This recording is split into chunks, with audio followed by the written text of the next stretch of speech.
the power has been removed. Whoa, ni power kokomo. But the average Yoruba man doesn't know this because whoa, fije komo. We are about ni power mo. The power has literally been removed from them, and okay, what I can do is I might start Twitter from here because but money like to charge the phone delay, so phone delay I have to start Instagram. Agbára yẹn ti kúrò lọ́wọ́ àwọn ọba. They don't have the power anymore. But how do we, báwo la ṣe fi convince ọmọ Yorùbá láàárọ̀ yìí pé solution kan tí a ní kò ń ṣe pé a ní a lọ ń vote no àti kọjá stage a lọ ń dìbò yẹn gbogbo yẹn gbà tí ojú ètí ìlà ni ìyá dáadáa ẹ ṣé gan ni mo dúpẹ́ ẹ káàárọ̀.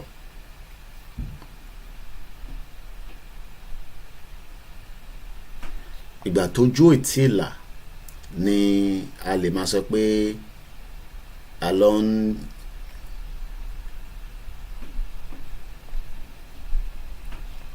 ẹ káàárọ̀ bọ̀ ẹ ṣé gan ni mo dúpẹ́ mo ti confirm ẹ̀ akóṣẹ́ takuntakun kò ní sú wa kò ní rẹwà àní ṣé tí la ṣe dùnmarè máa bá yín sọ̀rọ̀ thank you. àbọ̀rọ̀ mo yẹ yín nísìn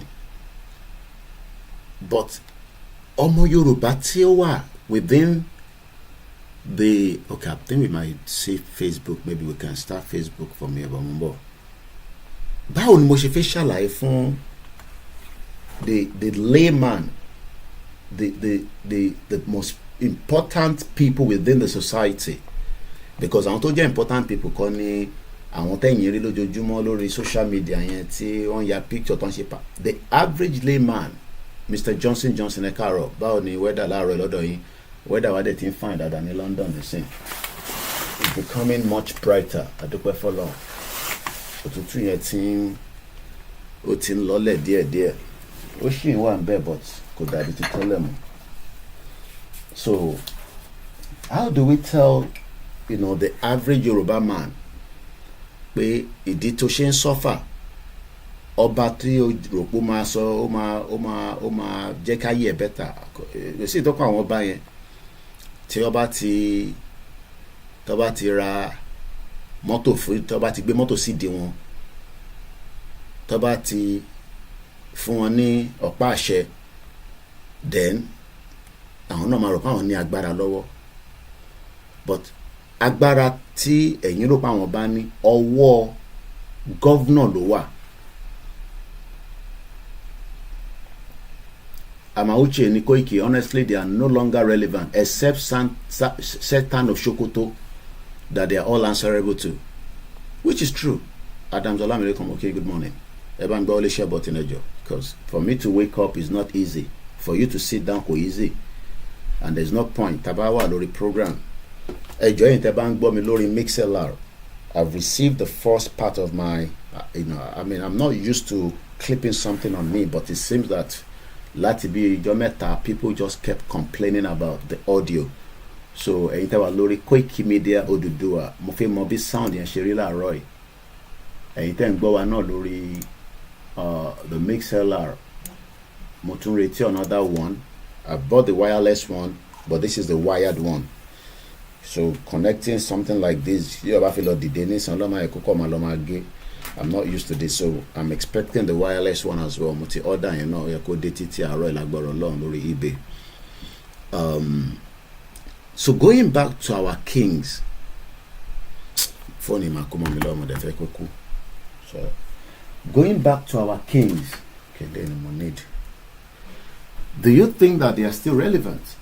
Ǹjẹ́ yín rò pé àwọn kábíyèsí àwọn ọba, and I'm talking about even the first class or the second class or the third class, it doesn't matter, their relevancy within Yoruba land today has been diminished by Britain. Britain ló pa morale àwọn ọba wa, Britain ló destroy it. And as much as I always say, we can never forgive Britain for offence tí wọ́n dá sí ayé wa, we would never forgive them, because gbogbo problem tó ń exist lẹ́ni nísìn as pé ajọ́mọ Yorùbá ọwọ́ Britain ló wà, and àwọn ọba kan nígbà yẹn tó dẹ̀ wá náà wọ́n wà lára àwọn tó tolerate nonsense yẹn, because àwọn ló fún Britain ní the privilege and the access to our lives, because tó bá ní wọ́n ta ẹrú wọ́n tẹ ẹrú, àwọn ọba mọ̀ nípẹ̀, àwọn ọba wọ́n mọ̀ nípẹ̀. I'm talking about back in those days. Àwọn ọba mọ̀ nípẹ̀ náà. Ṣé òyìnbó kọ́ máa dé níjọ́ yẹn and they will start buying slaves? No. The kings are all involved. Wọ́n wà lára àwọn tó ta irú. Mo kí ẹ Masbi káàárọ̀ ṣàlàfíà ni. Masbi ni àwọn ọba wa, they are playing the role of ọmọ nílẹ̀. They are not relevant again. Kò ń ṣe pé a fi ń bá wọn jẹ́. They are, I don't even want to use the word as they are as useless as tissue paper. Ó máa dàbí pé kí ló dé tá ṣáà pọ̀ balẹ̀ mọ́ ni. Wọ́n relevant. Their relevance is tí àdúrà bá ń ṣe party kọ́ wa gbádá kọ́ lọ síbẹ̀ káwọn kùbánà kọ́ bá máa jókòó pẹ̀lú àwọn kùbánà òbí kùbánà àwọn jágbàjàgbà. I mean kí la gbé débẹ̀ ẹ̀ mọ́ tó ń pè lọ́ba ni. Ẹ̀yin rí King Charles kò káàkiri anyhow. Yes, King Charles do attend events, but kò ń ṣe pé Jack and Harry ló kọ́ máa pe King Charles. Kí Ọbásanjọ́ yẹn bàbá òfin yẹn kó kọ́ máa pe kábíyèsí all the time. Kí kábíyèsí máa Ọbásanjọ́ tó nífẹ̀ẹ́ ọmọ Yorùbá. Tó bá sọ pé tó hate Yorùbá jù láyé ẹ̀. Mo ti jí tẹ́lẹ̀ nìkan bíi around almost 1 o'clock. Mo struggle láti sùn padà nìkan bí mo fẹ́ connect Facebook yìí, but ó ní music tí bọ̀bọ̀ wa yẹn kan níjọ́sí wọn torúkọ ẹ̀ mọ́ tó fi sọ̀rọ̀ nípa àwọn ọba, òun ni mo fẹ́ play níbí báyìí. So the kings are they're Moki Olakunle Kabo. Only Obas are now going to club and they go to birthday parties, even Oba to the MC. I mean, Obama were relevant with the new age of technology, with the new age of Gen Z and she. But don't be as so ẹjọlẹ nǹkan sẹ́yìn tẹ́ ń gbọ́ mi lórí Koiki Oduduwa. Mo fẹ́ mọ̀ bóyá audio yẹn ó ń jáde dáadáa, cause that is the purpose tá ṣe ra clip mic yìí kó tó di pé wireless ẹ̀ máa dé bí tẹ̀ láìkè lè wáyà ètò ìgbìjù gan sef kí ló lè tó yìí, but it's always good because àwọn tó bá ń record it's good for them.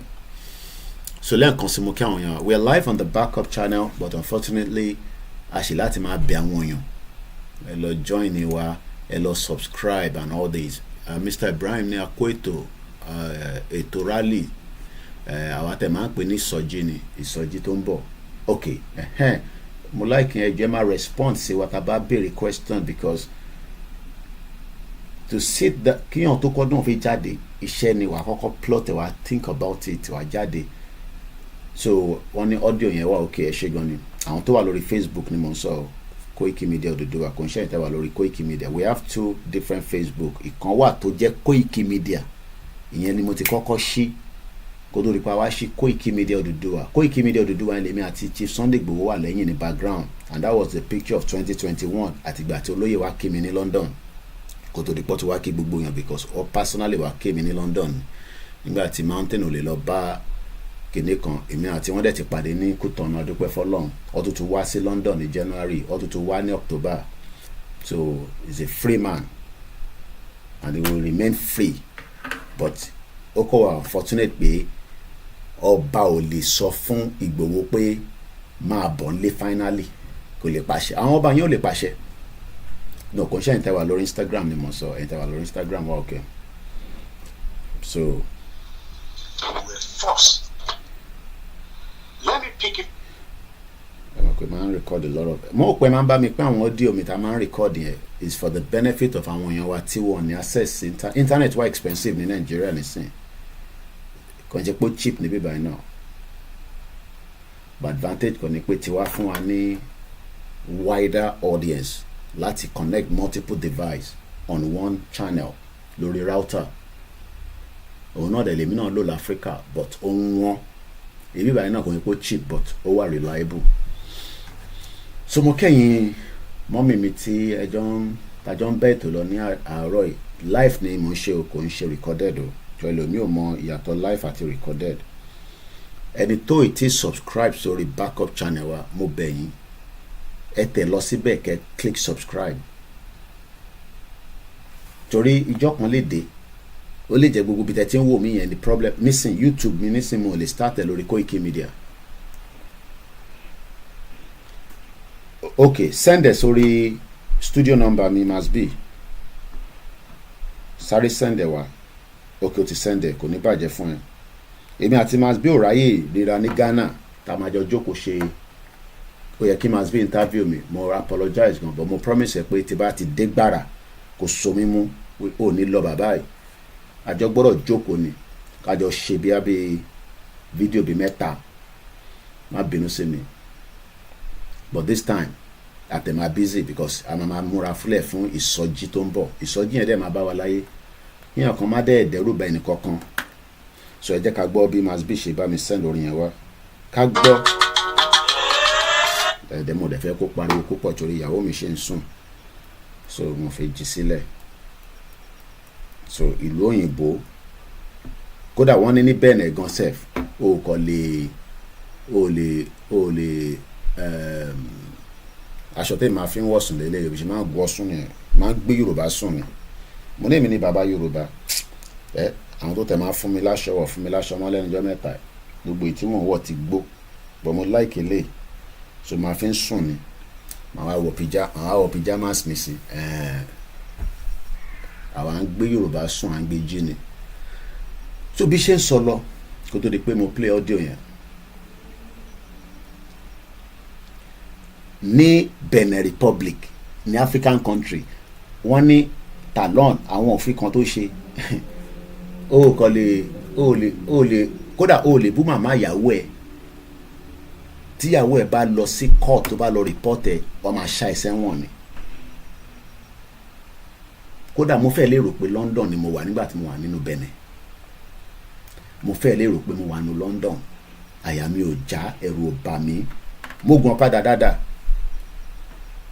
kò dàbí àwọn ọ̀kadà ti Nàìjíríà òfò tí kò ní break tí kò ní mo gun ọ̀kadà dáadáa ní Benin Republic mo gbádùn ẹ̀ ó máa dé àkótó sórí yes accident ń ṣẹlẹ̀ nínú mọ́tò náà accident ń ṣẹlẹ̀ lórí ọ̀kadà but wọ́n follow òfin lawless country ní Nàìjíríà ọba gan ò lè ṣe kankan lé lórí ọba ò lè pàṣẹ pé kí wọ́n ṣe ó jẹ́ káwọn ọba máa sọ̀rọ̀ pé kó ṣe àkáǹtì kí Tinubu who the hell is Tinubu àwọn kan ní ẹ mo rí bàbá wèrè kan mo ti blọ́ọ̀kì wèrè dànù ó ní àwa ò ní respect ẹ̀yin bàbá òfò gbogbo yín bàbá tẹ́ bá ń sọ pé à ní respect á sì lè ká dà sí lára ó yẹ kẹ́ ti kú tipẹ́ ó yẹ ká ti fún yín ní oògùn májèlé jẹ́ kẹ́ ti kú dànù torí existant yín láyé àmọ́ àwọn ọmọ tó ń ṣe Yorùbá nation yín lẹ́kọ̀ọ́ ní ṣoríire ẹ̀yin bàbá òfò kò ń ṣàyìn bàbá tí ẹ support pé kí ìran Yorùbá kó padà síbi táṣẹ wà lọ́dọ̀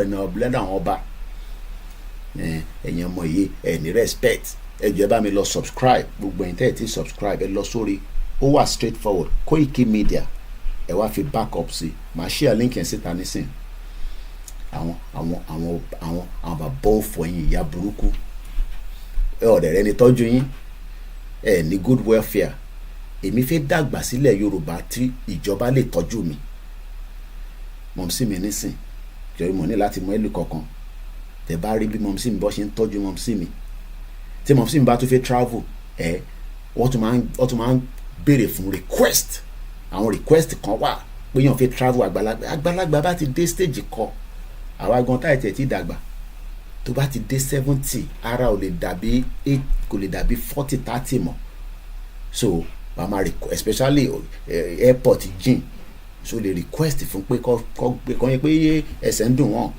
request kọ́ fún ẹ ní wheelchair wà á request fún àwọn services kan wà tí ìjọba máa ṣe fún ẹ mo sọ fún ìgbà tá a fẹ́ lọ sin ọ̀rẹ́ mọ́mísí mi £22 lọ́gbà lọ́wọ́ mi lórí train return 22 ọmọ tó ń pè ní £22 lóòótọ́ a lè máa fi ṣírò owó nàìjíríà torí bíbá la ti ń pa owó èmi fi máa ṣírò ẹ̀ pé nàìjíríà but nígbà tí mo sì mi máa fẹ́ sanwó tiwọn £11 làwọn san ó mọ wáyé torí pé wọ́n ti ṣiṣẹ́ nílùú yìí wọ́n ti rìtáyà wọ́n ń san pension fún wọn wọ́n dẹ̀ jẹ́ elders àwọn yẹn ló ń pè ní àwọn àgbàlagbà kò ń ṣe àwọn àgbàlagbà òfò tẹ́ẹ̀ ní any services tán fún yín nínú nàìjíríà services kọ̀ọ̀kan ò sí tán fún yín ẹ̀tún wá ń sọ pé àwa tá à ń bá yín pariwo pé kí ayé yín lè dákẹ́ tó kú torí ayé yín ò gbádùn ẹ gbogbo sàlẹ̀kó yẹn àwọn àgbàlagbà oríṣiríṣi wà ń bẹ́ẹ̀ ìyà ń jẹ wọ́n gidi o ẹlòmíì inú yàrá ẹlòmíì wọ́n tẹ̀ lọ́kẹ̀ mọ́nú yàrá ni wọ́n fẹ́ kọ́ mọ̀ pé àgbàlagbà wà ń bẹ́ẹ̀ àwọn àgbàlagbà yẹn ìwọ fi wá tọ́jú London ìwọ tó ń bú Yorùbá nation àwọn àgbàlagbà yẹn ló ń bọ̀ wá tọ́jú London tó bá mọ̀ torí àwọn àgbàlagbà kan wà inú home tó wà yẹn ẹ̀ẹ́dẹ̀ gbọ́dọ̀ yín wọn lẹ́kọ̀ọ́ náà ó máa wẹ̀ fún wọn kódà àwọn míì ẹ máa lo perfume wọ́n kúrò nínú èmi ti ṣiṣẹ́ ń bẹ̀rẹ̀ as a cleaner lèmi ṣiṣẹ́ èmi ò ṣe care bọ̀ mo ṣiṣẹ́ ní cleaning nígbà tí mo kọ́kọ́ dé gbàrà láwọn táyà tá a kọ́kọ́ dé àwọn bẹ̀ làwọn èèyàn ti ń ṣiṣẹ́ tó ẹ̀gbọ́n mi jì mí kọ́ ọ̀rọ̀ àpẹ pè mí lánàá òru èní mo rí miss kọyín ṣe fẹ́ fún mi lówó ni sà ẹ káàárọ̀ ẹ kì í rí bàbá wa kan náà láàrín kìíní but Ọlọ́run fàyè lẹ̀ fún mi àwọn àgbàlagbà òfò tẹ bá rí bí wọn sì ń bọ́ ṣe ń gbádùn nígbà tá a fẹ́ lọ kú tá a fẹ́ travel lọ Africa yẹn torí Africa lèmi lọ èmi ò lọ kú tọ́nu nìkan yẹn mo ṣe sọ pé Africa kò mo dá àwọn other areas oògùn tí mo sì mi máa lò for the duration of time tó náà máa fi padà sí UK wọ́n make sure pé wọ́n wá deliver oògùn yẹn fún nílé àwọn nǹkan tó yẹ kó fún nígbà tó fẹ́ lọ travel yẹn wọ́n fún ṣé bẹ́ẹ̀ ni wọ́n ṣe ń ṣe fún àwọn àgbàlagbà tó ń bẹ nínú Ọ̀ṣun state ṣé bẹ́ẹ̀ lọ ṣe ń ṣe fún àwọn àgbàlagbà tó ń bẹ lọ́yọ̀ state ṣé bẹ́ẹ̀ lọ ṣe ń ṣe fún àwọn àgbàlagbà tó ń bẹ ní Kwara mo kí àwa Grace Olúṣètò ṣé bẹ́ẹ̀ lọ ṣe ń ṣe fún àwọn àgbàlagbà tó ń bẹ ní Ondo state Lagos state state wo ni mo ti dárúkọ ìgé Kogi state Ekiti state gbogbo àwọn àgbàlagbà làwa ti pè lájẹ ọba ò lè pàṣẹ kò sáṣẹ lẹ́nu ọba mọ́ ẹni tó ti subscribe sórí backup channel wa ẹ lọ subscribe síbẹ̀ kẹ bá mi follow ẹ for the benefit of gbogbo wa náà ni torí okay Koiki Media wà suspension nísìn for 2 weeks àti mú backup channel jáde a ní WD táwọn kan ti ń wò mí nísìn mo start Ọláyọmí Koiki because mo ní spare phone tá lè fi start device yẹn so ibi tá a bá ní kẹ́ bá wa follow ẹ bá wa lọ síbẹ̀ kẹ́ follow ẹ judicially kẹ́ follow ẹ kẹ́ gbọ́n kan tá à ń sọ.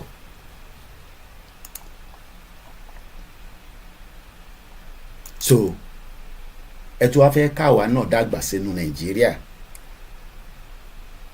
ká tẹ̀ sọ pé kò tẹ̀ ń ṣàgbàlagbà anybody can be of need of welfare ṣé ẹ mọ̀ pé purpose tí àwọn èèyàn ṣe fẹ́ ta ṣe takú sí UK ni pé the welfare system is there only good welfare kí ló ń pè ní welfare the basic things of life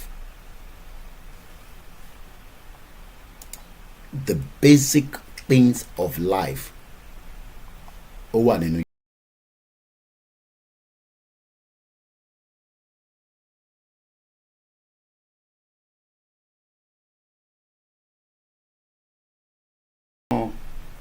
nígbà wo ni night vigil máa dé nígbà wo ló máa ṣẹlẹ̀ ibo lẹ fẹ́ gbà jáde ibo lẹ fẹ́ gbà kí ni kàn yín pẹ̀lú yẹn kí ni kàn yín pẹ̀lú yẹn orun mú mi ni ọ weather it ń change tó bá ti ń feel heat bẹ́ẹ̀ ìta ti ń warm yẹn àti ní brighter day kí ni kàn yín pẹ̀lú yẹn dàtà bá jáde náà la jáde bọ̀ inú ọdún yìí náà ni inú ọdún yìí náà dẹ̀ ni màrìwò ló máa ṣẹlẹ̀ inú ọdún yìí ni màrìwò máa ṣẹlẹ̀ tó bá dẹ̀ máa ṣẹlẹ̀ ló máa ṣẹlẹ̀ inú ọdún yìí náà ló máa ṣẹlẹ̀ ṣe fọkàn balẹ̀ àwọn wọ́ọ̀ tó ń pera wọn gbogbo àwọn tó ń pera wọn ní politicians wọ́n tó ń pera wọn ìtọ́rì láìlè náà ni sójà nìkan lọ́rì láìlè pé táwọn bá kó sójà síta bí a Tinubu á declare state of emergency sílẹ̀ Yorùbá. ọlọ́ọ̀ba ọlọ́ba ọba ò lè pàṣẹ ní táwọn ọmọ wa fẹ́ yìí kọ́ pé Tinubu Ọọ̀ni of Ifẹ̀ ò lè pe Tinubu sí palace pé ní táwọn bàbá Akíntóyè náà wọ́n fẹ́ yìí báwo la ṣe máa jókòó yanjú ẹ̀. ṣé mi nìkan ni máa gbádùn ẹ̀? ṣé Ọọ̀ni of Ifẹ̀ ò ní gbádùn ẹ̀? kò ní bàjẹ́ fún ẹ Clement èèyàn yìí. Can you use your platform to educate our people to grow yams in bags? Kódà family mi ní àná ọ̀rọ̀ tí Clement sọ yìí Clement èèyàn yìí ni Ọlọ́run bá ń dúró tì bó ṣe ń ṣe síbi ló ń ṣe káàkiri sí ọ̀dọ̀ tiwọn náà lọ́hùn. Biafra dẹ̀ máa lọ. Àwọn ọmọ Ìgbò tó ò fẹ́ Biafra wà but àwọn tó fẹ́ Biafra àwọ̀ gbọ́dọ̀ bá wọn jà. Kò dẹ̀ sí nǹkan tẹ́ lè sọ àtẹ̀mí àti Ìgbòho alẹ̀ pamọ́ àwọn Biafra ni. Ìgbòho má bá àwọn Biafra ṣé lè dá ṣe? Ṣẹ́yìn lè dá ṣe? Imagine tá a bá jáde fún night vigil táwọn Biafra náà bá rí pé àwọn Yorùbá yìí wọn máa gbẹ́rù lẹ bí yálà àwọn náà máa dìde lọ́ọ́ máa jáde fún night vigil lọ́dọ̀ tiwọn. Ẹ má bá Biafra ṣe àfẹ́ àwọn Ìgbò ọ̀dàlẹ̀ ni wọ́n. Ẹ̀yin oṣù ọ̀dàlẹ̀ ìmáàmù kọ́ ló dàlẹ̀ nísìn tó tún kọrin ọ̀tẹ̀. So Clement ní sọ fún yín a ti sọ yẹn tẹ́lẹ̀ they call it oko etílé.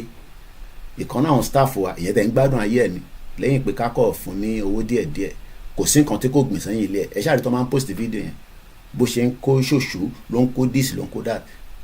Family mi kan pè mí ní orí video call nínú compound ni mò ń sọ kò ń ṣe compound nínú Lagos State ni mò ń sọ yìí o nínú compound wọn lẹ́gbẹ̀ẹ́ bí corner by corner piece ẹ mọ àwọn building lélẹ̀ corner piece ẹ mọ àwọn bí tó máa ń ṣe bí flower pot kékeré bá òkúta nísàlẹ̀ but lókè ó ní soil wọ́n ń yọ ata nínú ẹ̀ ó kọ̀ dùn mí pé mo take picture ẹ̀ ni ata yẹn bí a bí márùn atarodo ni mò ń sọ ó wà lára tó fi ṣe oúnjẹ ọkọ̀ máa ra díẹ̀díẹ̀ sí ni mo kí Pastor Mo so ẹ jọ ẹ̀yin èèyàn wa kò sẹ́ni excuse ìyẹn kọ́kàn lè máa fún yín lówó ní gbogbo ìgbà you gotta start planting in even if it's the smallest thing. Ẹ ṣe ń dúró kíyàn kan wá fún yín lówó younger brother mi mo máa ń sọ family mi pọ̀ nílé ó pe mọ̀mísí wa ó náà fẹ́ ra potato mọ̀mísí wa ní olówó ló ń jẹ potato olówó ló ń jẹ potato iṣu ló yẹ kẹ́ máa jẹ jù ní location ilẹ̀ Yorùbá ká ṣáà fi Nàìjíríà sílẹ̀ iṣu ló yẹ kẹ́ máa ìkan níbi ìbàdàn náà àwa náà lè ra aṣu ó wà expensive ìyẹn la ṣe ń ra potato ló cheap jù nílùú yìí potato ló cheap jù nílùú òyìnbó. Ẹ bá mi lọ sórí backup channel wa bẹ́ẹ̀ tẹ́ gbọ́ níbẹ̀ ẹ kọ subscribe a ṣì ní 90 mo mọ̀ pàṣẹ bẹ̀rẹ̀ ni ẹ má dẹ̀ gbàgbé ẹ fi àdúrà ràn wá lọ́wọ́ ẹ dẹ̀ fowó ṣe owó gangan ló má tà bá rojọ́ títí dọ̀la bí Yorùbá nation ò bá lówó kò ń ṣèmi nìkan mo ní kẹ́ fún lówó ẹ sọ́pọ́tì movement pẹ̀lú owó ẹ má dáwó sọ́wọ́ individual pé owó Yorùbá nation ẹni tẹ́ bá fẹ́ fún lówó láàrin gbogbo àwọn àtàjọ ń ṣe kò dẹ̀ sẹ́ńtẹ̀ ń fún lówó kíyàn kan máa wá sọ pé yàn gbogbo wa lẹ́ ń fún lówó bọ́ọ̀ bá sọ lórí show yín gbogbo wa náà lẹ́ ń fún lówó mo ní láti dá ẹ máa ń fún Masbi lówó mo lè dárúkọ Masbi ẹ ṣáà fún wọn ní super chat owó náà lẹ́ ń fún wa so kíyàn kan máa lo gàrí pé àwọn ọ̀hún fún wa lówó kódà Wálé Àdégán sọ lórí show ẹ̀ ó ní wọ́n fáwọn ní super chat but àwọn tẹ́ ń fún super chat tẹ́ ń fún ǹjẹ́ àwọn polówó Yorùbá nation account fẹ́yìn mo ní gbogbo wa ní ká lajú wa sílẹ̀ ká wo bí ta ló ń gbọ́ program kẹ́ máa béèrè nínú comment section pé kí ló dé tẹ́yìn òpolongo mo ṣàríyàn ìyá wa kan nínú comment section Yorùbáwòye lánàá mo lè dárúkọ ìyá mi dáadáa èmi àti wọn lẹ́pàá bí ṣúgà àwọn tó kù dárúkọ anybody lórí show mi pẹ̀lú èmi àti Yorùbáwòye àjọ lẹ́pàá dáadáa ni ìyá dáadáa lòun àwọn kan gbogbo àjọ bẹ̀rẹ̀ dáadáa ni bọ̀ tó lúkàlùkù ti mọ ibi tó lúkàlùkù wà nísìn. Amauche gan sọ pé ní Italy potato cheap but Amauche bá fẹ́ ra iṣu ní Italy nísìn owó gbẹgẹdẹ ló máa ní kó wá san, ọlẹ́ni kó wá ra iṣu kékeré kan ní €15 because to export iṣu yẹn débẹ̀ wàhálà ni. So a gbọ́dọ̀ máa polówó àkáǹtì wa. Wọ́n ní YSDM website is fully working, kò sẹ́ni excuse fún wa mọ́ ká lọ máa fowó sínú ẹ̀. Gbogbo especially ẹ̀yin tá wà ní diaspora, ẹ̀yin ò fẹ́ send owó lọ sílé, ẹ lọ máa sanwó yín. Ẹni tó bá ní ju £10 lọ kẹ́ san síbẹ̀, ẹni tó bá ní ju more than £10 lọ is okay. But kódà mo ka article Ọlọ́run yọ, mo rò pé bó ṣe ń kọ kíní yẹn lọ mò ń kà ó máa attack bàbá Akíntóyè ni, ìyẹn Comrade Victor Taiwo. Ẹ mọ àwọn kíní episode ẹ̀ tó máa ń kọ káàkiri ní every month yẹn. Ìgbà tí mo jí lóru ẹ̀ ni ó sọ̀rọ̀ débi ìgbà táwọn fi bàbá Akíntóyè ṣe leader kan, òun náà fi di leader, ó ṣàṣọ gbogbo ẹ̀ how Àmọ̀tẹ́kùn failed to work. But mo rò kó ó máa sọ̀rọ̀ sí bàbá wa àárọ̀ ìbáyìí, kódà òru yẹn ni má ti dìde ni má ti gbà sí fún padà. But mo rí pé kò attack bàbá Akíntóyè, as long as tó ti attack bàbá Akíntóyè kò lè gba Yorùbá nation fún yín bó ṣe wà yẹn. Victor Taiwo kò ní capacity ẹ̀. Ó náà ti ń ṣe Yorùbá nation for 31 years, ó kọ́ sínú kinní yẹn. Ó náà ní the most trusted person nínú Yorùbá nation, pé wọ́n campaign fún Yorùbá nation. Ẹni tí yàn kankan mọ̀ tẹ́lẹ̀, àwa la ṣe gbórúkọ ẹ̀ jáde. Bìkọ́ wọ́ọ̀ fún láyè ní Nàìjíríà kò sọ̀rọ̀. Gbogbo radio station tó bá fẹ́ lọ wá ní kó mówó wá ni, kó má ṣe tiẹ̀ lọ. So àwọn òpè rẹ̀ ní Oòduà redemption kinní kan, àwọn yẹn ò fi succumb. Òṣèjàre Gani Olóyèdè mo rí ẹ̀ ń bẹ̀. Clement Gani ní máa kí ẹ, ó ní thank you so much for supporting Koiki Media all the time. Owó gidi ni Clement máa fún mi o, kò ṣe máa sọ lórí social media ni, kò ń ṣe owó kékeré o, ọmọ Biafra ni o. Òun ò ṣe ti àwọn ọmọ Ìgbò tó lọ ń support Máyégún rẹ̀ ṣe Yorùbá nation. Gbogbo ẹni mo fi sọ, kò ṣe Yorùbá nation kan ni Máyégún ṣe, kò mọ tó fẹ́. Àwa nísà àwa fẹ́ kí Biafra dá dúró, ìjọ ti ń pariwo ní èmi tẹ̀ láì báwọn ìjọ ṣe ń pariwo, kọ́ bá mi gbà sí fún Tinubu dáadáa, kọ́ jó gbogbo tó bá lè jọ lọ́dọ̀ wọn lọ́hùn. Àwọn ọlọ́kùnkùn ní tó bá jó tán tí Nàìjíríà ò rí revenue, orí Tinubu máa pé. A sọ fún yín pé jà gidi ń bọ̀, ẹ rò pé jà Yorùbá nìkan ni.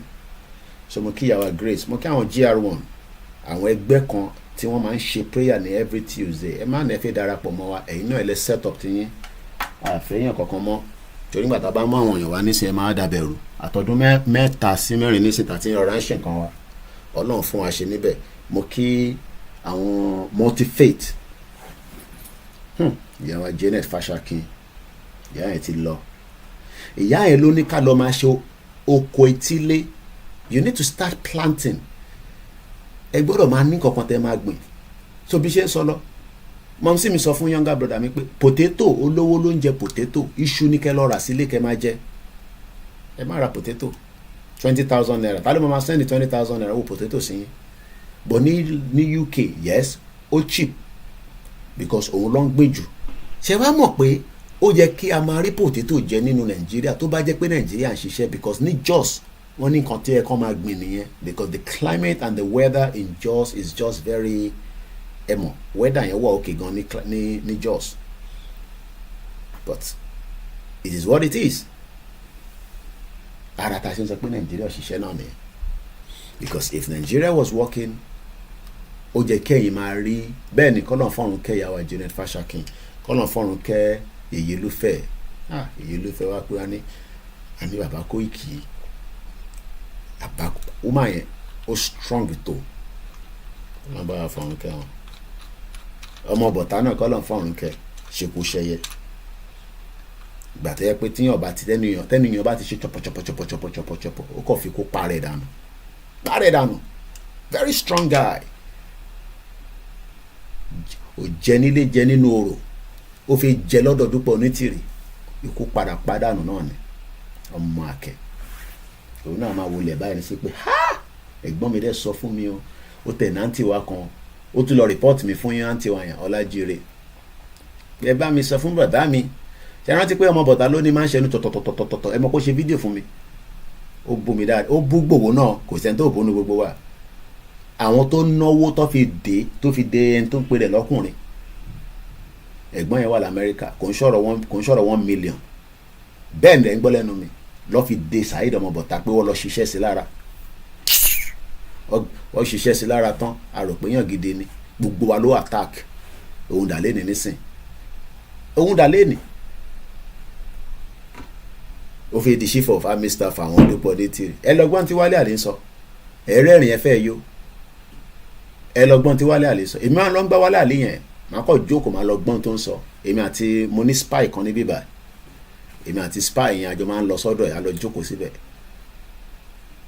Wálé Àlè ti fẹ́ voice out ti pẹ́ kò mọ bó ṣe máa voice out ó ti mọ̀ pé irọ́ ló ń pa fáwọn bò Wálé Àlè ò lè jáde kó sọ pé irọ́ ló ń pa fáwọn mọ́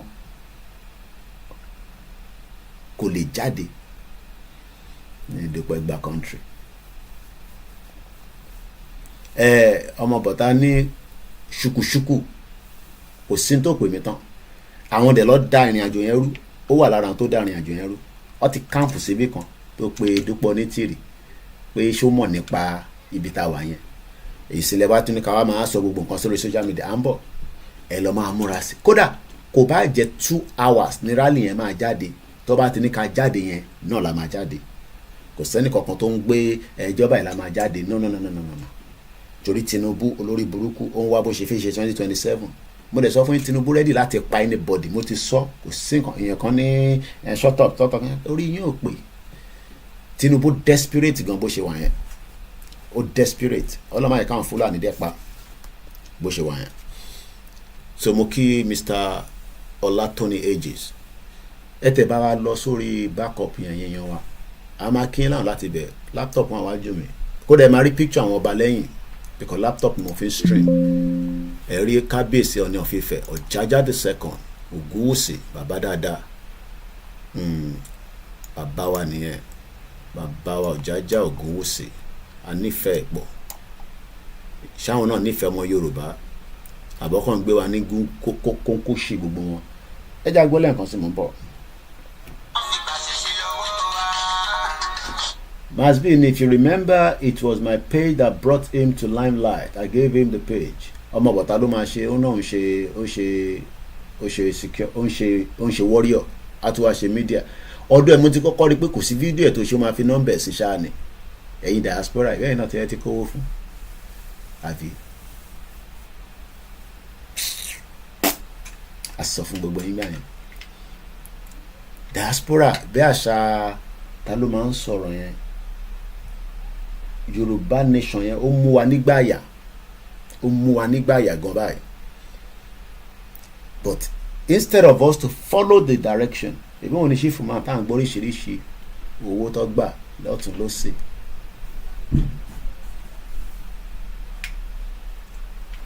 mo kí gbogbo wa ṣe yẹ ká padà sórí the discussion gangan èyí tẹ́ wà ń lé tẹ́ ní ẹ̀fẹ́ Yorùbá nation ṣé Nàìjíríà lè fi kó máa work is a question tí mò ń béèrè ẹni ẹ̀fẹ́ Yorùbá nation èmi wá bí pé ṣe fi pé Nàìjíríà máa work and when is it going to work at what time ni Nàìjíríà máa work nígbà wo lẹ rò pé ó lè work ǹjẹ́ yín rò pé Nàìjíríà máa work from the structure kódà kò wù mí kí n wá ṣe program láàárọ̀ but ẹ mọ̀ ara wo kì í gbà especially èmi ò níṣẹ́ mi iṣẹ́ kan tí mo yàn láyò lélẹ̀ tí bá kọ́ fi pè nígbà mi I don't want to come out but the more tá bá ń jáde the more la máa lè assist movement yìí the more tá bá ń jáde Masbi máa ṣe program ẹ máa nírọ́ ló ń pa lórí show ẹ máa bàjá èmi nìkan ni wọ́n mọ̀ pé mo support Masbi kódà gbogbo àwọn mídíà tó kù mọ̀ bẹ́ẹ̀ wọ́n mọ̀ pé mo dúró ti dáadáa ni ọ̀rọ̀ tó ń sọ kò bá yé mu ẹ fi yẹn sílẹ̀ ẹ̀yin ọmọ bó ṣe ń lọ gbogbo àwọn mídíà pátá ló máa ń bá Masbi jà wọ́n mọ̀ pé mi nínú world media wọ́n mọ̀ pé mo lè fi gbẹnu sọ níbí báyìí wọ́n mọ̀ pé mi ò ń gbà fún wọn lórí ti Masbi yẹn èèyàn mi ni Masbi ẹ̀yin wà especially ẹ̀yin tẹ́ wà ní Europe ẹ̀fẹ̀ tó wà láfíríkà ṣáfíríkà wáyé sí ni èbí mi náà ṣẹ̀dẹ̀ láti Áfíríkà wà máa náwó bí yẹpẹ̀ ni ta ló ń fún lówó ẹ̀ ń fún Masbi lówó ni ó dẹ̀ ń contribute quota ẹ̀ bó ṣe wà yẹn gbogbo ẹ̀kọ́ ẹ̀ kà nínú ìwé mi ká má fi gbogbo ẹnu sọ̀rọ̀ ẹni mídíà tó bá sọ chapachapa ẹ lọ sí Áfíríkà kẹ́yìn náà lọ jókòó síbẹ̀ fún 6 months àbí 3 months kẹ́ mọ bó ṣe rí. èmi gan tí mo ṣẹ̀dé gan mo bí tára mi kù sí ọ̀pọ̀lọpọ̀ àwọn èèyàn wa tẹ́ ẹ̀ jẹ́ kójú tì mí nígbà tí mo wà ń lé. ṣé yẹ kí Koiki Media wà ń lé kó máa struggle gbogbo ilẹ̀ bẹ̀rẹ̀ sí náwó pé Koiki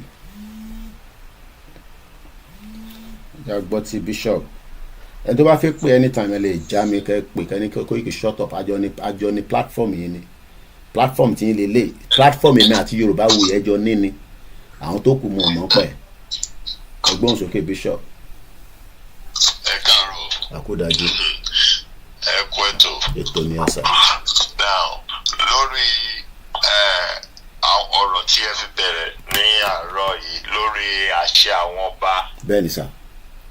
mo fẹ́ analyse lórí ẹ̀ fún àwọn ọmọ Yorùbá kán lè mọ what do they want, kí ni ohun tí wọ́n fẹ́, because we've listened to discussions àwọn ọmọ Yorùbá on different platforms.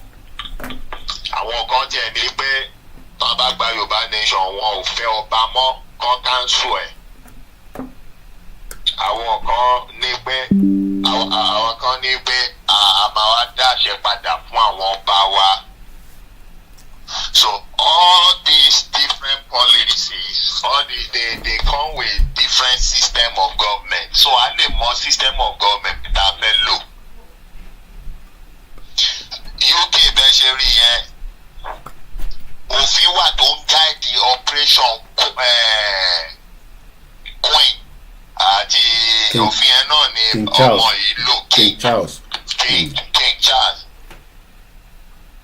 For example, one of the law òun ni bàbá yẹn sọ nínú interview tẹ́ lọ ṣe fún wọn nígbà yẹn tó ní pé wọn kì í allow ọba wọn, that is the Queen, nígbà yẹn to shake hand with black. kódà báwọn tó bá ti wá gbogbo èèyàn ló máa gbọ́ owó ẹ̀ ẹlòmíì gan àmọ́ rú ọwọ́ tó fi ń ṣe ọba wa mo gbọ́ yín Bishop. So it's one of their rules. ẹ pẹ̀lẹ́. Thank you. So wọn kàn dédé behave like bí a ṣe gbé àṣẹ lẹ̀ fáwọn ọba wa bí tán ní ọba bá lórí gbogbo, ọba lè gbàyàwó níyàwó tó ń ṣe kiri ń bì, ọba lè gbalẹ̀ onílẹ̀ àǹkó. No, that is not what they do. That is the rules and they abide by their rule. Don't go out of that. They can't even go out of that. Ẹni tó ń pàṣẹ fún kó ṣe olórí royal guard ló máa insist, ló máa gbé ọba àbíkún ìwọlé, ló máa lọ advice ẹ̀. Tí ó bá gbọ́ wọ́n máa fi sí room arrest ni, wọ́n máa sọ pé Queen sick, wá ló sick, wọ́n máa tọ́jú ẹ̀ títí tí n tó ń correct ẹ̀ fi máa wọ̀ lórí. Wọ́n máa sọ pé ó sick ni, wọ́n ní carry out the wrong instruction yẹn.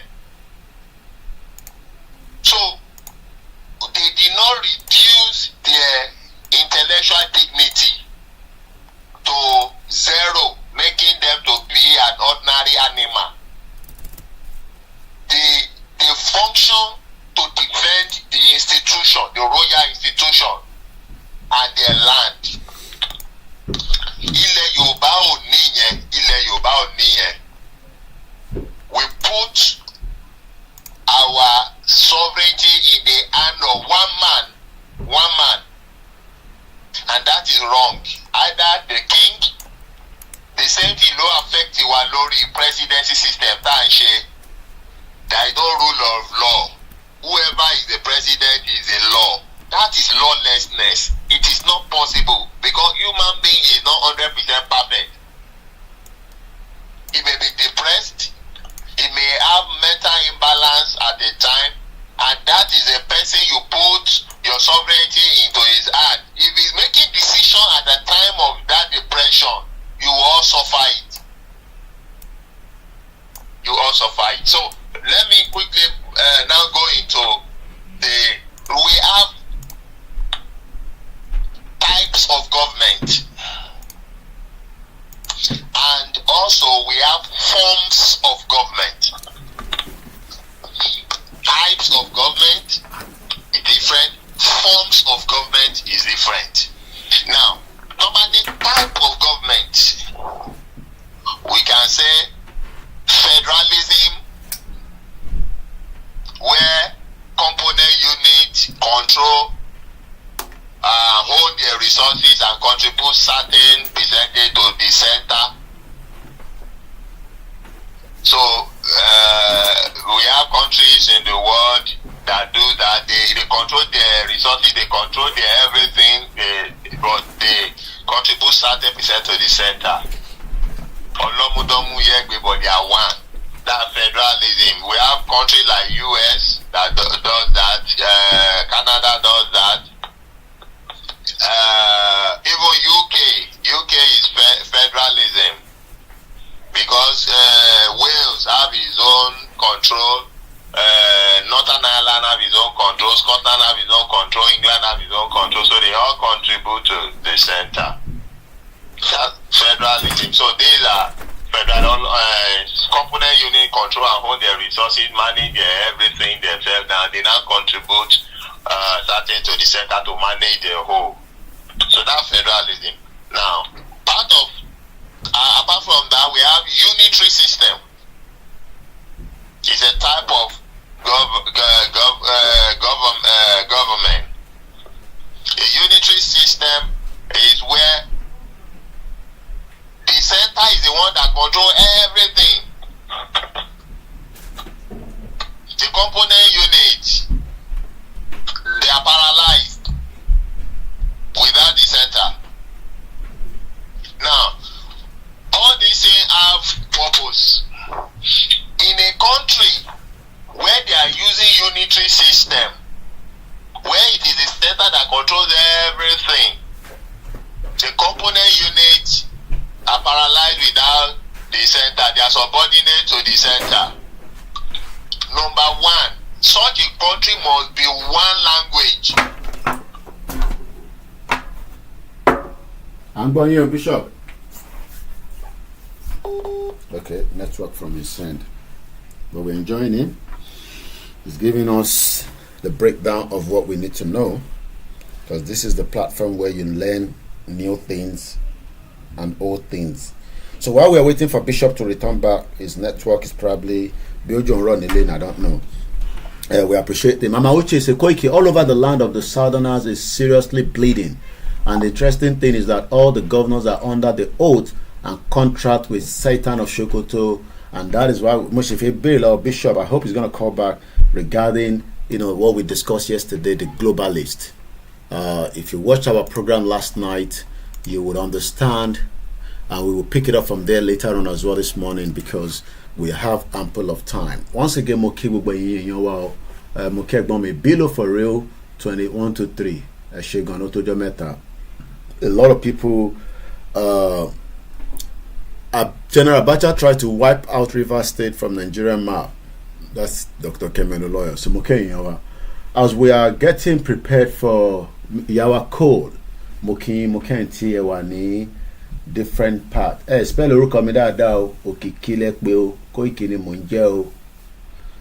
Instagram, we're going off, we're coming back because it's 1 hour. So in 24 seconds it's gonna go down.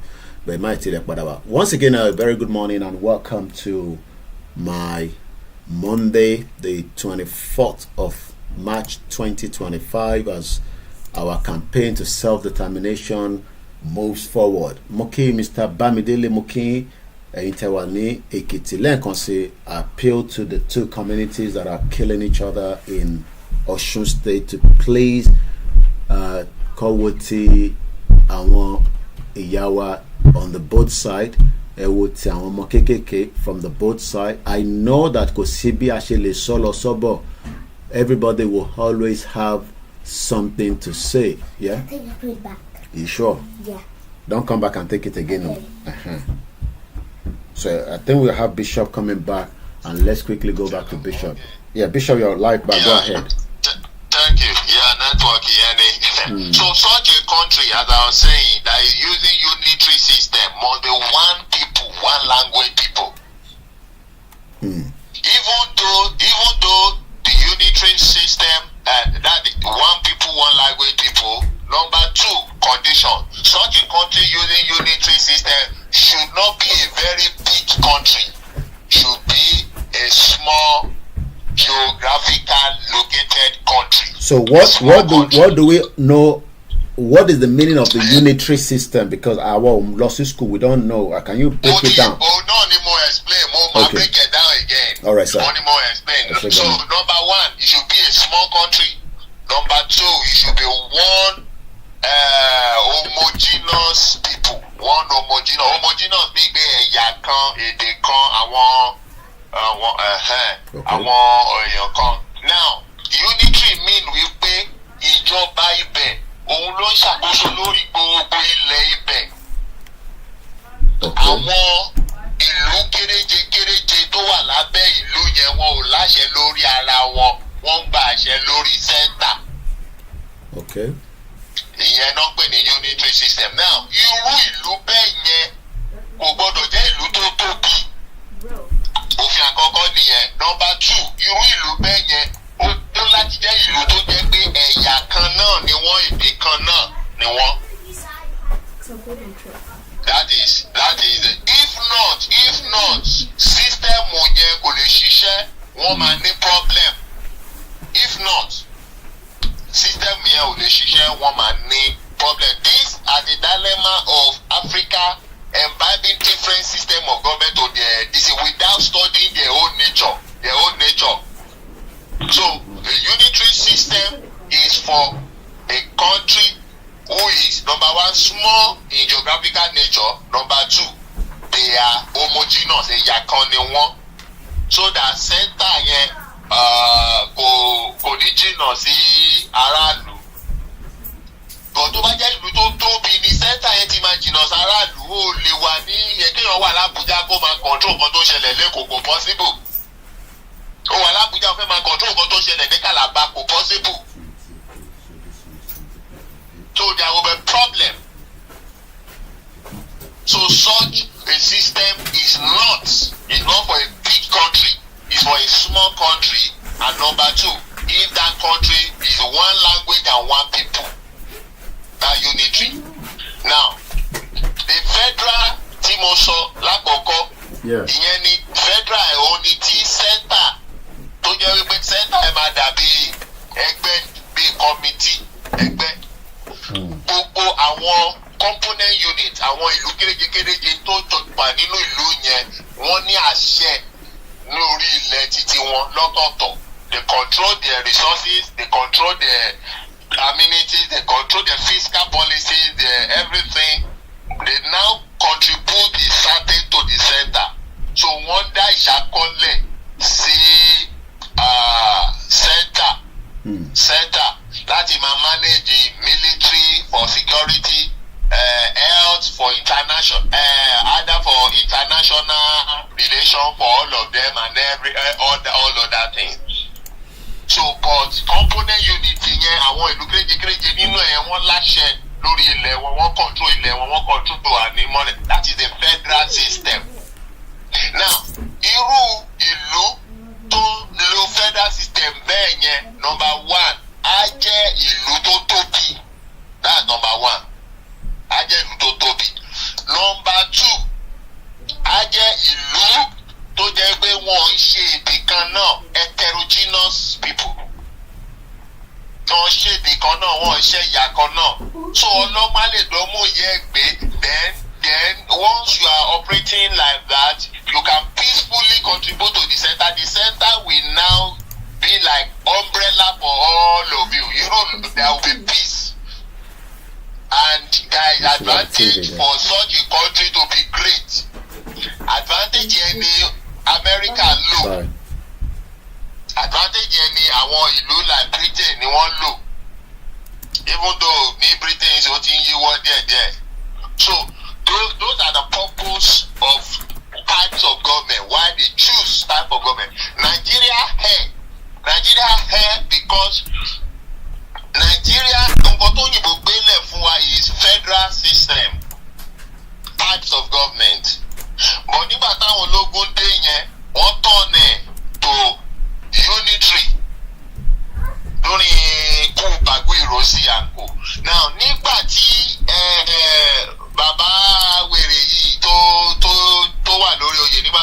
jagun Biafra. Go on. Nígbà tí Gowon gba ìjọba padà, kò yí unitary system yẹn padà sí federal. Ó kàn fẹnu lásán declare pé àwọn ti padà sí federal. Àwọn aráàlú bá dunnú. System unitary yẹn ní Nàìjíríà run láti ìgbà yẹn dé ní. Tí center tó control everything. Àti ìgbà ogun yẹn ní Nàìjíríà ò gbádùn dé ní. That's why Nigeria is living on deception. So let me ask question, Bishop. Ẹ má bínú mo fẹ́ béèrè question because mo bí a follow program Globalist and Solana. Could it be an agenda that Gowon was allowed to run that pattern of government from the Globalist Latita, because I don't think he would have been able to control what he was doing on his own without the help of Britain? Yes, it could be because he went during the war. He went to UK for support, and they guide him. And he also schooled there. He schooled in military war school. He schooled in UK.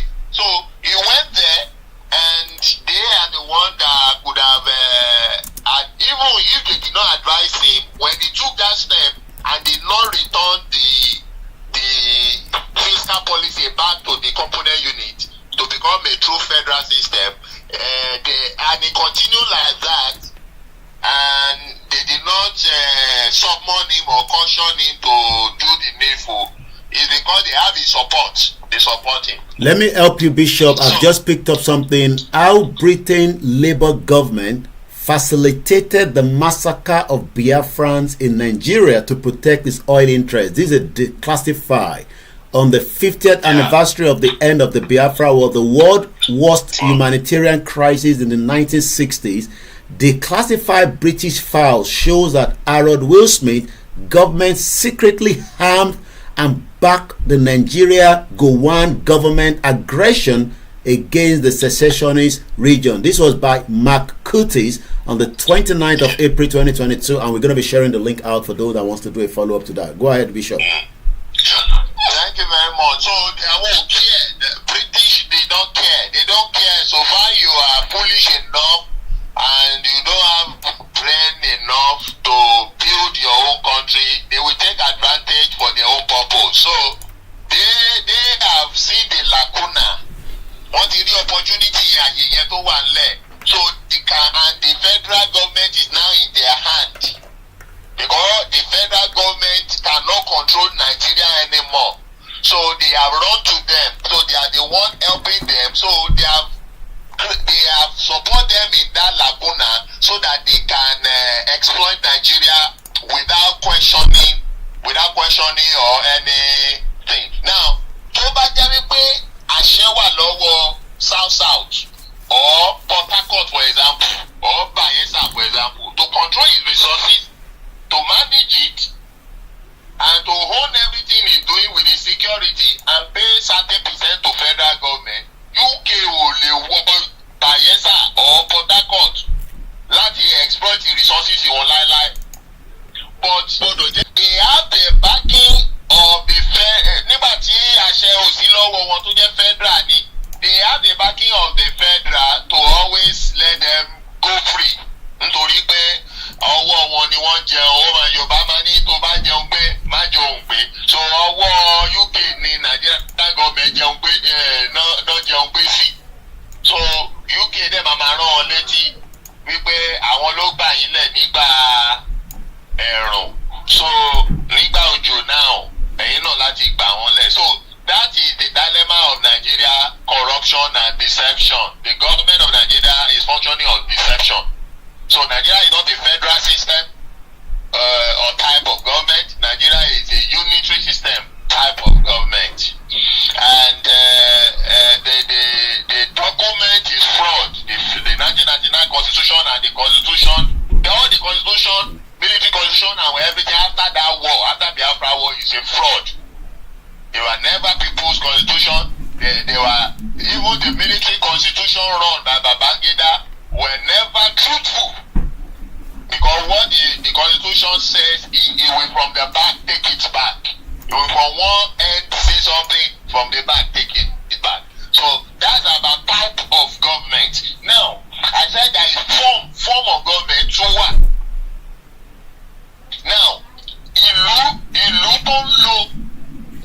form of government, only lo any of the type of government, no. A country must have that too, one type and one form. A country must have that too, one type of government running and one form of government running. So that is the dilemma of type of government on Yakoko Soye and the specification. Now we are going to form of government now. When we talk about form of government, we can talk about parliamentary form of government or presidential form of government.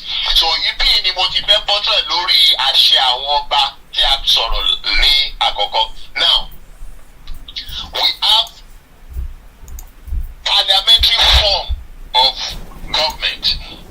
Now àwọn òyìnbó nígbà tó ń lọ wọ́n mọ̀ wípé ọmọ aládé ni wá Yorùbá they have a monarch. Àwọn náà àwọn pe monarch wọn ní emir and co. Àwọn ilẹ̀ Igbo wọ́n lo monarch wọn náà wọ́n pè ní Obi, Eze and co. So wọ́n rí pé ìlú àwọn ìlú yìí ọmọ aládé ni wọ́n, orí adé ni wọ́n. So the system of government that enshrine authority fún orí adé is parliamentary system.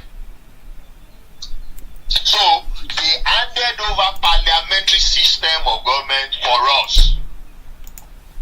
Now, the structure of parliamentary system is that there is a parliament which you call House of Assembly. Now, the person who is the executive director of the country, is also member of the parliament. Only executive. So constantly kò nídìí kí House of Assembly máa pe executive. Irú ìtàn pé Buhari nígbà yẹn tí House of Assembly invite Buhari. Wípé kó wá sí National Assembly kó wá explain àwọn kan tí Attorney General sọ wípé wọn láṣẹ àti invite president. Tí kò wá. A parliamentary system of government, constantly the executive director of the country, which is the prime minister, is obliged. It is part of his responsibility. Ó jẹ́ lára ojúṣe ẹ̀ láti máa wá sí parliament láti máa ṣàlàyé ohun tó ń ṣe bíi pé kéèyàn wà nínú ẹgbẹ́ kan kó jẹ́ pé ìwọ náà fi ṣe PRO àbí kinní kan. So nínú meeting ìwọ náà máa wá síbẹ̀ wá ṣàlàyé bẹ́ẹ̀ ṣe náwó nǹkan báyìí lẹ ṣe so gbogbo ẹgbẹ́ máa gbọ́ wọ́n á dẹ̀ so tá a bá fẹ́ ṣe ní òfin ibẹ̀ náà lẹ ti máa sọ wọ́n á dẹ̀ vote wọ́n á dẹ̀ stamp ẹ̀ wọ́n ti fún ẹ láṣẹ direct láti inú parliament ńbẹ̀ wàá kàn jáde sọ́fíìsì wàá lọ implement ẹ̀ ní kò sẹ́ni tó máa bẹ̀ lọ́wọ́ wò.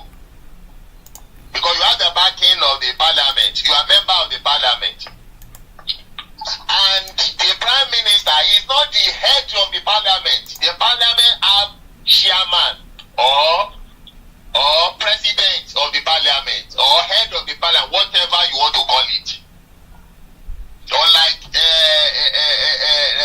presidential or Nigeria, tó jẹ́ wípé president wọ́n ti sọ House of Assembly the rubber stamp kò tí president bá ti sọ báyìí president of the senate wọ́n máa ṣiṣẹ́ ní láàrin àwọn senate gbogbo wọn máa fò tẹ̀tẹ̀ ẹ̀wọ̀n kan tó ṣẹlẹ̀ ní Nàìjíríà on the state of emergency ní Rivers State wọ́n ti swear in the retired military and co in which is not constitution kí House of Assembly tó gbé ìgbésẹ̀ and within 2 days wọ́n rí pé wọ́n ti late.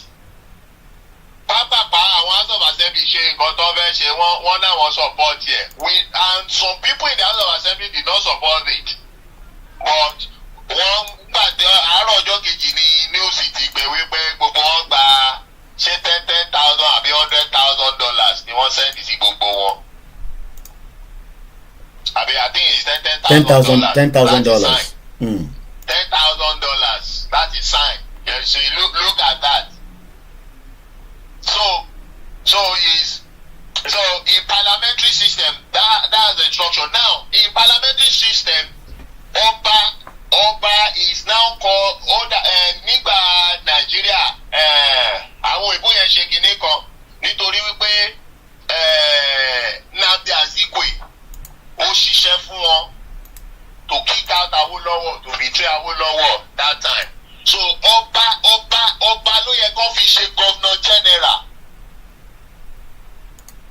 nígbà yẹn apart from prime minister ó dàgbé ẹni tó fi jẹ prime minister yìí Tafawa Balewa then president general òun náà wá gbé fún Nnamdi Azikiwe ó pè ní ceremonial president.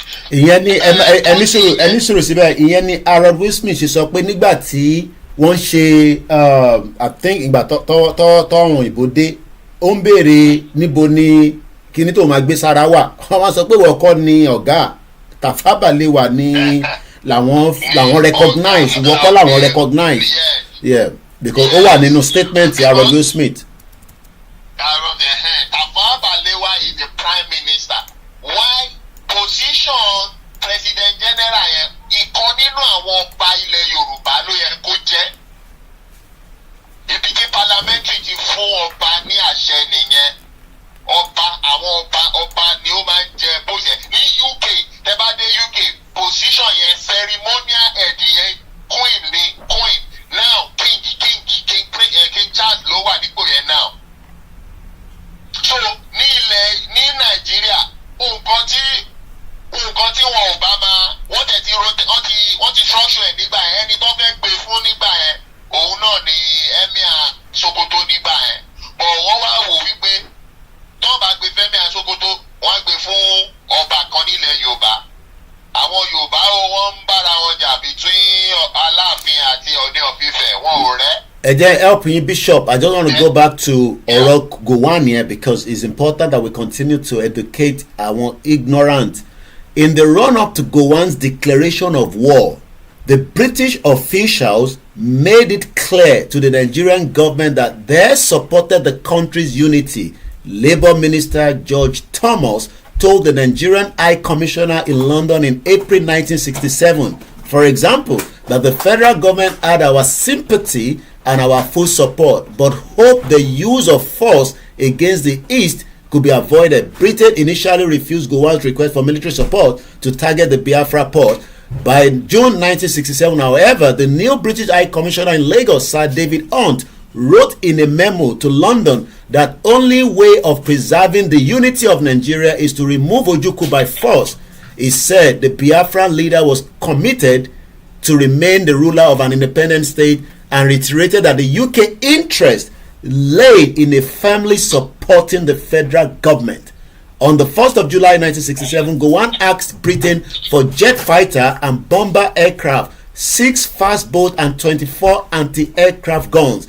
Britain rejected the aircraft and boat but agreed to supply the anti-aircraft guns. The Deputy High Commissioner in Enugu, Biafra main city, noted that supplying the anti-aircraft guns would be seen as British backing for Gowon regime, and they could also take on the offensive role if mounted in an invasion fleet. So Britain was fully in support of the unity of one Nigeria and in fighting against the Biafra as at the time.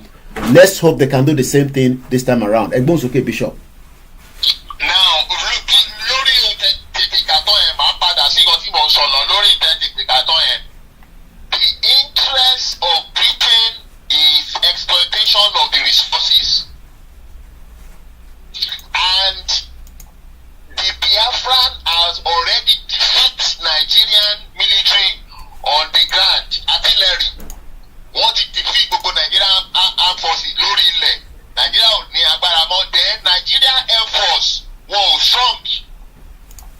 Nigeria Air Force ò strong. Wọn ò ní flight technical know-how. Àwọn Britain dẹ̀rẹ̀ wọn ò ní equipped flight láti wá fi bomb. Àwọn Britain wá lọ employ America. Àṣírí yẹn true when Bill Clinton said it. Bill Clinton is the one that said it, and Bill Clinton said he regret for doing that. Yes, I remember he said it. I need video yẹn lọ́wọ́. Yeah, all you can apologize for a lot of wrong tí wọ́n ṣe. Bill Clinton said they were deceived, that they directly involved, because America tí wọ́n wá gbé bomber flight wọn wá wọ́n throw flight bomb wọn bí ẹ̀mejì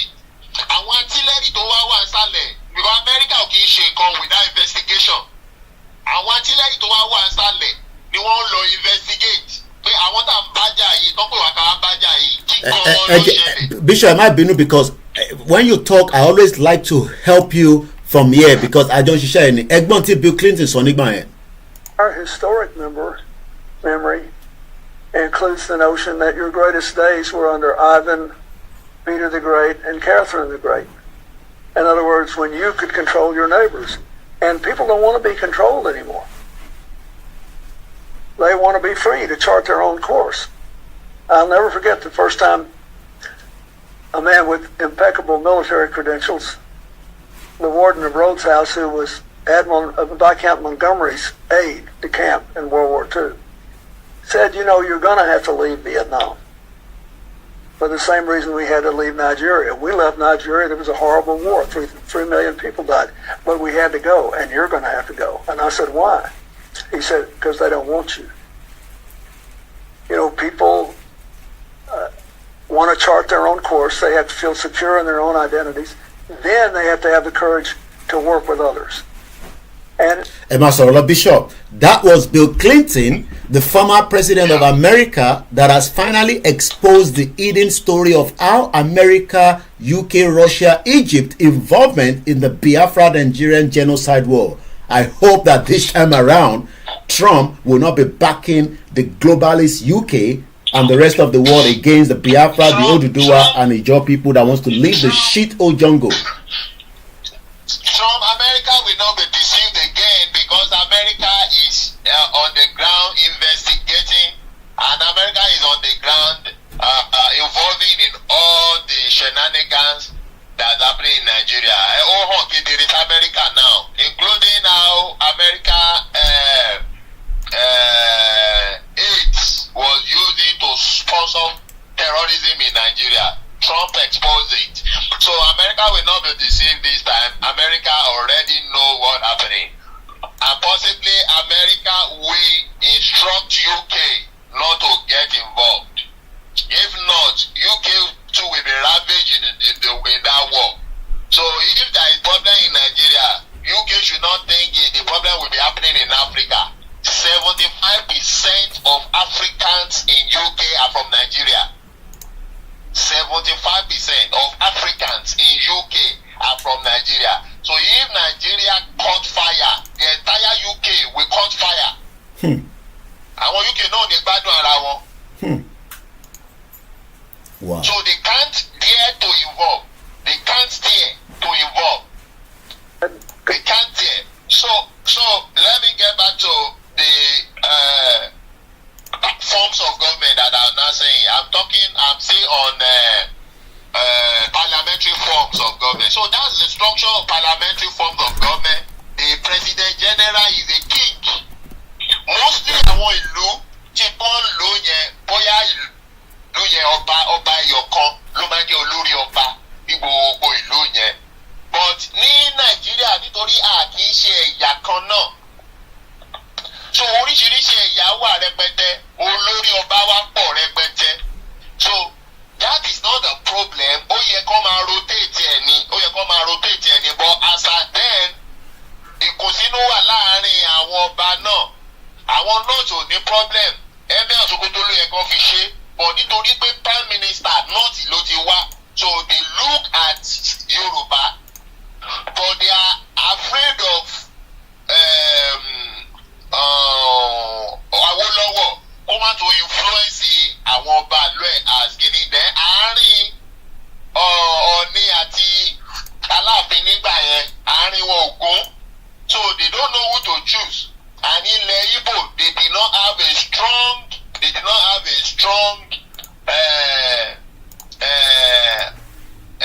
king system. They have Obi tó kan Eze. So all one opportunity yẹn láti kókó mú Nnamdi Azikiwe láti ilẹ̀ Igbo. Iṣẹ́ kan mú ọba. So that's what I don't want to portray. That position tó fún Nnamdi Azikiwe yẹn kì í ṣe politician ló yẹ kó fún, ọba ló yẹ kó fún. Because parliamentary system, if the parliamentary system no dey recognize ọba nìyẹn. So iṣẹ́ tí wọ́n ní láti máa travel gbogbo ìlú láti máa rí pé àlàáfíà wà, wọ́n inspect the project,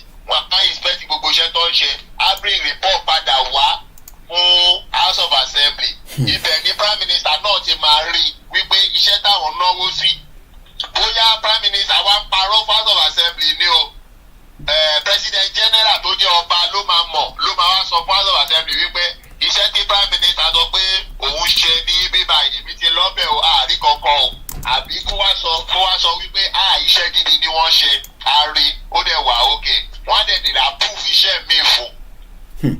So that is how parliamentary system has a check and balance. And number two, tí wọ́n bá ti approve tó bá ti ṣe òfin bẹ́ẹ̀ yẹn ní House of Assembly prime minister kan ló máa sign ni ló máa approve òfin ẹ̀. President general yẹn tó jẹ́ ọba king òun ló máa approve òfin tí House of Assembly ṣe yẹn. Then prime minister máa wá ṣiṣẹ́ lórí ẹ̀. That is how they have check and balance. I concede that. But our historic memory includes the notion that your greatest days were under Ivan, Peter the Great, and Catherine the Great. In other words, when you could control your neighbors. And people don't want to be controlled anymore. They want to be free to chart their own course. I'll never forget the first time a man with impeccable military credentials, the warden of Rhodes House, who was Admiral Viscount Montgomery's aide de camp in World War II, said, you know, you're going to have to leave Vietnam for the same reason we had to leave Nigeria. We left Nigeria. There was a horrible war. 3 million people died, but we had to go, and you're going to have to go. And I said, why? He said, because they don't want you. You know, people. Constitution, written constitution and unwritten constitution. Unwritten constitution did not mean that it's not written down. It's a legal term. When they say unwritten constitution, it means that the constitution is more than one book. UK used 24. That is unwritten constitution. Sweden used 16. That is unwritten constitution. But Nigeria is just one book. That is written constitution. And it has advantage and disadvantage. Mo ti ṣàlàyé nígbà tí mo sọ̀rọ̀ constitution. So in unwritten constitution, it's not easy to maneuver or confuse the judge because ó máa lọ tààlà sí article ibi tí ọ̀daràn yẹn tó ti ṣẹ̀ ni, and you no go out of that book. But written constitution ìwé kan ní gbogbo òfin yẹn ẹ mọ́dù ẹ̀ papọ̀ sínú ìwé kan. Ẹ dẹ̀ sọ pé anything outside of this book is supreme to it. So tí wọ́n bá ń sọ̀rọ̀ nípa article A nínú ìwé yẹn náà tẹ́yìn yẹn ti dáràn, lọ́ọ̀yà lè lọ sí article Z tí ò tán mọ́ article A tẹ́yìn yẹn ti dáràn á fa nǹkan tó máa tákù kíní yẹn jáde. The judge will be confused. Ibi tó ti lọ mú yẹn wá kò tán mọ́ ibi kíní á dẹ̀ máa kóòdù wípé inú ìwé yẹn ló ti mú jáde. And òfin sọ wípé anything outside the book is supreme. Òun ló ṣe jẹ́ kó máa postpone ẹjọ́, wọ́n máa postpone court case, wọ́n máa postpone most of the case. Tó bá rí lọ́ọ̀yà tó ya wèrè tó jẹ́ pé ó máa da ẹjọ́ rú mọ́ adájọ́ lójú. At the back end náà ti máa ń settle case at the end. Wọ́n máa ń pè ní kí náà máa ń pè náà pre-bargain. Wọ́n lọ settle ẹ̀ lẹ́yìn because ẹjọ́ yẹn ò ṣe é dá. So that's the dilemma of Nigeria. But that cannot happen in unwritten constitution because gbogbo òfin yẹn ló wà ní article titi ẹ̀ differently. So tó bá ti ṣe maybe act of agriculture now, act of agriculture ó wà differently. Tó bá ti lògbàdì òfin in agriculture line, ìwé agriculture yẹn nìkan náà máa mú wá, o ò lè jáde nínú ẹ̀, o ò lè lọ gbé ìwé medicine. Kò máa kóòtù òfin nínú act of medicine, kò fẹ́ máa fi da orí act of agriculture. No, you know act of agriculture yẹn. No. So most of the time ní UK, Sweden, àwọn ìlú tó ń lo written constitution bẹ́ẹ̀, lọ́ọ̀yà yẹn máa ń wá láti wá bẹ̀bẹ̀ ni fún client ẹ̀ wípé my judge tamper justice with mercy. Ẹ wo obìnrin ọmọ Nàìjíríà yẹn, minister of petroleum gbà yẹn. Desani, the criminal. Nígbà tí ó wà ní UK court, ṣó argue pẹ̀lú adájọ́. I was there. Wọ́n ò bí dá. Kò lè argue because òfin tó fi mú ó wà straight forward nínú articles ẹ̀. adájọ́ ẹ̀kọ́ máa ka òfin yẹn fún ni wípé are you guilty or not. òun náà dẹ̀ ti mọ nǹkan tó ń ṣe evidence ẹ̀ wà ó máa ní guilty ma guilty sir guilty ló máa ṣe títí tó bá ti sọ pé so nígbà tó dẹ̀ mọ́ pé o ṣẹ̀ báyìí sí kí ló wá fẹ́ ká ṣe fún ẹ ibẹ̀ ni lọ́ọ̀yà ẹ ti máa dìde wípé olúwa mi ẹ jọ àṣìṣe ni client mi ṣe àṣìṣe ni. Well, I mean, she's still she did November kó tó wá sí court. She's currently on a 70,000 bill. She's also a flight risk. Ó lè sá lọ, so àdẹ̀fẹ́ kó sá lọ. So àti fi electronic tax lẹ́sẹ̀ bí ṣe bá yín sọ̀rọ̀ bishop. At 11 o'clock she cannot leave. Oh, bíbá bá àti ìyá ẹ̀dá kó jáde nulẹ̀ ẹ̀. Tó bá jáde iná electronic tag yẹn ó máa lọ sí the nearest police station tó connect ẹ̀ mọ́. Because she's a flight risk. I was there at the court when she submitted her passport because she wanted to put 30,000 pounds down. The judge said no. She put down 70,000 pounds. No submit to court. Can I continue, Bishop? Let me go back again to the ìlú tó mọ nǹkan tí wọ́n ń ṣe nìyẹn. ìlú tí wọ́n mọ nǹkan tí wọ́n ń ṣe nìyẹn. Nigerians and even our Yoruba people a ò mọ nǹkan tá à ń ṣe for now a ò dẹ̀ mọ anything. Gbogbo nǹkan táwọn èèyàn máa ń fẹ́ portrait lé lórí is to copy without essence. You need to it has purpose. And the structure that it's meant for. It must have purpose and structure that it's meant for. It's not just Jack and Harry. So you must know what the government and the type of government or the form of government you are using or you want to use is meant for. So Kito saw the last one here, which is presidential form of government.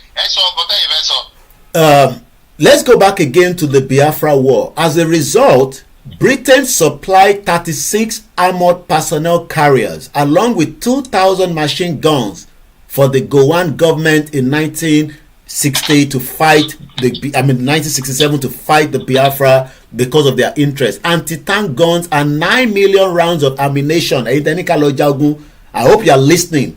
This is what it means. You will need this kind of supply.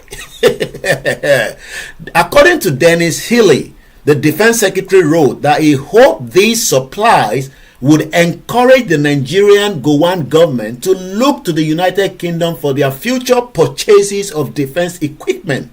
By the mid-1968, Britain has supplied 15 million rounds of ammunition, 21,000 mortar bombs, 42,500 each-weight round, 1,950 rifles with grenade launchers, 15,000 IBS of explosive, 500 submachine guns, 4,000 rifles, and 4 helicopters. Bishop, go ahead again. Yeah. Thank you very much. Now, let me now go straight to the presidential form of government. Now, presidential form of government is the type of government you see in America where the name of the executive is called president. The type you see in Nigeria, the name of the executive is called president. Now, the power given to the president is like he is the commander-in-chief of armed forces and is also the head of the executive. But in parliamentary, the prime minister is not the commander-in-chief of armed forces. He is only the head of the executive. The commander-in-chief of armed forces is the defense minister, who is also member of the parliament. So all the commanders, executive, military and everything, they are in the parliament. So it is the parliament that will debate and agree and give order for all the head to go and execute. While the king with or the queen will sign, approve it. That parliamentary. But in the presidential, there is nothing like the king. All the land is subject to the president, and he is the commander of the armed forces and also the head of the executive operation. So the House of Assembly is there to checkmate his authority. But in Nigeria, the opposite is they are not there to checkmate. They are there to enhance his authority. So far money can change am. So that one side. Now, kí ni pàtàkì form of government yẹn? Pàtàkì ẹ̀ ni wípé ìlú tí wọ́n ti ń lo presidential wọn ò lọ́ba. Are you hearing me, sir? Loud and clear. I don't want to interrupt. Kì í ṣe ìlú tí wọ́n ní orí adé. This is where we have problem in Nigeria. Ìlú tí wọ́n ti lo presidential forms of government kì í ṣe ìlú tí wọ́n ní orí adé, tí wọ́n ní ọba. That is the reason that forms of government subject all any other leadership or hierarchy under himself. Ní parliamentary system, wọn ò bí prime minister dákó wojú ọba who is the president general. Wọn ò bí dá. Authority oníkálukú ọ̀tọ̀ọ̀tọ̀. And responsibility ọ̀tọ̀ọ̀tọ̀. But in a presidential system, forms of government, president yẹn òun ni aláṣẹ ìkejì òòṣà òun everything. So that's the reason nígbà táwọn òyìnbó fún wa ní tọ́tọ́ fún wa ní parliamentary system of government, forms of government, a parliamentary forms of government and a federal system of government. Also, a country uses the two simultaneously. They give us parliamentary forms of government and federalism system of government. Lalupo. Nígbà yẹn a ní different component unit, western region, eastern region, northern region. Resources oníkálukú papọ̀, oníkálukú control resources ẹ̀ ní they manage and contribute to the center. That's the federal system. Now, àwa dá gbogbo ẹ̀rú fúnra wa. Àwa tọ̀nù ìlú tó jẹ́ pé kì í ṣe èdè kan náà tí iṣẹ́ ẹ̀yà kan náà. Number 2, ìlú tó tún tóbi. Àwa sọ the unitary system. Ṣé ti rí pé a ti lùgbàdì principle àwọn òfin àpọ̀ policies tá a lò wọ̀nyẹn. Àwa sọ the unitary. That is number 1. Number 2, a mọ̀ wípé ìlú orí adé ni wá, àwọn ọmọ aládé ni gbogbo wa, àdádé, ilé àwọn ìlú ọlọ́ lọ́ba, ilé àwọn ìlú ọlọ́ lọ́ba, àwọn ilé àwọn ìlú ọlọ́ lọ́ba, àwọn ìlú tí ò lọ́ba wọ́n ní baálẹ̀. It's a royal lineage. In UK, wọ́n pè ní Duke of Manchester, Duke of Kinikan, baálẹ̀ náà pè bẹ́ẹ̀. A ní baálẹ̀, a ní ọba like that. Now, despite the fact pé a change federal type of government wa, a change it to unitary, which is supposed not to be so and which is error. A tún wá lọ change forms of government wa from parliamentary, àwa sọ the presidential. Wàhálà Nàìjíríà ò lè tán láéláé. Because we are operating an error forms and error system of government. Ìjọba Nàìjíríà ló máa dá wàhálà lẹ̀ fún Nàìjíríà every time. So far that system and forms of government is still in place because it's erroneous. So number 1, ó contradict àwọn orí adé kọ́ wà ní abẹ́ a politician. So olóṣèlú kan tí ò ń ṣorí adé because he has made his way to be president, á pàṣẹ fáwọn ọba ẹ̀ nǹkan tó bá fẹ́ wọ́n bí ọba náà dá kó má gbọ́ because àṣẹ títí ẹ̀ on the president kò recognize ọba and àwọn ọba yìí ló nílẹ̀, àwọn ọba wọ̀nyí ló nílẹ̀.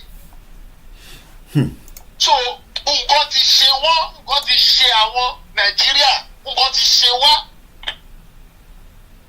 So even even orí adé yẹn ẹlẹ́dàá ẹ̀ máa jà ìlú yẹn ò ní tòrò ẹlẹ́dàá ẹ̀ máa jà ìlú yẹn ò ní tòrò.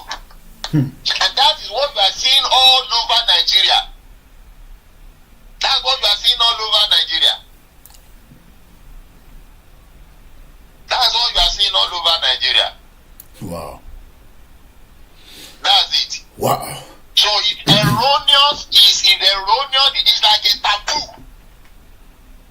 So àwọn ọmọ Yorùbá wọ́n láti listen now. Come understand kí ni wọ́n fẹ́. If we have a Yoruba nation today, tí a bá fẹ́ dá àṣẹ padà sí ẹnu àwọn ọba wa, we now know it is a parliamentary system we go for, not a presidential. Because it's a parliamentary that enshrine authority for kings. Ó wá wà láàrin àwọn ọba yẹn bọ́ ẹ máa rotate ẹ̀ nítorí ilẹ̀ Yorùbá láwọn ọba tó pọ̀.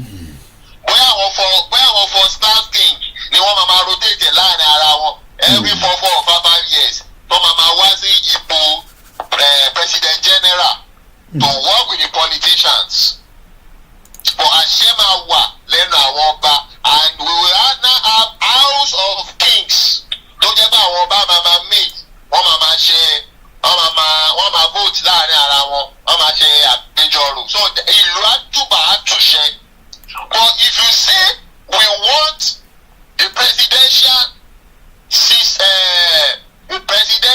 forms of government, what you are saying is that ẹ̀fẹ̀ council gbogbo orí adé. So you need to stand for that. Tó bá jẹ́ ìtẹ́fẹ́ ṣe nìyẹn. Ẹ ò gbọ́dọ̀ gbé presidential sílẹ̀. Kẹ wá tún sọ pé àwọn ọba máa jẹ. Ẹ fẹ́ fún àwọn orí adé sábẹ́ olóṣèlú níbi yẹn. It cannot work. That is the mistake of Nigeria. We should not repeat that again. Shall get it clearly. Loud and clear. So àwọn èèyàn wa ọkọ̀ máa ń lọ léèwé ni wọ́n ò mọ̀wé.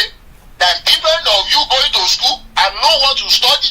That different of you you just carry certificate and know what you can defend the certificate. Àwọn èèyàn wa kọ̀ kàwé ni wọ́n ò mọ̀wé. ìyàn kan béèrè bishop ẹ jẹ́ ká try láti ṣé ó possible somebody is asking that with the kind of kings that we have now, we suggest that we shouldn't go to them, we shouldn't give power back to them. It will be difficult and more complicated. That's first question. The second question coming again is Malaysia king, they rotate every 5 years. Ṣé torí system of government tá à ń run nínú Nàìjíríà burúkú jungle yẹn ló ṣe ní impact pẹ̀lú àwọn tradition system of our own kings? Exactly. Òun ni mo ṣàlàyé lẹ́ẹ̀kan yẹn wípé àwọn orí adé yẹn náà máa jà wọ́n máa misbehave. Àṣẹ wà lórí ọba àwọn adé tó ń díwọ̀n yẹn àṣẹ wà lórí ẹ̀. It's wrong tó gbé wọn sí abẹ́ àwọn tó wà lábẹ́ wọn. And expecting a successful outing from them. And expecting a good result. No. Ó lè ṣe rí àwọn ọba tó lọ ṣògo owó, àwọn ọba tó ń fa àwọn èèyàn ṣe tutù, wọ́n fẹ́ lówó, wọ́n fẹ́ ní moral láti control authority to confront somebody that they felt is overriding them, which is not necessary, in which they did not think about before. Ọba ò wọ́rì nípa owó tẹ́lẹ̀ náà, wọ́n máa gbówó wá bọ́ bá ní náà. Ọba kò máa pàṣẹ ní ẹ̀tọ́ ọ̀nà iṣẹ́ àwọn tó máa tún ṣe wọ́n máa come out in the society wọ́n máa tún ṣe. The joy of the king is to see the subject prospering. Wọ́n lè máa kábíyèsí inú wọn máa dùn. Wọ́n máa ní òkè ìlú mi àtúnlélẹ̀ tó wọ bíbá ẹ̀ ẹ jẹ́ ká tún palẹ̀ yẹn láró táwọn èèyàn wá tún wọ bẹ̀ wọ́n máa ìdùnnú ọba nìyẹn. But that has changed now because ọba ní depression.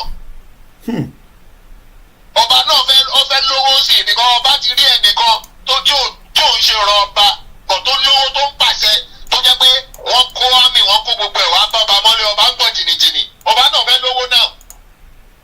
So nǹkan burúkú máa jálù nǹkan burúkú ni nǹkan burúkú máa jálù nǹkan burúkú ni. It's wrong. So òun ni mo ṣe ní Yorùbá people should decide now. Do you want the institution of king to continue? If you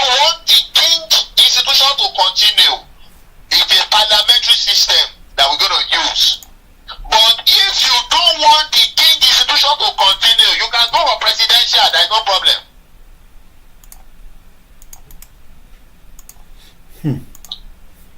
Wow. But you cannot go for presidential and still say that the king institution should exist. It's a taboo. Gbogbo ìlú tí wọn ò lórí adé àwọn ló lo presidential. Ẹ wo Israel. Kí ló ń lò? Parliamentary system ni now. The prime minister of Israel ẹ gbọ́ now.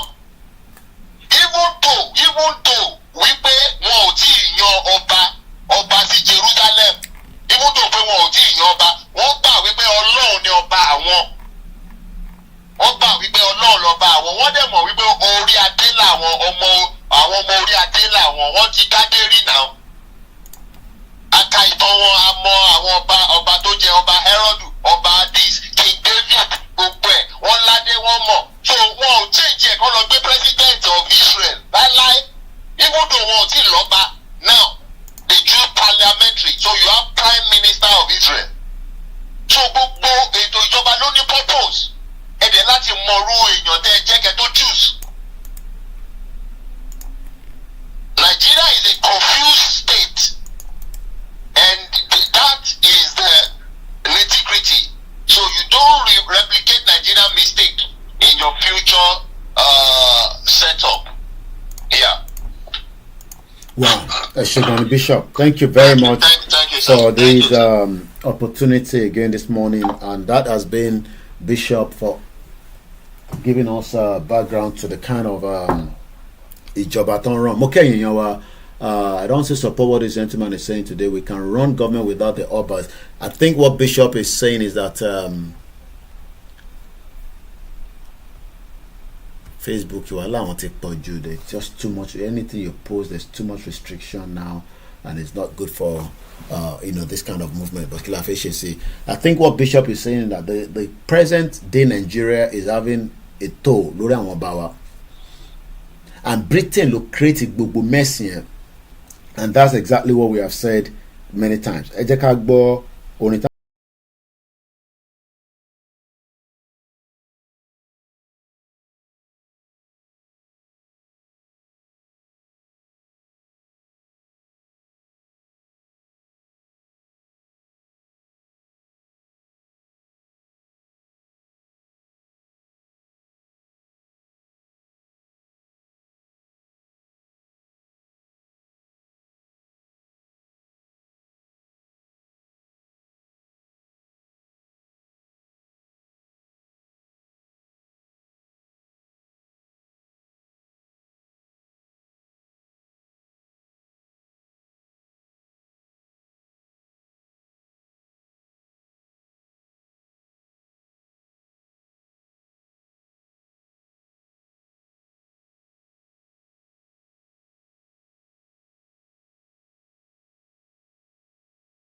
Shakiru Ekaro, good morning to my brother Omobolaji Abdullah. Àwẹ̀ di mélòó lé nítorí àwọn tá a gbà ká lè máa kà mọ́ ẹ̀yin tẹ́ ń gbà mọ́ kẹ́yìn tẹ́ wà ní orí Instagram.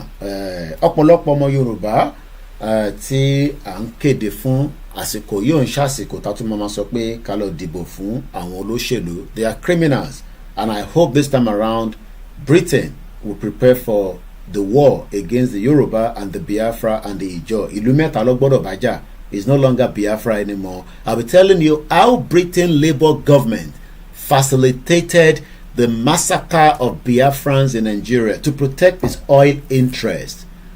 That is coming from Declassify UK. Also on the Guardian newspaper in the UK, buried for 50 years, Britain's shameful role in the Biafra war.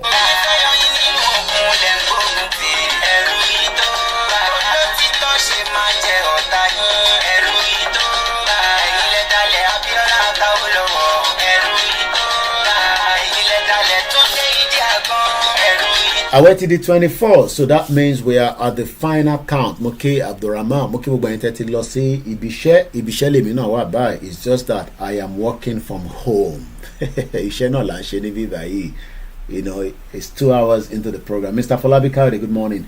Moke gbogbo ẹ̀yin tí ẹ̀ ń prepare láti lọ sí oko.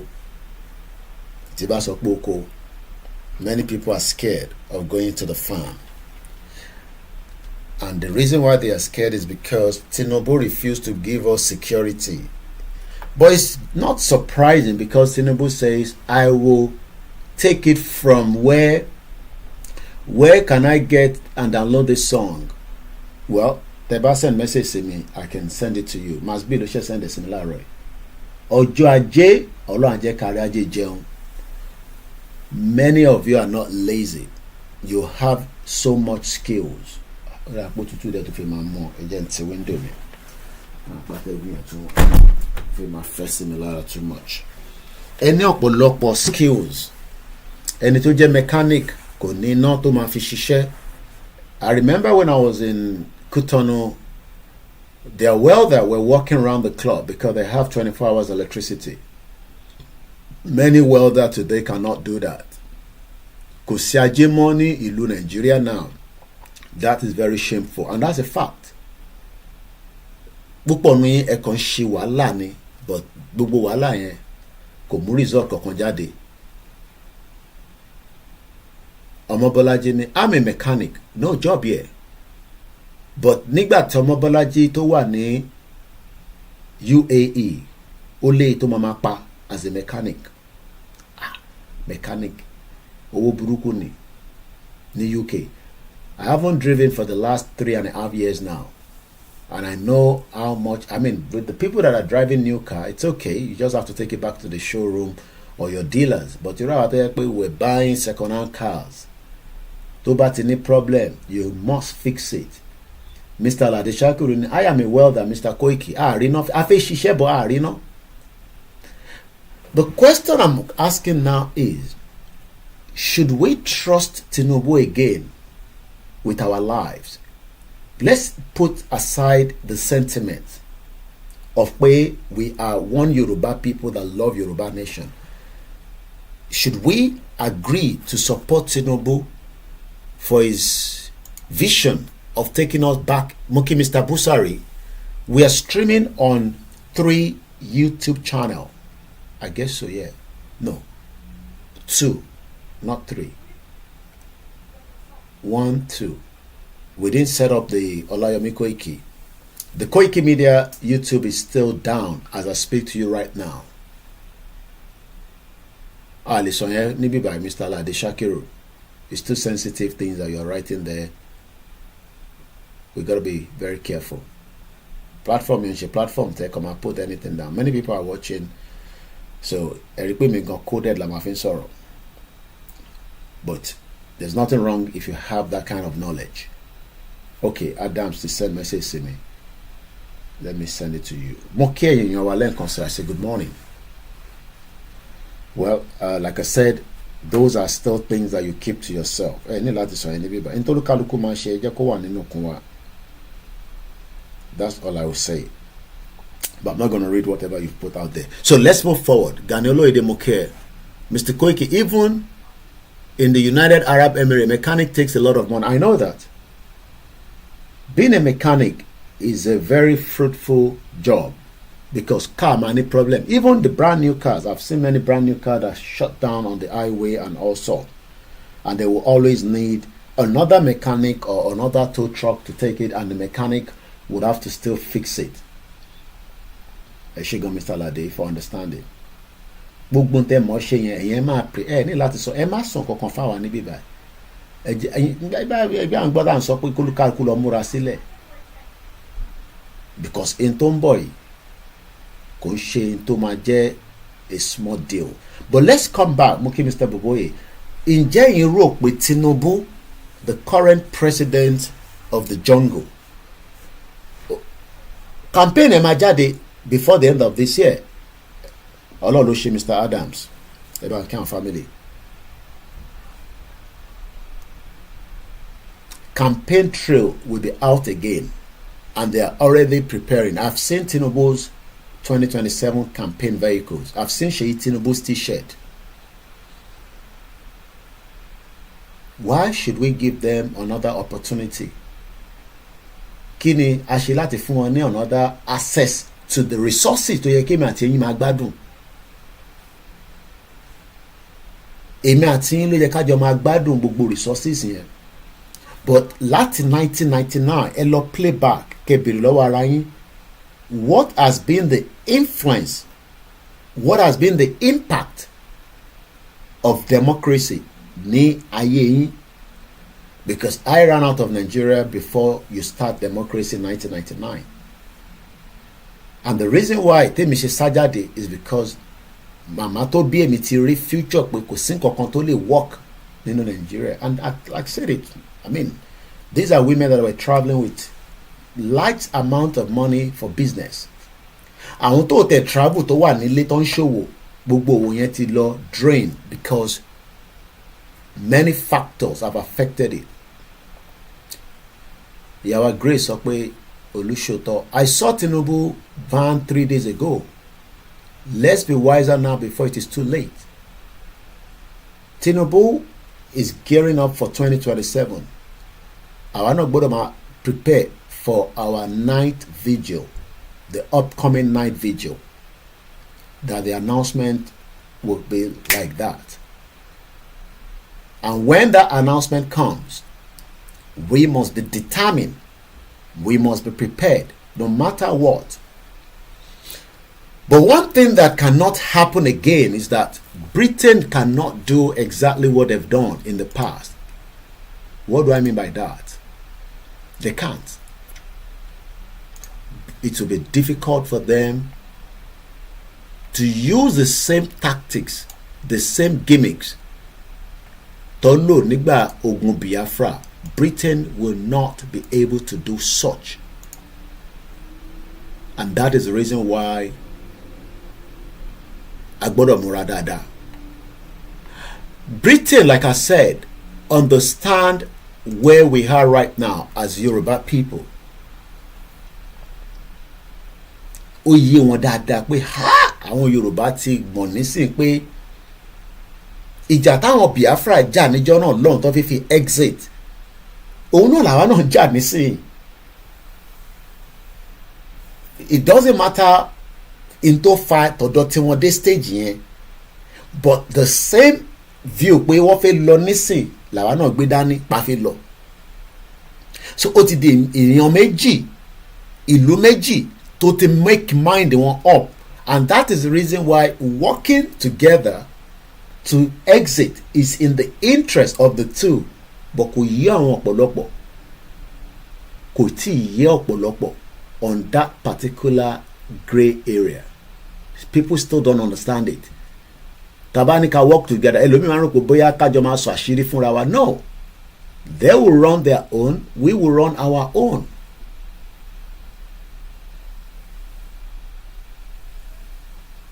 Ọmọlúwàbí, Chief Tinubu and his little demon son will do whatever they want. It is left for us to do whatever we have to do to free ourselves. Òdodo ọ̀rọ̀.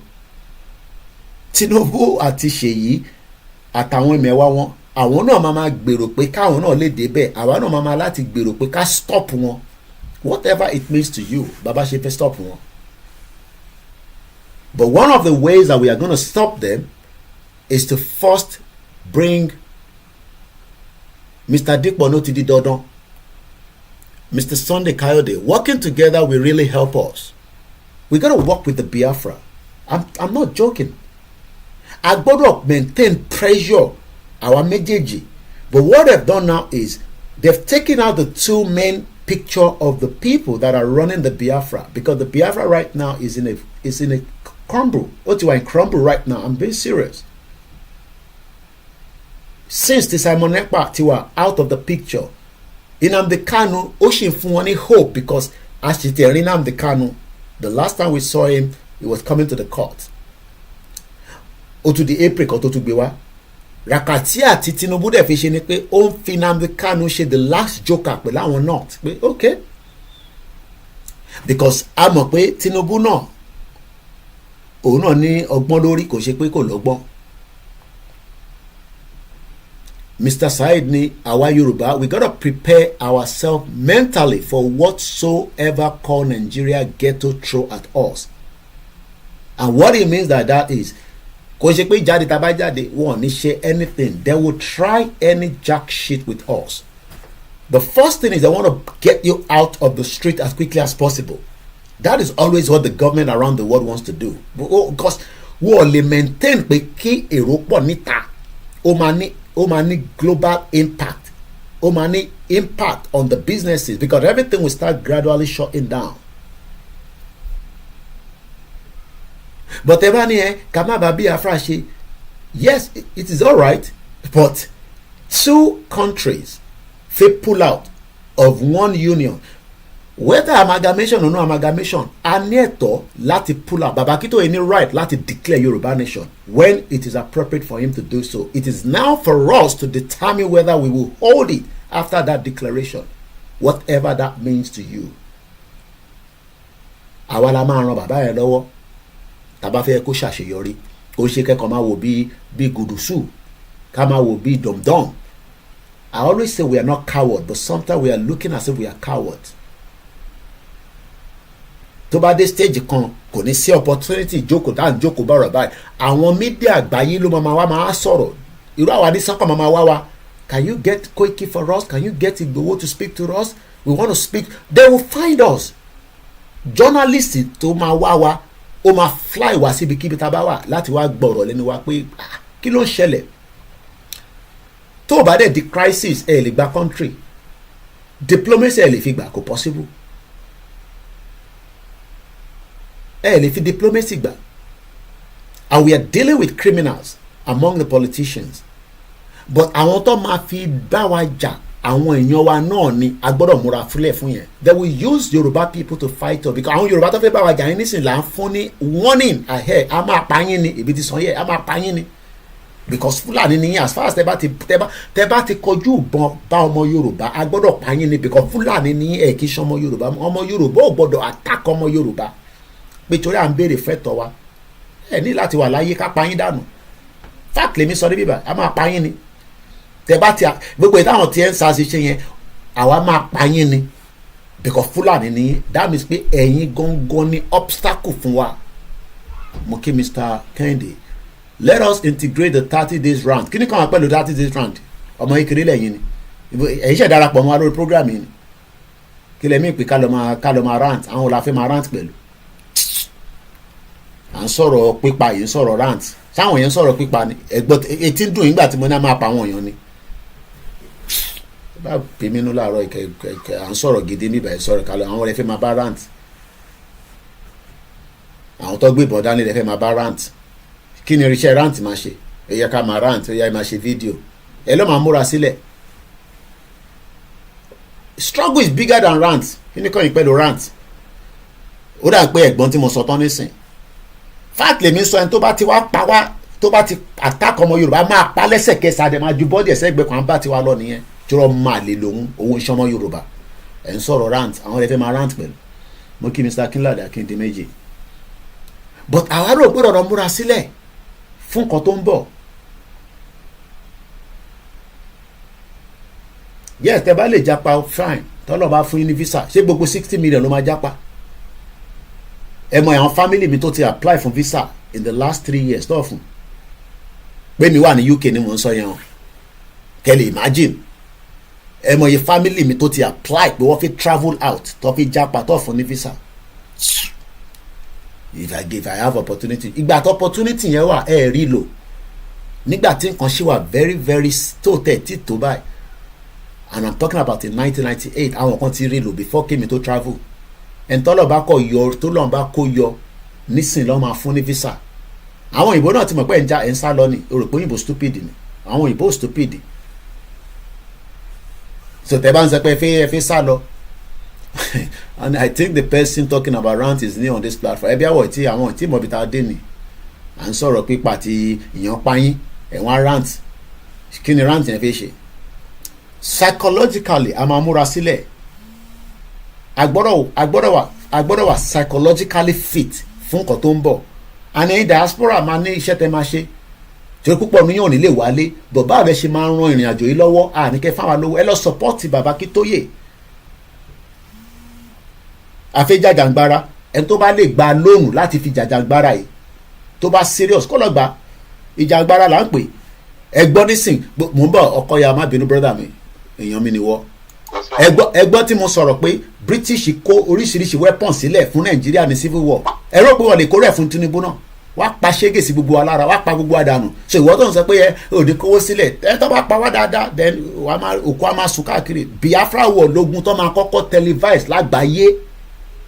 gbóhùn sókè ọkọ ya má yẹn dẹ dúró.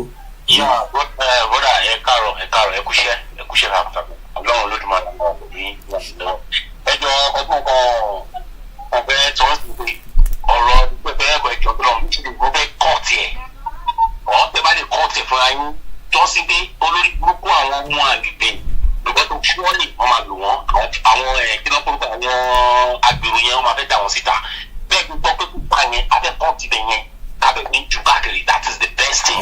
ìmọ̀ àti repeat ẹ̀ a máa repeat ẹ̀ ẹ bá mi ṣe screenshot ẹ̀. mo fẹ́ gbà tí mo gbọ́ ní kí ló ń porúkọ ẹ̀ ní ọjọ́ tẹ send wọlé. so ó nira fún mi láti lè lọ gbọ́ mi mọ sáìtì kankan tó wà ní mo fẹ́ kọ́ọ̀tì ẹ̀ bọ̀ mo mọ sáìtì tó wà nínú fídíò tẹ bá lè bá mi tẹ bá lè kọ́ọ̀tì lè àbí tẹ bá sọ ibi tẹ bá mọ ibi tó dé mo fẹ́ kọ́ọ̀tì ẹ̀ jáde ẹjọ́ tó yọ lọ́rùn. Okay. But they have to know because sharing what they gbẹnu gangan ló ń pa most of àwọn èèyàn lẹ́rù. nítorí pé wọ́n máa lo àwọn èèyàn wá kú wa. ẹ má wọrí pípa làwọn yẹn ẹni tó bá ti lò tó bá ti yìnbọn fọmọ Yorùbá nígbà tá a bá jáde. ní Ogun State everywhere wọ́n ti bá yá àwọn yóò tó wá jẹ́ pápátá. Ọlọ́run kò sọ àwa Ọlọ́run kò jẹ dànù àwa ń gbé ká máa ń gbé ń gbé kí èèyàn máa fi ọkàn sí bí a gbé àbí kí èèyàn kàn try láti máa mú iṣẹ́ ní bí èèyàn máa try kí èèyàn máa gbìyànjú díẹ̀. Mo ti bá yàwọn olùdíje gan àwọn tó lè máa lò ní. There was a day I was not mo gba sáìdì àtọkọjá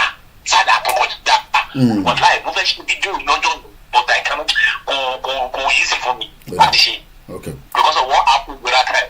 Kò easy for me. Tẹ bá rí àwọn youth anybody tó bá bọ́ ẹ̀rọ ọ̀kadà báyìí àwọn yóò tó ikú wọn bí from bí i 18, 20, 21, 24 tẹ bá rí wọn ṣe ọkàn gbọ́ sókè ni tó bá bọ́ ẹ̀rọ ọ̀kadà báyìí wọ́n lè gbọ́ sókè gbá wọ́n lè gbọ́ sókè máa sàá wọ́n máa hìlì wọ́n máa sí àwọn ọmọ gbẹ́dẹ̀ púpọ̀ I tell wọ́n provide fún almost 5 minutes wọ́n rò pé kọ́ nígbà wọ́n ṣe ẹ̀rọ tí gọ́ọ̀mẹ̀ kó bá tẹ̀ lọ́la gọ́ọ̀mẹ̀ bá wọ́n pé ó yá tó fẹ́ pè mọ́ra yìí wọ́n máa pè wọ́n mọ́ra wọ́n dẹ̀ àwọn tó bá irú àwọn ìgbà pín fún ọ ní 5,000 àkásán ó yá ẹlẹ́dà olúwọ́lú ọba tó máa ṣẹ́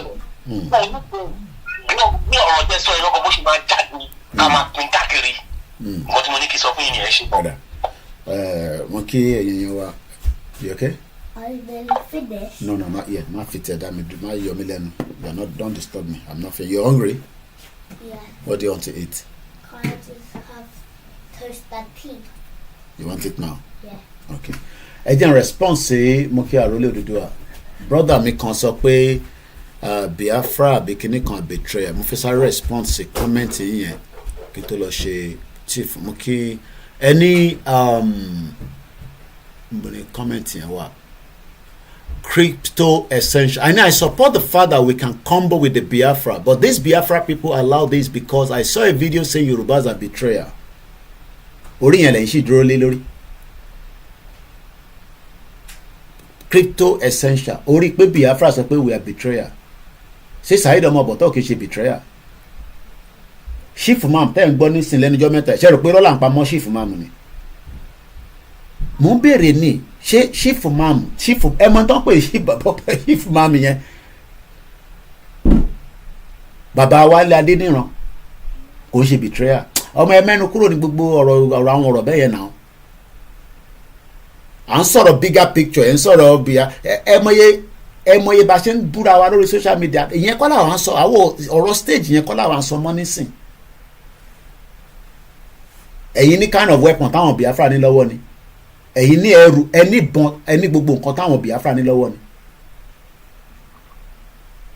mò ń béèrè ni o àwa nísàn àwọn ò níbọn àní kankan bọ̀ a ní ìbílẹ̀ tí Elédùmarè fún wa a rẹ̀ láwọn kabúkabú àwọn ṣakabula táwọn àwọn tìjọ́ náà ń lò à ń sọ̀rọ̀ gidi bíbẹ̀ bíbẹ̀ platform tẹ̀mí ò ń ṣe platform tẹ̀ bá wá síbẹ̀ tẹ̀ bá mọ tẹ̀ fẹ́ sọ ẹ jẹ́ ká wà careful ẹ̀ ní Biafra betrayer gbogbo wa ní betrayer but right now ká wà formidable táwọn bá jáde nísìn táwọn náà bá jáde ní south east long tó ń sọ pé zọbúzọbú àwọn ò ní gbà pressure ti wà nìyẹn but nígbà tẹ́ bá ń sọ pé betrayer ni wọ́n normally yẹn yàtọ̀ ayébáyé nìyẹn we are talking about something serious now gbogbo àwọn politician lọ́jọ́ ìyàwó ra wọn gan bá ìyàwó ra wọn sùn bọ́ ṣe wà wọn lórí burúkú bọ́ ṣe wà yẹn so ẹ jẹ́ ká wà very careful Mr. Kinlade ní eye for eye blood for blood bẹ́ẹ̀ ni long live Nnamdi Kanu long live Simon Ekpa and long live Biafra Republic Saheed ọmọ bọ̀tà tẹ̀yìn sọ yẹn a lè sọ̀rọ̀ délẹ̀ tán ni ṣọlá gbọ́dọ̀ fáwọn ọ̀rọ̀ kan sábẹ́ ẹ̀kún ni olórí burúkú ọmọ àlè ọmọ kan ni àwọn tó yé ó lè understand lórí ìrìn àjò yìí pẹ̀lú ọ̀rọ̀ àwọn Biafra kíkọ́ra fi sílẹ̀ bẹ́ẹ̀ kí kóòdù ẹ̀ bẹ́ẹ̀ yẹn ẹ jẹ́ ká wà very careful à ń sọ̀rọ̀ gidi mi bẹ̀rẹ̀ sọ pé ìṣẹ́rọ̀ betrayal là ń sọ nísìn ẹni tó ń pè mí ṣe mú bọ̀ ọ̀rọ̀ bí ta dé nísìn ọ̀rọ̀ báwo la ṣe fẹ́ work together ṣé MKO betray èèyàn kan tó ní ṣé MKO betray àbí Awólọ́wọ̀ ṣé wọ́n padà pa à ń sọ̀rọ̀ movement tó ní opportunity táyé wa máa fi dá just before kí n tó lọ ṣe tí fọmọ mi ẹ jẹ́ ká gbé irọ́ á jẹ́ pé mo ti ṣojúṣe ni mo ti Mr. Boboye máa block yín náà for now ẹ má bí pé kò yẹ pé block ẹ jẹ́ kọ́kọ́ gbé call ẹ̀ tó ń pè kọ́lé yẹn kí wọ́n sáré lọ gbomi kaná kí n lọ fi kerosene gbomi kaná kọ́mọ mi lè ṣe ara ilé ìbá dìde nísìnyí tó bá yọ kí ní ṣe ló máa ẹni wireless wọn yẹn ẹ jẹ́ fún wa ní support yín a ti ń pè yín Mr. Peter hello kẹ́ fẹ́ dá sórí ètò ni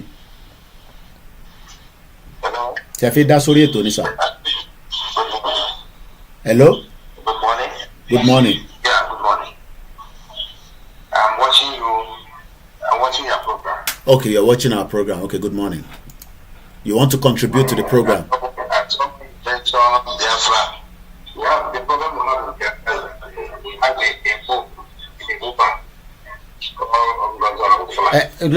hold on. We don't want to bring that to the platform here. There's a lot of issues that we don't want to be involved. I understand that my prayer now is, look, my own prayer is let's pray for Simon Ekpa to come out. Let's pray for Nnamdi Kanu. When those two come out, everything will reset itself, right? Sorry, what did you say? So let's leave it like that. So we don't want to be involved with that issue because we already have our own issue. We dealt with it internally. I don't want your own issue to be. I always say to my people that we are going to support Biafra. That's all I've said. I have not mentioned what section. When Simon Ekpa was around, we were working with Simon Ekpa. We didn't work with DOS. Everything about it. You have a problem for issues. So I don't want you to mention names and bring all this, your own issue onto this platform. That is not what we are talking about, and I'll leave it like that, okay? Oh, hey, Biafra. Thank you, my brother. They have a lot of problem right now. I don't want to get involved with their problem. My prayer is that Simon Ekpa should be out as quickly as possible and take charge back. Tó bá ti jáde, gbogbo problem tó níyẹn á dé pẹ̀lú ẹ̀. so bó ṣe jẹ́ nìyẹn. So I have to go now and call Mr. Boboye káwọn bá mi take over program ẹ kì í sáré lọ ṣe toast fún ọmọ mi kó tún padà wá sísàlẹ̀ nísìn. Ẹ máa wonder pé ṣé wọ́n lọ sí school lẹ́nu. Yes, wọ́n ṣì ní inset day is teacher training. So kò ń ṣe pé mo kó wọn sílé pé anything. Ẹ máa sọ̀rọ̀ lọ, ẹ má tún máa bí mi pé ṣe ń gbọ́ mi tí bá ti jókòó padà. Ẹ ní sùúrù ṣe ń gbọ́ mi ni. Ọ̀nà àwọn brọ́dà mi pè mí náà jẹta ìtẹ́mítì tó sọ náà nìyẹn. Ṣé rí àwọn agbèrò yẹn àti àwọn bọ́ọ̀ tó ń ṣe kọ́ọ̀tù yẹn, iṣẹ́ tí àwọn politician yẹn máa lò fún mo máa lò wọ́n ní ọjọ́ yẹn. Ẹ bá wa ṣe voice yẹn dáadáa kán gbọ́ torí tó bá di ọjọ́ yẹn wọ́n bá ń rìn yẹn ní àwọn nǹkan yẹn ní àwọn máa ṣe wọ́n. Wọ́n bá ti mọ̀ pé wọ́n ò lè support Yorùbá nation kan jókòó sínú ilé wọn. Òdi dandan pé kán wá máa disturb wọn. Àwa la fẹ́ ti rálì wa á pè wọ́n. Tó bá lè jọ ìwà dédé tó bá dẹ̀ lè jọ ìwà kan jókòó nínú ilé wọn kan kán wá máa lò wọ́n against wa especially àwọn boy cultism yẹn tó bá máa lò wọ́n against wa àjọ máa gbé náà wojú ara wa ni. Bẹ́ẹ̀ bá ṣe sleep bó ṣe 20 minutes ni káwọn náà lè wò ó lórí nẹ́ẹ̀tì wọn ní Nàìjíríà tó bá kàn dẹ̀ ní nẹ́ẹ̀tì tó pọ̀ ọ̀kan lè gbọ́ 20 minutes yẹn dáadáa. Tó bá lò wọ́n against wa a máa léra wa wọnú ilé dáadáa ìyẹn ni mo ní nǹkan contribute fún. Alright, ẹ ṣe àti gbọ́ yín ẹ má bínú ẹ̀yìn àmọ́ ń bọ̀. Mo kí ẹ̀yin èèyàn wa má bínú. I need to make breakfast for the children. Alright, while I'm doing that, I can just play something so that it doesn't go quiet. Bẹ́ẹ̀ni Amauche, we pray for things to work back with my people in the Biafra, but I don't want to get involved with any of the things happening right now. Not that I'm not saying it, but I just want to stay clear out of it. This Simon Ekpabade, there are a lot of things I will be speaking to him about from our own perspective behind the scene as Yoruba people that love Biafra. But right now they have many problems, and I pray that those problems will be resolved as quickly as possible. But for now, let's go back and listen to this while I come back with more of our program. Mr. Sunday, we are talking about the nation. Someone is talking about ranting. Atikoja ranting and to bafi rant. We are not ranting here. We're talking about how we gain and get our freedom as quickly as possible.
èèyàn wa lẹ́ẹ̀kan sí I say welcome to ọjọ́ ajé.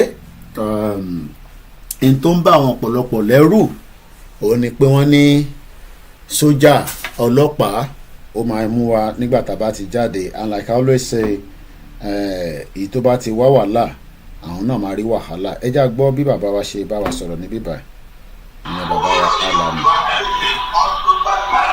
But I think this is the one that has.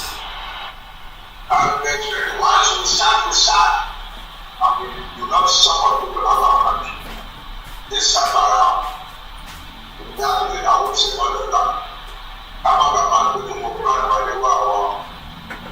Our parents want to tell what they said, look back, this one too. But we are going to come, we are going to begin Nigeria very soon. By the grace of God, I repeat, by the grace of God, we shall make Nigeria very soon. Thank you very much. So,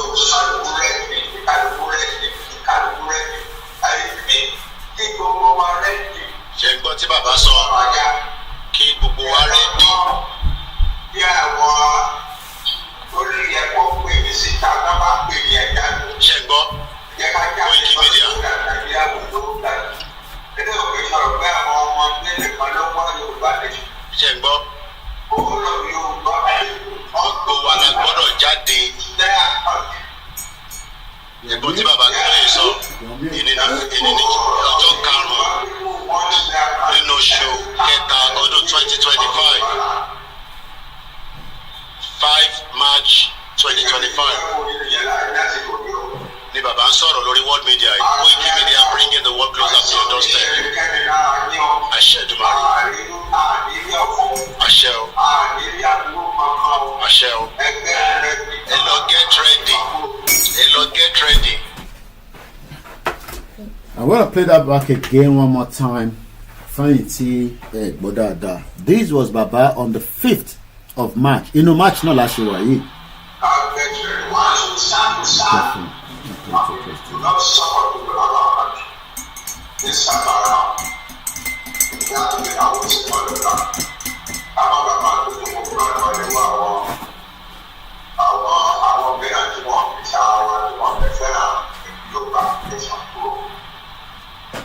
But we are going to come, we are going to begin Nigeria very soon. By the grace of God, I repeat, by the grace of God, we shall make Nigeria very soon. Thank you very much. So, ready. I repeat, keep gbogbo wa ready. ṣe gbọ́ tí bàbá sọ kí gbogbo wa ready. Now, bàbá yìí ẹ má expect kí bàbá fi gbogbo ọ̀rọ̀ kó fi gbogbo ẹnu sọ̀rọ̀. ẹ bá mi gbọ́ wọlé share button.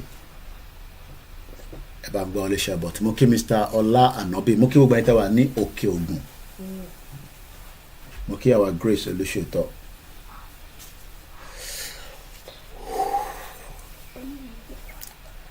n tó ń ṣàwà ni pé a fẹ́ ká fi gbogbo ẹnu sọ̀rọ̀ tán. àwọn olóṣèlú mọ̀ dájú pé bàbá tó ń darí wa yìí bàbá tó ní brain ni ó dẹ̀ ń guide wa a dẹ̀ ní ṣìṣe.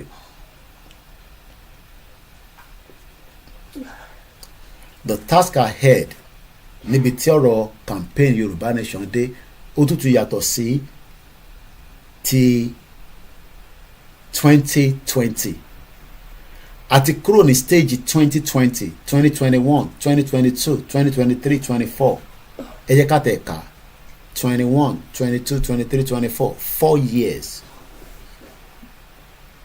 25 yìí á pé 5 years. So we have become much more understanding than previously. Àti ní òye tó pọ̀ ju ti tẹ́lẹ̀ lọ. Òye yẹn dẹ̀ là ń lò nísìn. Ẹ já lọ sọ́dọ̀ kọ́là ìmúbọ̀. Hello kọ́là. Mo máa lọ sókè. Mo fẹ́ lọ ṣe number 1 ni mo fẹ́ lọ ṣe kàn ṣe number 2. So ẹ máa sọ̀rọ̀ lọ, àwọn èèyàn máa gbọ́ yín. Ẹ má tún bí mi pé ṣé Mr. Koiki wà tí bá ti dé màá láti pé mo ti wà lórí ìjókòó. kó lè má lọ tọ̀ sára àbí ẹ fi mọ̀ yẹn ẹ mọ̀ páwọn mídíà tó bá kúrò lórí chair ọlọ́gbọ̀nsẹ̀ ni ṣé ká tọ̀ sára ni látàárọ̀ ó yá gbóhùn sókè Mr. Adams ẹ̀yin lẹ́ control program sáwọn èèyàn gbọ́ yẹn máa sọ̀rọ̀ lọ. ṣe rí àwọn èèyàn wa mo kàn bẹ́ẹ̀ ká mú kíní kan báyìí pé ọ́fíìsì tó tóbi jù lágbàáyé òun ni ọ́fíìsì àwọn citizen tó jọ mọ̀ lò ẹ wá yẹ kán dẹ́rù bà wá pé bẹ́ẹ̀ ta bá jáde lọ́kàn máa ṣẹlẹ̀ kò sí kan tó fẹ́ ṣẹlẹ̀ tí ò ti ṣẹlẹ̀ wàá wá ní káàdì tààmì pé kan tá a ní ilé kò ṣẹlẹ̀ àdéhùn ó máa wù mí kí Mr. Fruit náà bá wa ṣe fún rẹ́kọ̀dù pẹ̀lú eléyìí tí àwọn ẹni bọ̀ tó bá àtàkì wa nípa máa ṣe fún wa kábọ̀ àti fi sí rẹ́kọ̀dù náà pé anything tíjọba Nàìjíríà tó bá ṣe fún wa lórí títì ọ́fíìsì gbogbo àwọn ọba pálásì gbogbo àwọn ọba la máa kú pátápátá pálásì gbogbo àwọn ọba tí Nigerian government bá ti lé wa kó lórí títì pálásì gbogbo ọba ilẹ̀ Yorùbá pátá la máa kú báyìí ká máa fi sórí níbẹ̀ náà ká máa ju jáde àdé mo fẹ́ bẹ̀ ẹ̀yin ìyẹn wa ẹjọ́ torí tó pọ̀ mo fi Olódùmarè tó dá wa mo fi bẹ̀ yín ṣé rí YouTube nìkan kọ́ ni platform tá a lè fi gàjàgbara a ní ọ̀pọ̀lọpọ̀ social media tó yẹ kí gbogbo wa ká lè máa engage báyìí pàtàkì fún kan tá a fẹ́ ṣe fún night week tó ń bọ̀ yìí a níbi Twitter ẹ jẹ́ ká máa hold the space ká máa mọ̀ pé Yorùbá fẹ́ ṣe nǹkan kan fẹ́ jáde síta wọ́n fẹ́ fi ẹ̀yọ́nú wọn rùn Twitter ṣe pàtàkì kì í ṣe YouTube kì í ṣe Facebook nìkan la máa jòkó sí ẹ jẹ́ ká lọ register fún Twitter tó bá ṣe jẹ́ pé flyer ọyọ̀ kan tó jẹ́ ti night vigil yẹn la bá lè post lẹ́yìn kọ̀ọ̀kan bá lè post téèyàn ń lòdì bá post ẹ̀ léde á níbi tá a rìn dé á encourage àwọn èèyàn wa ẹ jọ ẹ jẹ́rí kòjìkòjì náà bá bá jòkó sí YouTube nìkan Twitter space ẹ jẹ́ ká máa hold there every time every second every time ká máa hold there ẹ jẹ́ ká máa sọ̀rọ̀ nípa ẹ̀ gbogbo àwọn tá a ní Twitter space kò sí àwọn tó jẹ́ ti Yorùbá nation nínú wọn àwọn ti Nàìjíríà ni wọ́n kàn fi Yorùbá pẹ̀lẹ́.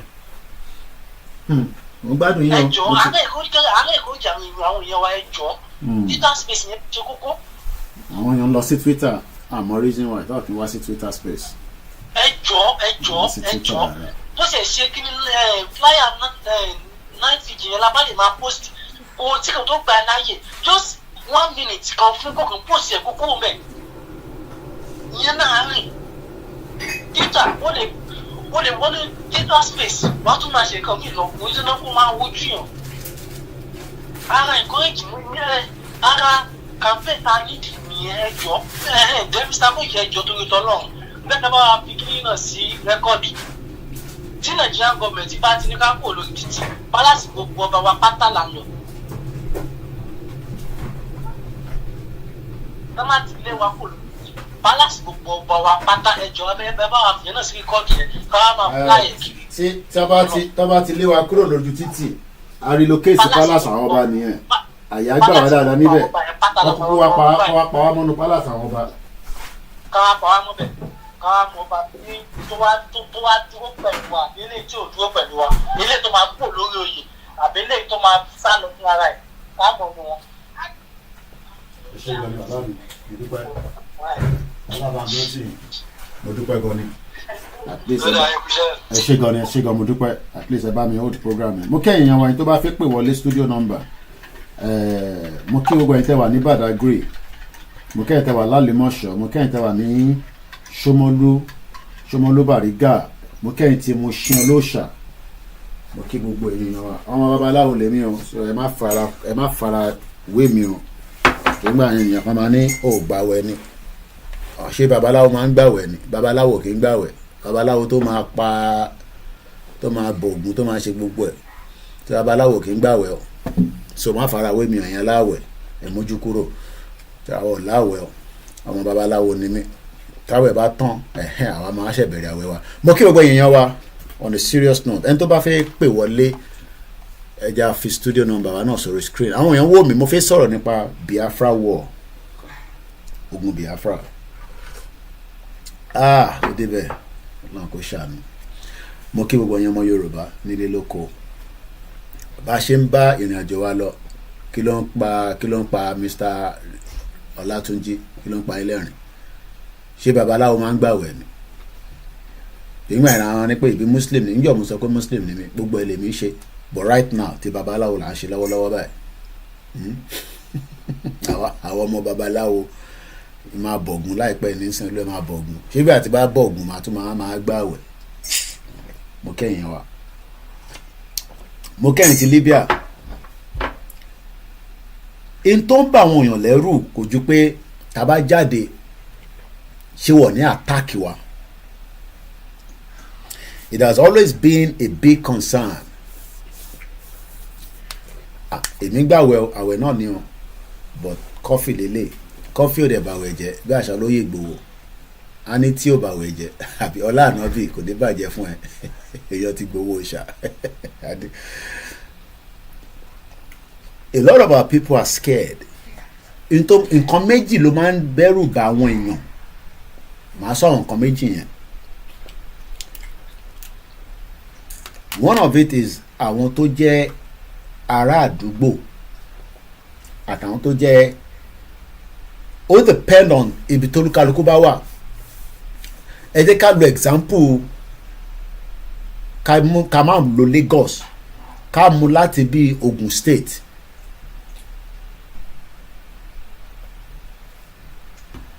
àwọn tó jẹ́ baálẹ̀ àdúgbò yẹn mò ń sọ̀rọ̀ from past experience so mo fẹ́ mú kankan jáde nínú ẹ̀ ni from previous experience táwọn èèyàn bá jáde pé a nígbà fún kankan àwọn nǹkan ló máa lọ point pé àwọn ọmọ yẹn but I don't think a lot of you understand the magnitude of nǹkan táwọn ń sọ tẹ́ bá understand ẹ̀ tó bá yé yín dáadáa stage pé èèyàn kan máa point séèyàn kan kò ní sí mọ́ nínú èyí tí bàbá Akíntóyè sọ pé ká lọ máa múra sílẹ̀ ká lọ máa gbáradì bàbá yẹn sọ òun la gbọ́ tí bàbá yẹn sọ níbí báyìí ní on the 5 èyí sì ní on the 24 so that's about almost tàbá yọ 4 kúrò nínú ká yọ 1 bí 19 days ago I was in Africa nígbà tí bàbá yẹn sọ̀rọ̀ but I think picture táwọn èèyàn ṣe wò ni pé picture èèyàn bíi 1000 èèyàn bíi 2000 ṣó possible téèyàn 1 million bá jáde kéèyàn kan máa point pé àwọn ìlélẹ̀ ló jáde ṣó possible that's number one. Then àwọn tó fẹ́ point yẹn àwọn wo làwọn ṣé Nàìjíríà ò affect àwọn wà okay nínú Nàìjíríà is a question.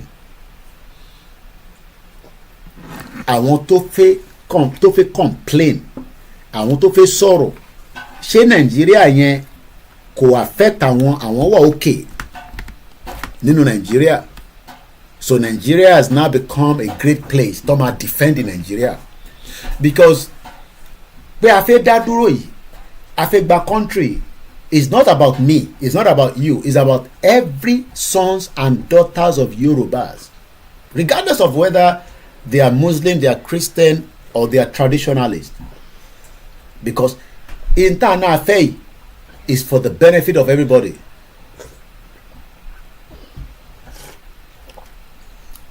And I hope that ọ̀rọ̀ tí mò ń sọ ní bíbá ẹ máa farabalẹ̀ gbọ́ dáadáa.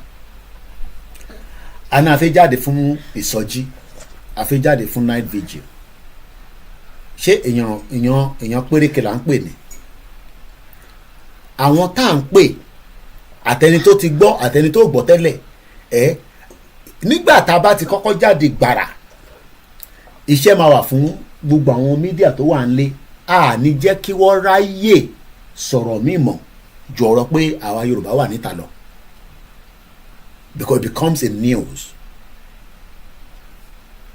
Bàbá mi Ilẹ̀kùn Ayọ̀ sọ pé Koiki yes it's about we not an individual so ti pé tá bá jáde yes kò sí bí a ṣe lè jáde wọ́n máa infiltrate normal nìyẹn àníyẹn la ṣe ń sọ fáwọn tó fẹ́ infiltrate pé tẹ bá infiltrate tẹ attack èèyàn téèyàn kú nínú pé attack tí kò ń ṣe pé attack because àwọ èèyàn kọkàn ní jáde nísìnyí kó lọ attack any government institution èèyàn kọkàn ní jáde kó attack sójà kó attack ọlọ́pàá but in tó bá ti mú àwọn tó ṣe in tó jẹ́ kí làákàyè ọ̀hún sọ fún wọn pé kò jẹ́ kó ṣe tó bá ti lè ṣe then we have the right to respond back as groups of people and as individuals but ní fi gbogbo ẹnu sọ̀rọ̀ tán ìyẹn la ṣe ní kí ìwọ ṣáà lọ dira níwọ̀nba tó bá lè dì but don't carry weapons but there are many weapons tíyàn lè lò lágbárí èèyàn ìkànnú ẹ̀ ní ìbílẹ̀ kò sí nǹkan tó dáa tó kíyàn ní ìbílẹ̀ lọ́wọ́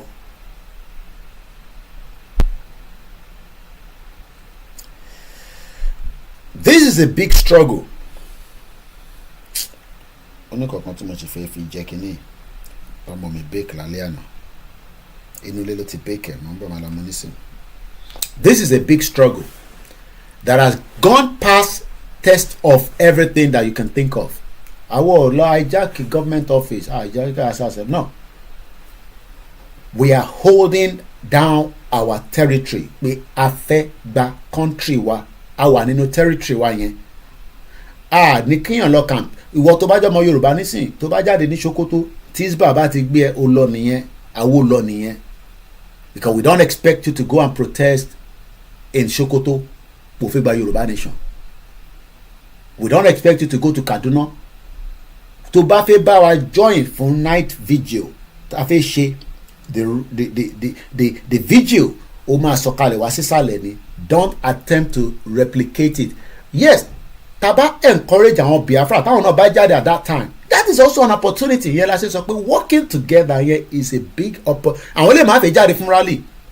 kọ́ máa sọ pé àwọn ti kọjá stage yẹn it's fine but I'm sure that if tọba rí wa tàti jáde there will be things that they can start doing from their end I wouldn't know but we hope that it will be what we say to working together to pull down the British structure of what is known as Nigeria. àwa náà fi jáde kò ń ṣẹ̀yìn nìkan lánàá fi ń gaba jáde a gbọ́dọ̀ sọ fún ìyálọ́jà ó gbọ́dọ̀ jáde a gbọ́dọ̀ sọ fún àwọn àgbẹ̀ tó ń pa mọ̀ pé gbogbo àwọn tí wọ́n complain wọ́n pa wá those are people that have to come out as well so kò ń ṣàwá yìí nǹkan tá à ń sọ̀rọ̀ yìí we're not talking about these few numbers we're talking about millions of Yoruba people so how do you now want to be picked up because we're talking about something that is going on until our demands are met so how are they going to arrest you Imbolofe arrest them nobody's going to arrest you Moki Mr. Oguntade everybody's coming out in Yoruba land that's what we are saying everybody is coming now across Yoruba land plus the diaspora bó ṣe máa work in here so it's not about this is not about me it's not about Igboho it's not about Baba Akintoye it's about we the Yoruba people that are demanding our right to exit the contraction that has been created and our right to self-determination that's what we are saying so kò ní ṣe pẹ̀lú pé àbáyàn kan jà no we are not fighting the government our demand must be met that's what we are saying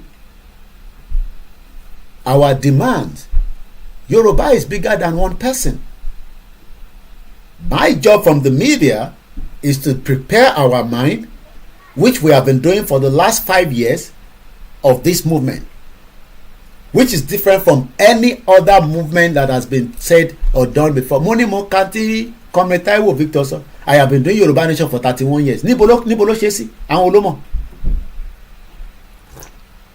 yes we are grateful that he has played his part but kí ni role ẹ̀ nísìn tá a máa fi gba country kò lè sọ ó kàn kọ́ àtìkù àwa ń sọ̀rọ̀ nísìnyí bá sọ fún ọ̀rọ̀ kọ́lá fẹ́ fi gba Yorùbá nation kò ń ṣe pé ọ̀rọ̀ nìkan la fẹ́ fi gba Yorùbá nation ẹ sọ fún àwọn chọ́ọ̀chì yín ẹ máa sọ fún wọn nínú chọ́ọ̀chì yìí pé Yorùbá máa jáde nínú Nàìjíríà a fẹ́ padà sí bí a ṣe wà tẹ́lẹ̀ that is your job as well that is your responsibility ẹ sọ fún wọn ní mọ́ṣáláṣí ẹ sọ fún àwọn babaláwo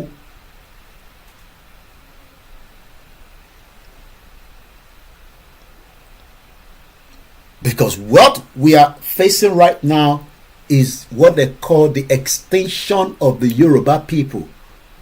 Britain dẹ̀ mọ̀ nípa ẹ̀, Saudi Arabia mọ̀ nípa ẹ̀. These two countries can never be trusted with the Yoruba people. Never ni mo sọ a lè trust ìlú méjèèjì because there is an agenda, hidden agenda kan wà tó ń prepare. Whether that agenda will flourish today or after tá a bá ti kú èmi àti yín because 100 years from now most of us here táwọn jọ wúra báyìí àti gbàgbé pa wá sáyé 100 years from now gbogbo àwa tá a jọ ń gbọ́ program yìí àtiwọ́ tó takò àtiwọ́ tó takò will all be dead. Most of us bí àwọn díẹ̀ ló ṣì máa kò láyé. If you add 100 to your age, I don't expect to be alive anymore from them. Kí ni ẹ fi máa ṣe láyé after 140 years? I'm a science on me. So we are talking about something that is pertaining to the lives of the people that are coming. Òun là ń jà fún. I don't have any business look, my wife is upstairs. Mo ti sọ fún yàwó, I've got no business anymore here in the UK. 25 years, kí ló mọ̀ tán pé 25 years. I have no more business here. Yes, I can come back and look after my children and go back. But ṣé yẹn la máa ṣe tílẹ̀ Yorùbá bá ti dá táwọn ọmọ wa bá ti ṣe tán they have the alternative to either want to stay here or return back. Ẹ lọ wo program ta ṣe lánàá ọmọ dúdú so ìwọ tó ń disagree tó jẹ́ diaspora torí pé òun wo passport ọwọ́ ẹ ó ti gbàgbé pé tí Yorùbá náà bá dá dúró a máa ní better passport. Kí ló ń pa Mr. Suraju lẹ́rìn ẹ máa fine ní láàárọ̀ yìí o. Bẹ́ẹ̀ni èmi ti sọ fáwọn ìyàwó tèmi ní tèmi gbé dání a máa ta tán délẹ̀ ni ẹ̀mí wa ọ̀dẹ̀ ní jásí láṣẹ Èdùmàrè gbogbo ẹni tó bá dẹ̀ ní ẹ̀mí wa máa jásí ẹ̀mí tí yín la máa já sínú ẹ̀ ló máa bá lọ. So it's not something that a kàn sọ pé a fẹ́ gba country pé nǹkan kékeré àwa jáde fún rally ọlọ́pàá kan wá ní òun ń bọ̀ ó ní right láti protect wa ní but kò ní right láti shoot wa. Ẹ gbọ́ mi dáadáa ẹ jẹ́ ká kọ́kọ́ bẹ̀rẹ̀ látara àwọn ọlọ́pàá ajáde fún rally yes governor gbọ́dọ̀ protect wa just like they've done in the past. Mo fi máa fi kíní kan pè ní cinnamon bond ọmọ mi ṣe lálẹ́ àná àwọn ọmọ Oòduà Ọlọ́run bá ń kẹ́ gbogbo àwọn ọmọ wa àtẹ̀yìn tẹ́ wà nílé gbogbo àwọn ọmọ yín náà ló ní experience yẹn but kò sọ opportunity because kí ló ń pè lọ́pọ̀ tó mò ń bá family mi sọ̀rọ̀ nílànà by now ó yẹ kí wọ́n ti run gas system wọn ní ilé kọ̀ọ̀kan nílẹ̀ Yorùbá èyí tẹ́ ṣe ń gbé cylinder wọlé níjọ́ ni wọ́n gbọ́ pé àwa rárá cylinder níta gáàsì wọnú ilé ni iṣẹ́ kan nìyẹn. That means if we are going to do that most of the houses we have to rebuild most of the houses because the structure tẹ́ ń lò ní sí ni pé ká lọ ra cylinder kẹgbẹ́ sẹ́yìn ilé no àdènà la ní gas oríwọ̀ pé nìyẹn náà.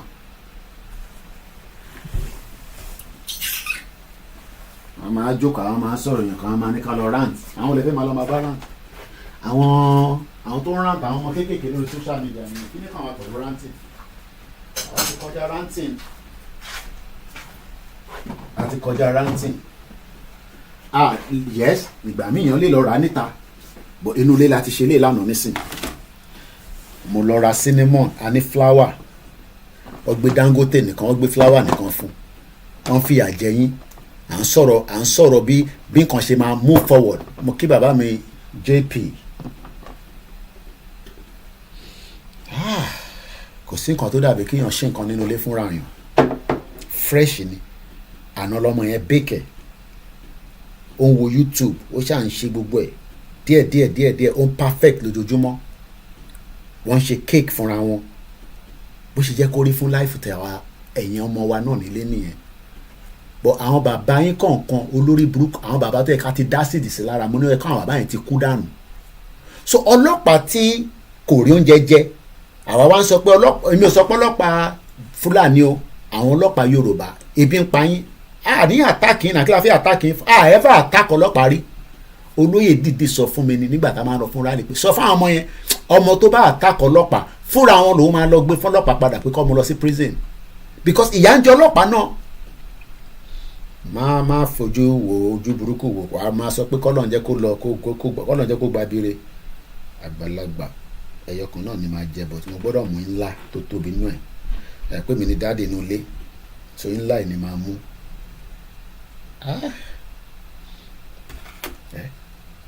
kò sí gáàsì nínú ilé ẹ wá lọ ń ra gáàsì níta ó yẹ kó ti run pipe gas bó ṣe wà nínú ilé tèmi ìgbà míì kò ń ṣe gas nìkan làwọn èèyàn lò àwọn èèyàn lo electric iṣẹ́ kan nìyẹn fún gbogbo ọmọ Yorùbá àwùṣẹ àti fẹ́ ìjẹbọ báyìí o kọsà wa ń jẹbọ lọ́wọ́ Abdullahi ẹ̀yin Muslim ẹ̀yin àwẹ̀ ti di 24 lé ní àbí àwọn náà bá yín fẹ́ ní bá lọ aláì at least àwọn ọmọ babaláwo náà gbọ́dọ̀ máa bá yín fẹ́ mi bá lọ mo kẹ́yìn yẹn wa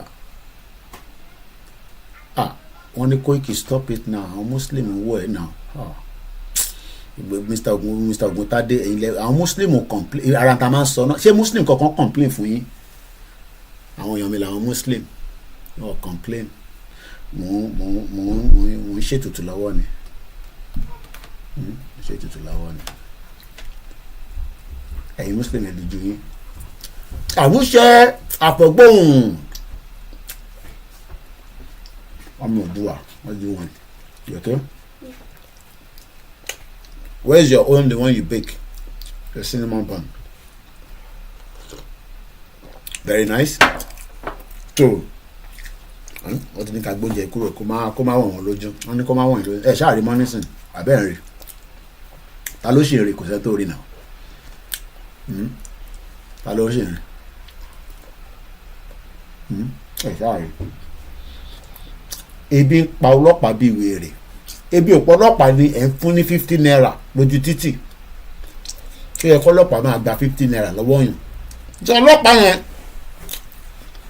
tó wá jáde nígbà tá a bá wá jáde táwa ń báṣẹ́ lọ Yorùbá nation òun la fẹ́ nígbà ẹ fún wa ní Yorùbá country pásítọ̀ mọ̀mọ́ kí ẹ káàárọ̀ mọ́ mi ọlọ́pàá yẹn wá ní òun ṣe mistake ó wá yìnbọn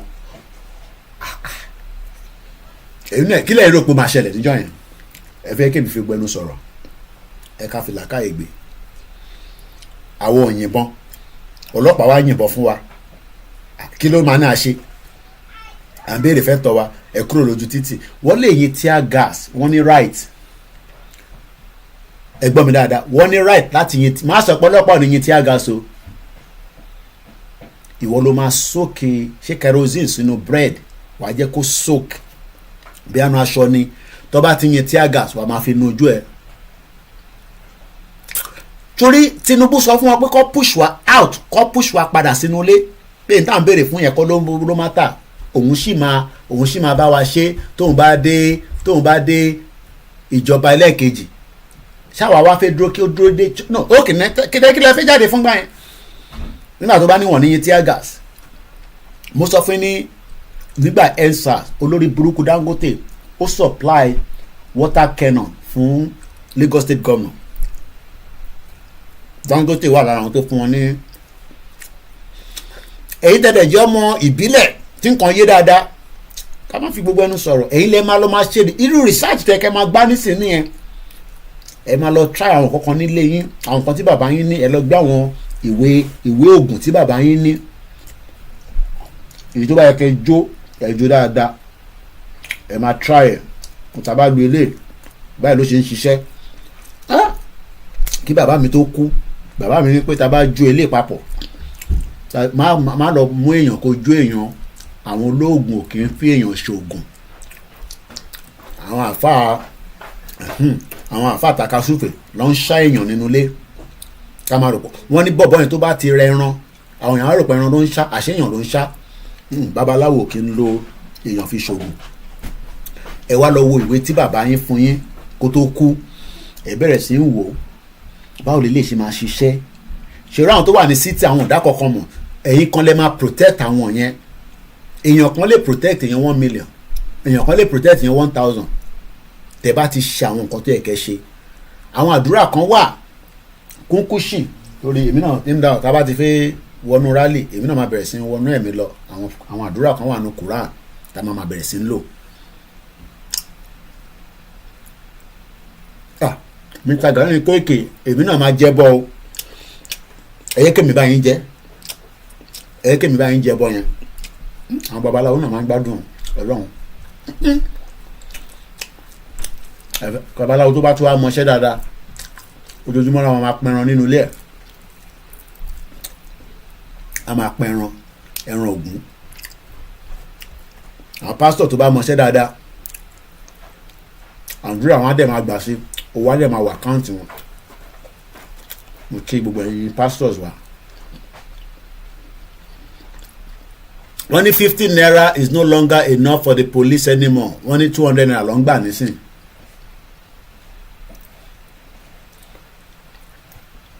bàbá kí tó yóò ní máa ṣàlàyé gbogbo nǹkan fún wa pé ẹ lọ ṣe báyìí iṣẹ́ tèmi nìyẹn láti máa break it down fún yín gbogbo yóò ní bulletproof nísìn but a ní àjẹsára tí gbogbo agbọ́dọ̀ ṣé nígbà tó wà ń kékeré wọ̀ sí gbẹ́rẹ́ fún ẹ wọ́n gbẹ́rẹ́ oríṣiríṣi nígbà táwọn ń kékeré àwọn kan lọ báyìí round báyìí ẹ ẹ you want plate ṣé wà lélẹ̀ what do you want to do? I need a plate to put my cinnamon. I don't want to use this one. Let me give you another one. mo kẹ́ sákìlò lọ́la àbí báwo ni.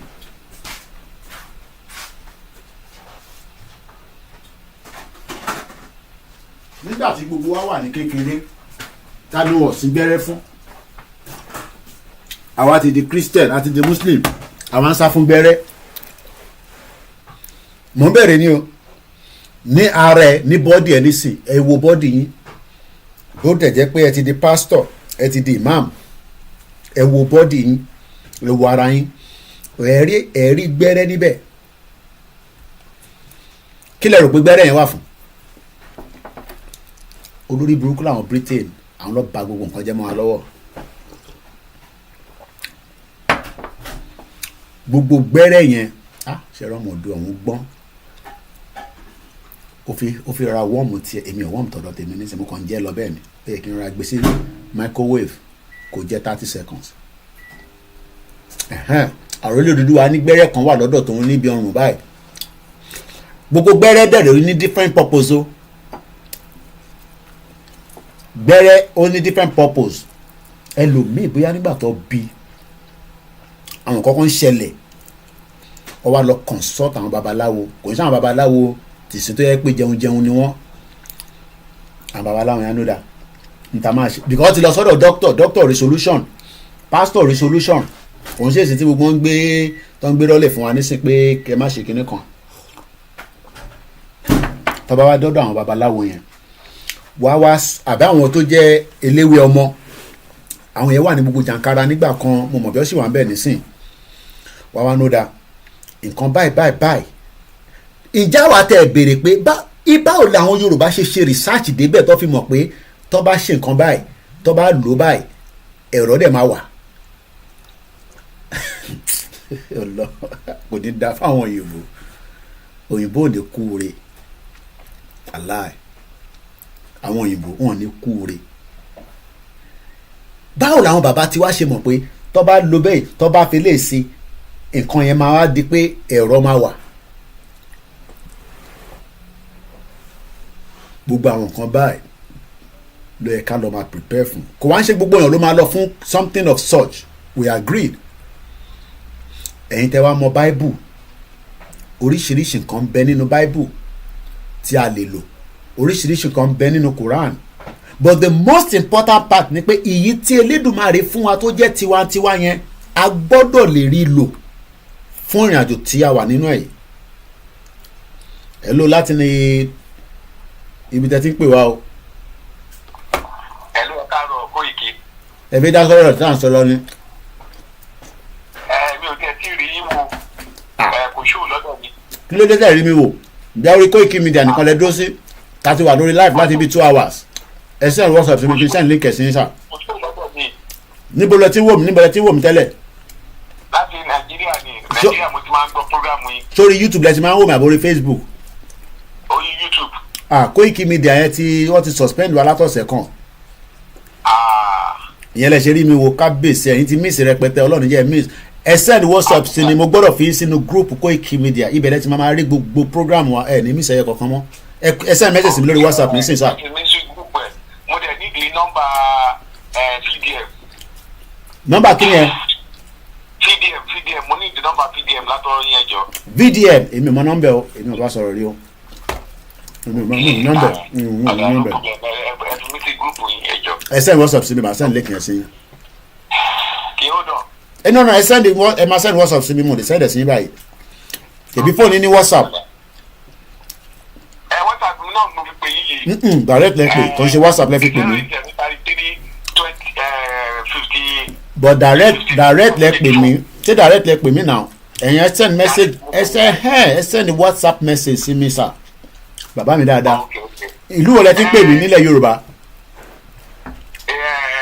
Èkó ní Kọ̀tún.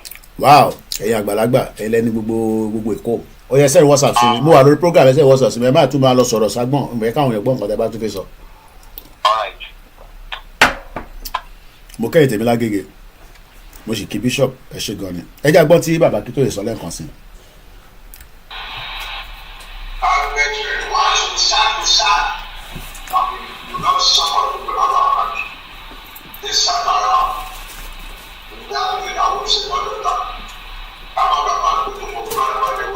A lè máa gbé gbogbo plan wa láwọn àwọn enemy. But iṣẹ́ tèmi ni as a journalist láti máa prepare ẹ̀mí wa away from the contraction. Tó bá fẹ́ kí ìran Yorùbá náà wà nínú àgbáyé ò gbọ́dọ̀ jáde. Ẹni tó bá need the link mo kí látọ̀yọ̀ tẹ́ pé tẹ́ bá wà lórí channel wa yẹn ẹ lè miss anything. Gbogbo program tá à ń ṣe ni gbogbo àwọn news wa ni ẹ lè miss anything. Ẹ já lọ sọ́dọ̀ àwọn èèyàn wa tó ń pè wá. Hello. Hello sir. Ẹ káàárọ̀ sá o. Ẹ káàárọ̀ sá. Ẹ káàbọ̀ sórí kan ní wa. Ẹ̀kúṣẹ́ takuntakun. Ọlọ́run ló ń ṣe. Ẹ fi bá a dá sótò. Bẹ́ẹ̀ ni mo fẹ́ dá sótò ni. Ẹ̀yin lẹ lè tó ẹ máa bá wa sọ̀rọ̀ lọ. Àgbọ̀n yín. Mo ní bí gbogbo program mo ṣe ń bá bọ̀ mo máa ń pè yín bọ́tì ẹ máa ń bí sìgá ní all the time. Ẹ má bínú. Tó bá ti try nọ́mbà ìdíwájú ẹ̀ lọ. Ẹ má bínú. Ó máa lọ. So bí gbogbo rally tó bá ti yá àwa wà pẹ̀lú yín pẹ̀lú Ọlọ́run. So àwọn èèyàn yẹn wọ́n ti fi àjẹ àwọn dájú ọjọ́ ti pẹ́. Nígbà tí. Ibo lẹ ti ń pè wá kákọ̀ láì díà ṣáìdì ibo lẹ ti ń pè wá sáà. Wọ́n lọ ní Ogun State. Kábíyèsí ẹ à ń gbọ́ yín sà. Wọ́n á lọ sábìlẹ̀ wọn á dẹ ẹran tó bá dé rẹ̀ wọ́n á lọ sábìlẹ̀ wọn á lọ gbẹ gàrí. So ọjọ́ ìjà tó wọ́n gbàdúrà di kí wọ́n ti yan gàrí ó ti pọ̀ dáadáa wọ́n á kó àdá àti ìbọn wọ́n á lọ fi bá wọn ní abílẹ̀ wọ́n á ti dògbò wọn lè tajà wọ́n á ṣá wọn láàkì wọ́n á ṣá wọn gbogbo ẹ̀ wọ́n á gba owó lọ́wọ́ wọn.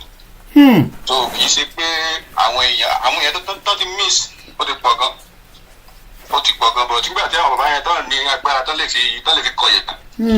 Àwọn àlọ́ bẹ́ẹ̀ dáhùn lọ́wọ́ ọlọ́pàá kún wọn fún gbẹ fún àwọn ọlọ́pàá máa padà sí wọn lẹ̀ náà ni. Because wọ́n ní èèyàn lókè jù wá lọ. But Ọlọ́run ní àwọn òkú ọ̀run ẹ̀jẹ̀ òkú ọ̀run kì í sùn. So lọ́lọ́ fi gbèjà wa báyìí. So a ní ìdí àwọn èèyàn òtítọ́.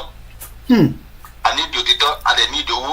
So irú àwọn dáńsọ yìí àwọn sì ń rìn ọlọ́ṣàánú wa ni àìsí òjẹ́.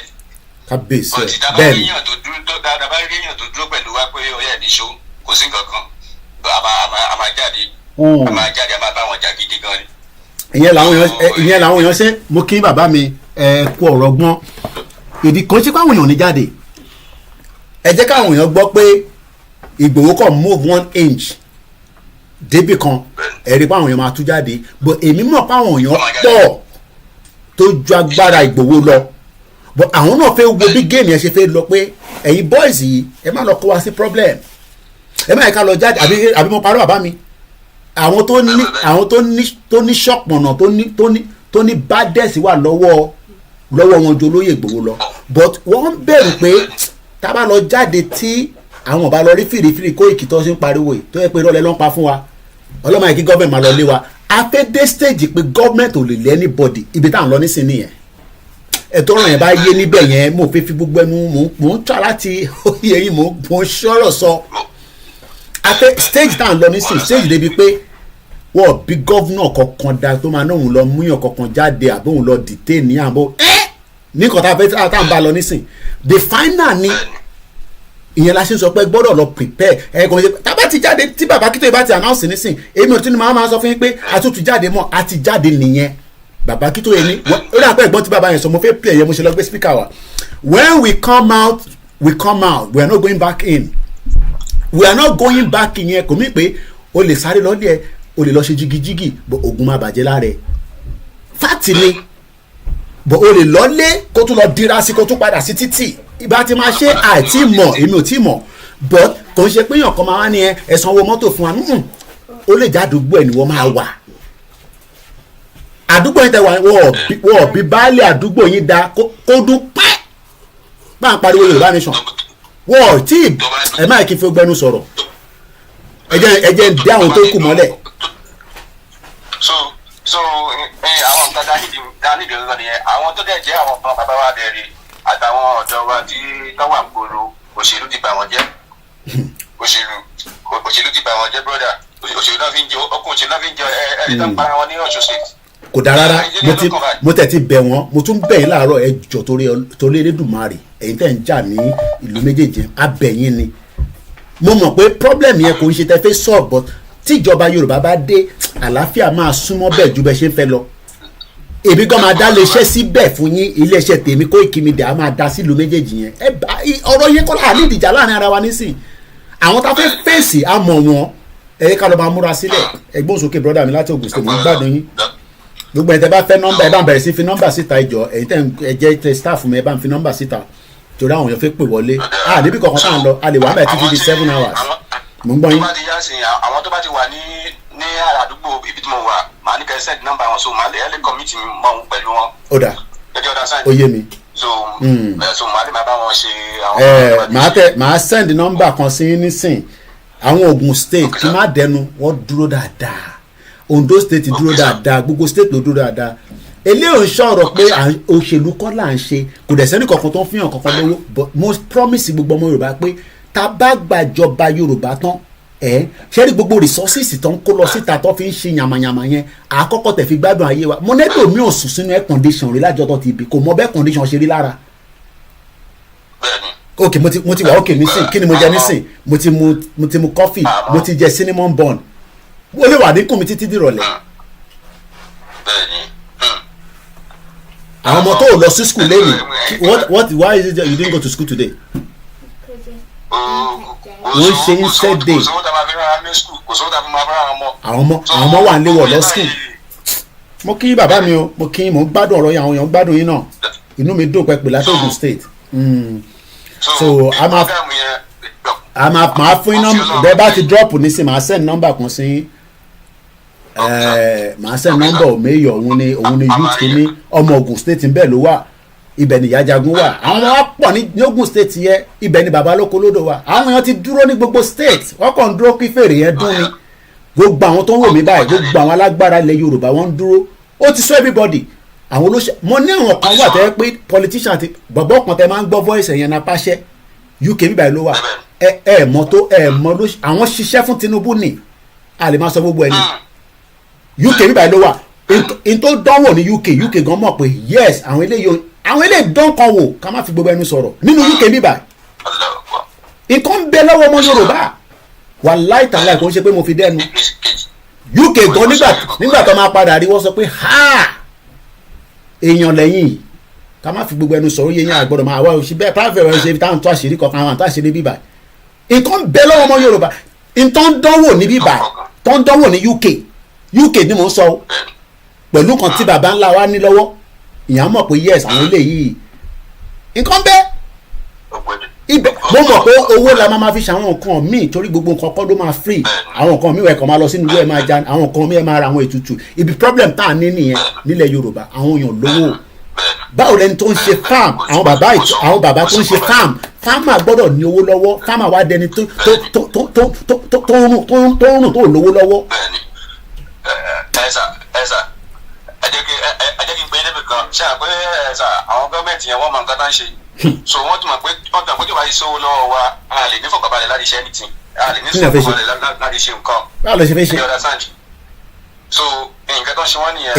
èèyàn jí láàárọ̀ lógùn state bàbá mi jí láàárọ̀ nísìn kò sí ọ̀kadà tó fi ń lọ sóko kò lè sáfìsẹ̀ ọ̀kadà tó máa fi lọ sóko wọ̀ lè sáfìsẹ̀ ọ̀kadà ni mò ń sọ kò ṣe mọ́tò àwọn bàbá yìí ọ̀kadà ló ń lò wọ́n ò ní owó tó máa fi sáfìsì ọ̀kadà tẹ bá dẹ̀ bèrè pé ló wọ́n fẹ́ fi sáfìsì nígbà staff mi lọ́kadà náà tí mo gbé fún wọn tí bá bèrè pé èlò lẹ́ fẹ́ fi sáfìsì àmì ìmí àtúmọ̀ àdọ́ kò ṣe kó ń dọ́ ní ọ̀gá gbogbo ọ̀lẹ̀ tó bíi 4,000 4,000 nílẹ̀ Yorùbá lẹ́nì ẹ̀yin diaspora ẹ má fojú wo pé 4,000 nílẹ̀ Yorùbá lẹ́nì 4,000 àbí wọ́n parọ́ bàbá mi bẹ́ẹ̀ni kò sí ọbẹ̀. wàá ṣe kó tó jẹ 4,000 àwọn olóṣèlú wa capitalize lé lórí ẹsùn sókè má ní mò ń cut lọ́rọ̀ ọmọ yín lẹ́nu bàbá mi má bínú torí Elédùmarè mo bẹ̀ yín ni. so ọmọ yín làwà so bí àwọn nǹkan yẹn wọ́n ti organize pé táàbà ti ṣiṣẹ́ táàbà ti ṣiṣẹ́ lọ́wọ́ àwọn pípé yìí táwọn bá ti fẹ́ lò wọ́n táìmù yìí sìn á máa kówó jáde ọ lè fa àwọn base kan ọ lè fún 50 million. so ìgbà táwọn máa pín 50 million táwọn máa pín ó lè fẹ́ 5,000 láì máa pè á kí ni ìbòjì ń bá pé bike man ni mí so ń bá pé bike man yẹn kò jẹ́ kí ojú tó rán síbẹ̀ pé kí ni 5,000 kí ni chicken change kí ni ẹ̀rọ 5,000 ṣe. chicken change 5,000. chicken change kò mo ní ẹlòmíì nù yín ó yẹ káwa diaspora máa yáwó lọ́wọ́ yín ni wàláì tàláì sọ́mọ́bì láì làzíláhùwà ó yẹ ká máa yáwó lọ́wọ́ yìí tẹ̀ wà nílé ni tó bá jẹ́ pé nǹkan dáadáa nínú Nàìjíríà ó yẹ kí n pè yín kí n sọ pé sáré send 4,000 pounds sí mi tẹ̀ ní ìrọ̀lẹ́ méjì torí pé chicken change ló máa jẹ́ fẹ́yìn. how can people have big farm àwọn èèyàn ní big farm ni mò ń sọ kò ń ṣe farm kékèké àwọn èèyàn ní oko tó pọ̀ wọ́n ò rí kankan mú jáde nú ẹ̀ Fúlàní ń jọko economy bad gbogbo ẹni jágbajàgba àwọn gọ́fúnà dẹ̀ parọ́ wọ́n squeeze everybody bí bàbá yìí dẹ̀ ṣe sọ bọ́ ṣe fẹ́ ṣe nìyẹn o election yìí nísìn Tinubu máa kó billions jáde tẹ bá pọmọ Yorùbá kankan pé kó wá ṣe rálẹ̀ á ṣépè fún iná aníkẹ́ fuck off ó sì fi náwó politician ó sì fi náwó but politician bó ṣe máa ń ṣe nìyẹn wọ́n máa gbé ọ̀kadà brand new fún wọn ẹni bàbá tó bá jẹ́ pé ó ní ọ̀kadà wá ní kọ́ lọ fún lọ́kadà brand new àwọn olówó yẹn lọ́wọ́. bẹ́ẹ̀ni wọ́n ní lọ́wọ́. ṣe rántí pé nígbà kan mo mọ̀ bí ẹ rántí ṣe mọ̀ pé bí some 2 years ago táwọn kan lọ bust ibì kan mo mọ side ibi tó bust nílẹ̀ Yorùbá ọ̀kadà ní kinní kan ní oríṣiríṣi nǹkan lọ́bẹ̀rẹ̀ sí lọ́kọ́ nínú bírí yẹn wọ́n ti ra pamọ́ ní sàwọn olóṣèlú wọ́n ti ra pamọ́ síbẹ̀ wọ́n tọ́jú ẹ̀ pamọ́. wọ́n ti ra pamọ́ tipẹ́. àwa mọ géèmù wọn. mọ́tò 2026 sáwọn kan tí Tinubu yóò campaign ó ti ń kó sí ìdá ti rí yẹn. lórí Facebook lánàá wọ́n gbé mọ́tò 2027 àwọn àbáyé ẹ̀jẹ̀ níbẹ̀ wọn lọ́wọ́ yẹ ká ló sọ fún pẹ́pẹ́ máa di 2027. so ọ̀rọ̀ tó wà nílẹ̀ kò ń ṣe pé ọ̀rọ̀ pé à ń bájọba jà náà a fẹ́ gbara wa kúrò lọ́wọ́ ìdì ti Britain gangan ló wà behind it inú UK lèmi èmi láwọn ọmọ níbí báyìí nísìn báwo lèmi ṣe máa gbádùn tí ilẹ̀ Yorùbá tó nìkan ju Britain lọ gbádùn kò make sense tá a bá ń tara à ń tara pé báwo làwa ṣe lè wà níbí báyìí tí ilẹ̀ àní mo ní mo fẹ́ ṣe farmer nílùú yìí wọ́n ní mi ò ní work experience tẹ́ pé mo máa dé lé nísìn tí bá ní mo fẹ́ ṣe farmer nísìn àìmọye àwọn tó ní ilẹ̀ tó máa ní Kóìkì ó yá máa bọ̀ kájọ máa lọ sóko. ilé ọ̀fẹ́ tó yapa ìtalọ́fẹ́ dúró bẹ́ẹ̀. wọ́n bí mi dá tí Fúlàní máa géèyàn lórí. wọ́n lè ní pé kẹ́hìn máa mú bọ̀ dání Fúlàní dẹ̀ ń gbébọn káàkiri gọ́fúnà dẹ̀ dákẹ́ àwọn gómìnà náà ń ṣèpàdé nísìn ó ti pé 1 month nísìn àgbọ̀ kankan àgbọ̀pá àgbọ̀pọ̀ ọba náà ń ṣe security summit ó dá ẹ fẹ́ Yorùbá nation ẹ protect aráàlú now n táwọn sọ nìyẹn ẹ̀yin ò fẹ́ Yorùbá nation bọ́ ẹ fáwọn àgbẹ̀ ní ààyè kí wọ́n lè rí jẹ kọ́ lè rí mu ráwọn bàbá yìí ò gbọ́dọ̀ máa jìyà wọ́n níyà ẹlòmíì àgbẹ̀ yes ilẹ̀ Yorùbá ni ẹ má máa sọ fún wa pé a lè fẹ́ yàwó mẹ́ta ẹni tó bá lè fẹ́ kó fẹ́ à ń ṣe Christian à ń ṣe Muslim reason tá a ṣe ń fẹ́ wọn ó ní reason àwọn bàbá wa tó fẹ́ mẹ́fà tó fẹ́ mẹ́ta kò ń ṣe fún wọn fẹ́ wọn for a purpose especially ẹni tó bá jẹ́ farmer especially ẹni tó bá jẹ́ farmer ẹ wá ní kó níyàwó kan à ń ṣe Christian àkì ṣe kínní kò ń ṣọ̀rọ̀ Muslim bí Elédùmarè ṣe dá wa nìyẹn yíyan kan má gbé wa ní gúngún sí gbogbo yẹn làwa ti rí àṣírí ẹ̀ nísìn so màá send nọ́mbà yẹn sí bàbá mi ẹ kú iṣẹ́ takuntakun Ọlọ́run tó ti wà Àjàyí la máa jà Ìgbòho ṣà ọmọ Adéyẹmọ àlàáfíà ni bàbá wa kò ní bàjẹ́ fún mo jẹ́rìí àmín ẹ ṣé gan ni mo dúpẹ́ mo máa ń like kí ẹgbẹ́ mo kí ẹ you innovate ẹni tó bá fẹ́ pè wọlé Ìbàdàn Olúyọ̀lé mo kí ẹ nọ́mbà tẹ́ máa fi pè ẹ lè pè direct mo kí ẹ Ṣẹ́gun Honorable àwọn tèèyàn kó ìkíní ẹ ṣé gan ni fún contribution yìí ní gbogbo ìgbà àṣírí wa á túbọ̀ máa bò ní kò ní tú Àrólé Odùduwà mo kí ẹ polygamous family ilẹ̀ Yorùbá dúró for now mo kí ẹ lẹ́ẹ̀kan sí mo kí ẹ̀yìn wa +44 7404 405917 ẹ̀yin tẹ́ wà l'Amẹ́ríkà mo kí yín o awọ ní tako ẹ̀sìn kankan láyé ẹ jẹ́ kí baba White ní Kóìkì òun tòun mọ́tò jíìpù wọn àjọ máa gbé flag yẹn tá a máa lọ ní kò séwu kankan àlọ́jà lálẹ́ ni ẹ bá mute background ẹ mo ti pè yẹn mute background ẹ mute ẹ fi ń gbọ́ mi nulẹ̀ ẹ mute tẹ fi ń gbọ́ nulẹ̀ baba White pátápátá ni o ẹ gbé lọlẹ̀ pátápátá ni o kí ló ṣẹlẹ̀ baba White ṣẹ́ wàá pa. àwọn ìjọ pẹ̀lú. inú mi tẹ̀ ń dùn ni. àwọn ẹ̀bọ̀ wọ́n ti fẹ́ kó láàbù pọ̀ sí. ẹ bá sọ fún Tinubu kò dá wa lóhùn ó ní ká dákẹ́ ó ní ẹnu wọn rùn ẹni tó bá ní ẹnu bàbá ẹ̀ rùn kóun náà má dàgbà torí Tinubu ń sọ fún bàbá olóyè bàbá Professor Akíntóyè pé ẹnu wọn rùn ni Tinubu ò lè mọ Nàìjíríà tó bàbá Akíntóyè now yes ó fẹ́ dé ambition president you are now the president divide Nigeria má tún náà tó fẹ́ ṣe 2027 kankan mọ́ nídẹ̀ you have the power and the zeal bàbá White àbí kílẹ̀ ni mo wí. bẹ́ẹ̀ni ó tọ́ ni ó ti débẹ̀ pín Nàìjíríà orúkọ ẹ̀rọ nípa ẹ̀ láéláé. forever ni owó àtúnṣe ní káwọn àtúndúró kí wọ́n lọ ṣe 2027 àwa wá restructure Nàìjíríà àti gbogbo àtúwájọ wà nù Nàìjíríà ẹ̀ ní sóríire gbogbo yín bomb bastard ànígbà. àwọn ìjọ ti fẹ́ jáde sí i ànímọ́tẹ̀ ń gbádùn ẹ̀ wọ́n ní desperate nígbà tí Tinubu ó ti yọ ọ̀sẹ̀ mọ́ wọn ní sẹ́yìn tó ń blow àná ní sọ́tún to blow gas pipeline kan lánàá ní Rivers State wọ́n á shut down gbogbo Rivers State yẹn àwọn yẹn wọ́n ní gbogbo nǹkan lọ́wọ́ àwọn ọmọ tó yẹ pé orí omi ló ń sùn tẹ́lẹ̀ Tinubu ti lọ tọ́jà Yar'Adua ló stop gbogbo bọ́m̀bì tó ń ṣẹlẹ̀ ní Rivers State baba mi White Yar'Adua ní ẹ̀wá many years ní Yar'Adua fi panú ẹ̀ tó fún wọn amnesty Tòǹpólò ní kò sí tó kàn wọ́n pẹ̀lú àfi pín Nàìjíríà kò ṣe kó sọ fèmí mi gbọ́ tó sọ lẹ́nu ẹ̀ ní bí kàn ń rẹ̀ Nàìjíríà ó ń jẹun lọ́wọ́ Tòǹpólò ń jẹun gidi lọ́wọ́ ẹ ti lọ tọ́ ìjà ó ti lọ fọwọ́ tọ́ àwọn Scorpion àwọn tó yẹ pé wọ̀ kí àkíní kan wọn RPG wà lọ́wọ́ wọn bọ́ǹbù wà lọ́wọ́ gbogbo nǹkan wà lọ́wọ́ wọn Tinubu á fojú ẹ̀wọ̀n ìmọ̀. ó ti lọ fa wèrè lọ́yàn. èmi ò fẹ́ máa lo language yẹn ni ẹ mọ̀ báwọn ìyá wa ó ti fa nǹkan lọ́yàn ẹ̀rí kan Yar'Adua ló suppress àwọn people yẹn ló fún wọn amnesty pé ó da níta bá fẹ́ àfún yín ẹ jẹ́ ká máa rí ṣebí torí Nàìjíríà rẹ̀ pogbọ́n ni Nàìjíríà ṣe ń rówó nígbàtí production wa bá bẹ̀rẹ̀ sí shut down nísìn tí gbèsè dẹ̀ wà lórí Nàìjíríà àní Nàìjíríà is at the sitting keg of gunpowder ni ó kò jókòó ó fẹ́ explode ní Tinubu ó ṣí gas òun á ń ṣàṣàná ìṣánáyàn tí wàá ṣá òun lọ̀rọ̀ táwọn àlẹ́ yìí àkí ló pa bàbá wa ẹ̀lẹ́rìn wọ́n rò pé Yorùbá nìkan ló fẹ́ dá wàhálà lẹ̀ àwọn ọ̀dẹ́ ń dá wàhálà lẹ̀ ọmọ aláàbí làwa àbí bàbá White wàá bá èmi ní sókà ni àwa fẹ́ lọ jẹ́gẹ́ ká jó ká ṣe fàájì tá a máa fi délẹ̀ lérí ni bọ̀tẹ́ bá ní ẹ sínwín àwa náà sọ fún yín pé ṣúkúnú wà lórí wa but àwa kọ́ la máa fún yín ní ṣúkúnú yẹn ń bọ̀ láti ọ̀nà Rivers State because how will you say that for 6 months ìjọba democracy tó vote fún ó yọ kúrò ẹ wá ní ìsinmi máa wà níbẹ̀ àwọn yẹn fẹ́ para wọn ni àwọn yẹn fẹ́ jà ní kò sí tó kàn wọ́n àwọn zakizaki wọ́n ti dákẹ́ wọ́n rọra láì lò ní problem wà nínú Nàìjíríà àwọn yẹn torí pé opportunity táwọn máa fi lọ nìyẹn opportunity táwọn máa fi lọ nìyẹn.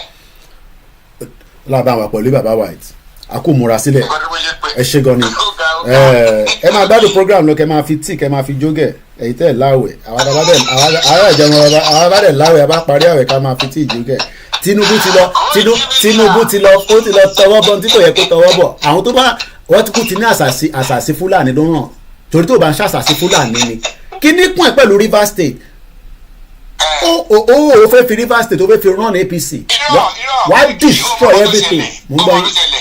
sórí Wike nǹkan tí Tinubu ń ṣe ní Èkó ni Wike fẹ́ ṣe. a ti mọ̀ yẹn ṣé wàá kan Tinubu kí ni kan Tinubu pẹ̀lú yẹn.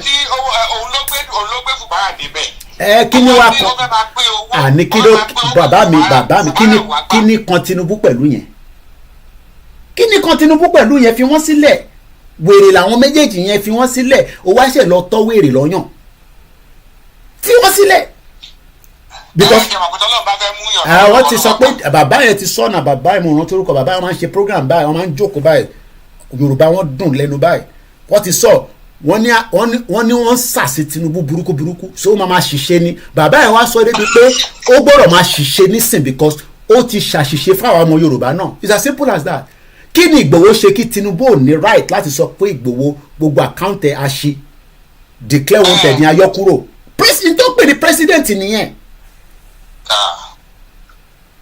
ó fi Ìgbòho sẹ́yìn odi oníwọ̀ máa nísinmi nínú Nàìjíríà ẹnu ẹ̀ lájọ wa yẹn àwọn ọmọ ìjọ máa ṣe gè fún yín presidency àwọn fẹ́ kú ìwọ ló fẹ́ kú àwọn yẹn fẹ́ kú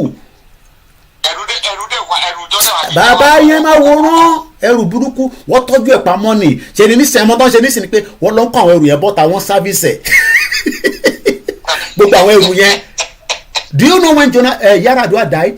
Àmà ti ṣèjọba Jonathan after Yaradua ẹ gbọ́ pé ẹ gbọ́ glowing ẹ gbọ́ kankan àwa ṣe ń gbọ́ kinní kan blow ní Rivers State we've never heard of such látìgbà tí Yaradua ti fún wọn ní amnesty asatana wọ́n sì blow gas pipeline kan ẹ rí náà o Kẹ́mi Olúlọ́yọ̀ ti sọ àní Kẹ́mi Olúlọ́yọ̀ sì sọ láàárọ̀ yìí mo ti lọ sọ tẹ́bá ẹ̀yẹ́ máa wòran Kẹ́mi Olúlọ́yọ̀ sì sọ mo sì rí lórí péjì láàárọ̀ yìí Amẹ́ríkà ti sọ fún gbogbo àwọn ọmọ wọn pátá ìwọ tó bá wà ní Rivers State wà ní secure ibi tí Amẹ́ríkà bá ní kó wà ìwọ tó ò ní kankan ṣe níbẹ̀ tó ń rí gbèrègbèrè tó bá mú ẹ àwo lọ nìyẹn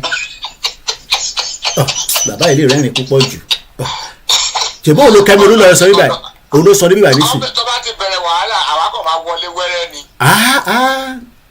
ẹ̀gbọ́n kan tí Kẹ́mi sọ Dr. Kẹ́mi Olúlọ́yọ̀ 2 hours ago the US State Department warns with an S tó bá fi S sí warns their citizens kò ń ṣe citizen kan kò ń ṣe mẹ́ta gbogbo citizen wọn àti tó ṣe fi gbéra tó yẹ pé ó fẹ́ lọ jà ìjọ àwọn náà máa ń jalè káàkiri àwọn náà máa ń wá business káàkiri ibi tó bá ti lè ṣe bọ́ńkìrì ilé ayé ìyàwó yẹn máa ń wá ibi tó bá ti lè ṣe bọ́ńkìrì náà wá wọn náà wọ́n ni wọn that the entire Rivers State is no-go area aka not safe except Port Harcourt. This travel advisory is strange if you know you know. Kẹ́mi Olúlọ́yọ̀ intelligent tó wà lọ́wọ́ ẹ̀ wọ́n ì tí ìbí bá anybody dá bó ṣe wà yẹn ọ̀nà fún ṣe ni ọmọ Yorùbá PhD méjì lóní mo ń sọ fún Azeez lánàá ẹ tì sẹ́yìn òdì ó ní Nigeria is a fucking country bó ṣe sọ ní inú program ẹ̀kan tí mo gbọ́ tí mo play lánàá fún yín èèyàn ní PhD méjì ẹ tì síta ó ń gbé lẹ́yìn òdì ìwọ tó ní kankan ó wá ń sọ pé Nàìjíríà máa dà bàbá Kẹ́mi Olúlọ́yọ̀ the best mathematician ó dẹ́ pọ̀ àwọn Yorùbá ó dẹ́ pé ta bá ń sọ̀rọ̀ ẹ máa ń rò pé àsọdùn là ń sọ ni Kẹ́mi Olúlọ́yọ̀ ní that fucking country ó tún sọ pé yes I said it mo play fún yín lánàá ìwọ wá jókòó sọ pé Nàìjíríà God will bless Nàìjíríà orí ò pé o ṣe ń pe God yẹn bàbẹ́ ò ní soríire tó bá tún pe God bàbẹ́ ò ní soríire torí bàbẹ́ ẹ̀ gan pe God títí God ò dá bàbẹ́ ẹ̀ lóhùn ọmọ àlè olórí bí lọ́ọ́ máa múra sílẹ̀ bàbá àbẹ̀tẹ̀ máa gbádùn ètò lọ pẹ̀lú brandy ó ní kú oore God will best Nigeria,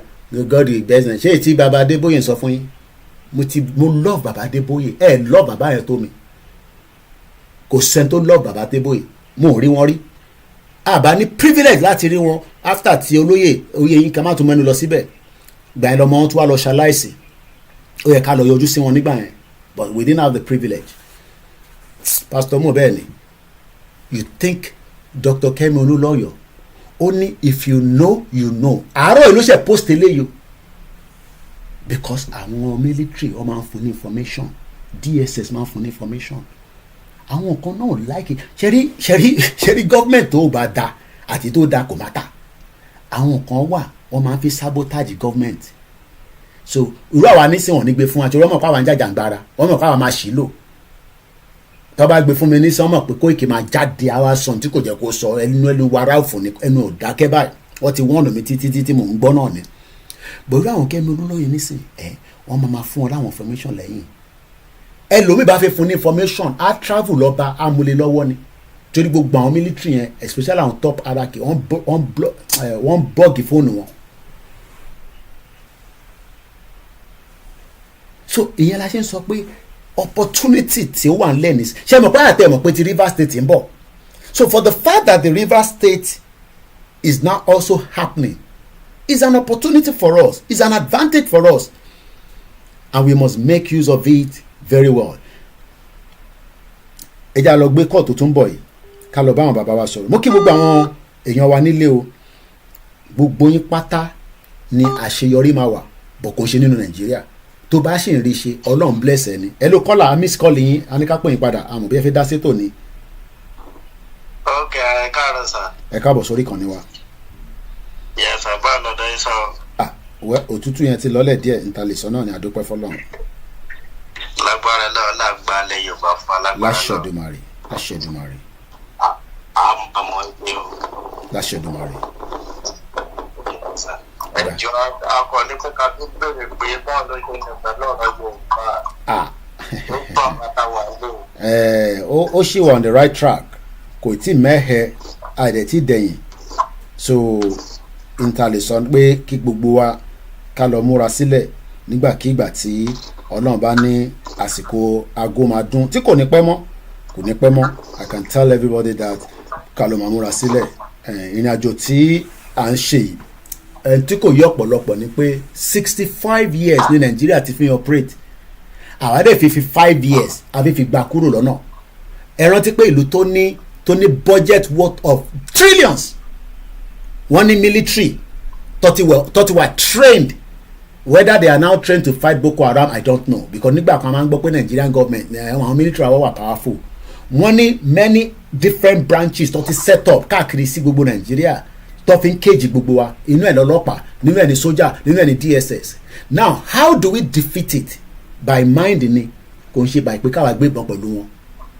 by mind la fi fi jà kí ni mind yẹn ni pé a sọ fún àfẹ́ Nàìjíríà mọ̀ ṣé òfin àgbáyé sọ bẹ́ẹ̀ yes kí ló dé tó ṣe ń pẹ́ ó ń pẹ́ because ọba yín ò support àwọn ọba yín ò support I'm very sorry to say àwọn ọba yín ò support àwọn ọba tèmi náà ni wọ́n support yín torí pé àwọn ọba ò fẹ́ jẹ́ kí àṣeyọrí wà nílẹ̀ Yorùbá kó tó bá jẹ́ kí àṣeyọrí wà ní tí Ọọ̀ni of Ifẹ̀ bá pàṣẹ láàárọ̀ pé àṣẹ Nàìjíríà mọ̀ wọ́n bí Tinubu dá kó yóhùn padà káyàyàyàyàyàyà Ọọ̀ni là ń sọ àbí Aláàfin but they are not ready so bí Aláàfin tó ń bọ̀ nísìn bàbá wa torí àwọn kàwé Canada lọ gbé wọ́n ní exposure bí táwọn náà bá wá dé táwọn sọ fún wọn pé Yorùbá fẹ́ lọ kọ́ta kó pé kí Yorùbá má lọ àwa bí wọ́n pé ṣé ilé ayé tó gbé ní Canada náà làwọn ọmọ Ọ̀yọ́ state ń gbé lọ́wọ́lọ́wọ́ àbí gbogbo ọmọ Yorùbá torí he lives in the UK ó kàwé ní UK wọ́n dẹ̀ kàwé ní Canada ṣé ayé yẹn táwọn rí ní Canada yẹn ṣé ló ayé yẹn àfẹ́ kíyàn kan máa lọ máa supply yẹn Canada fún wa mo rí àwọn equipment tó kó wọlé no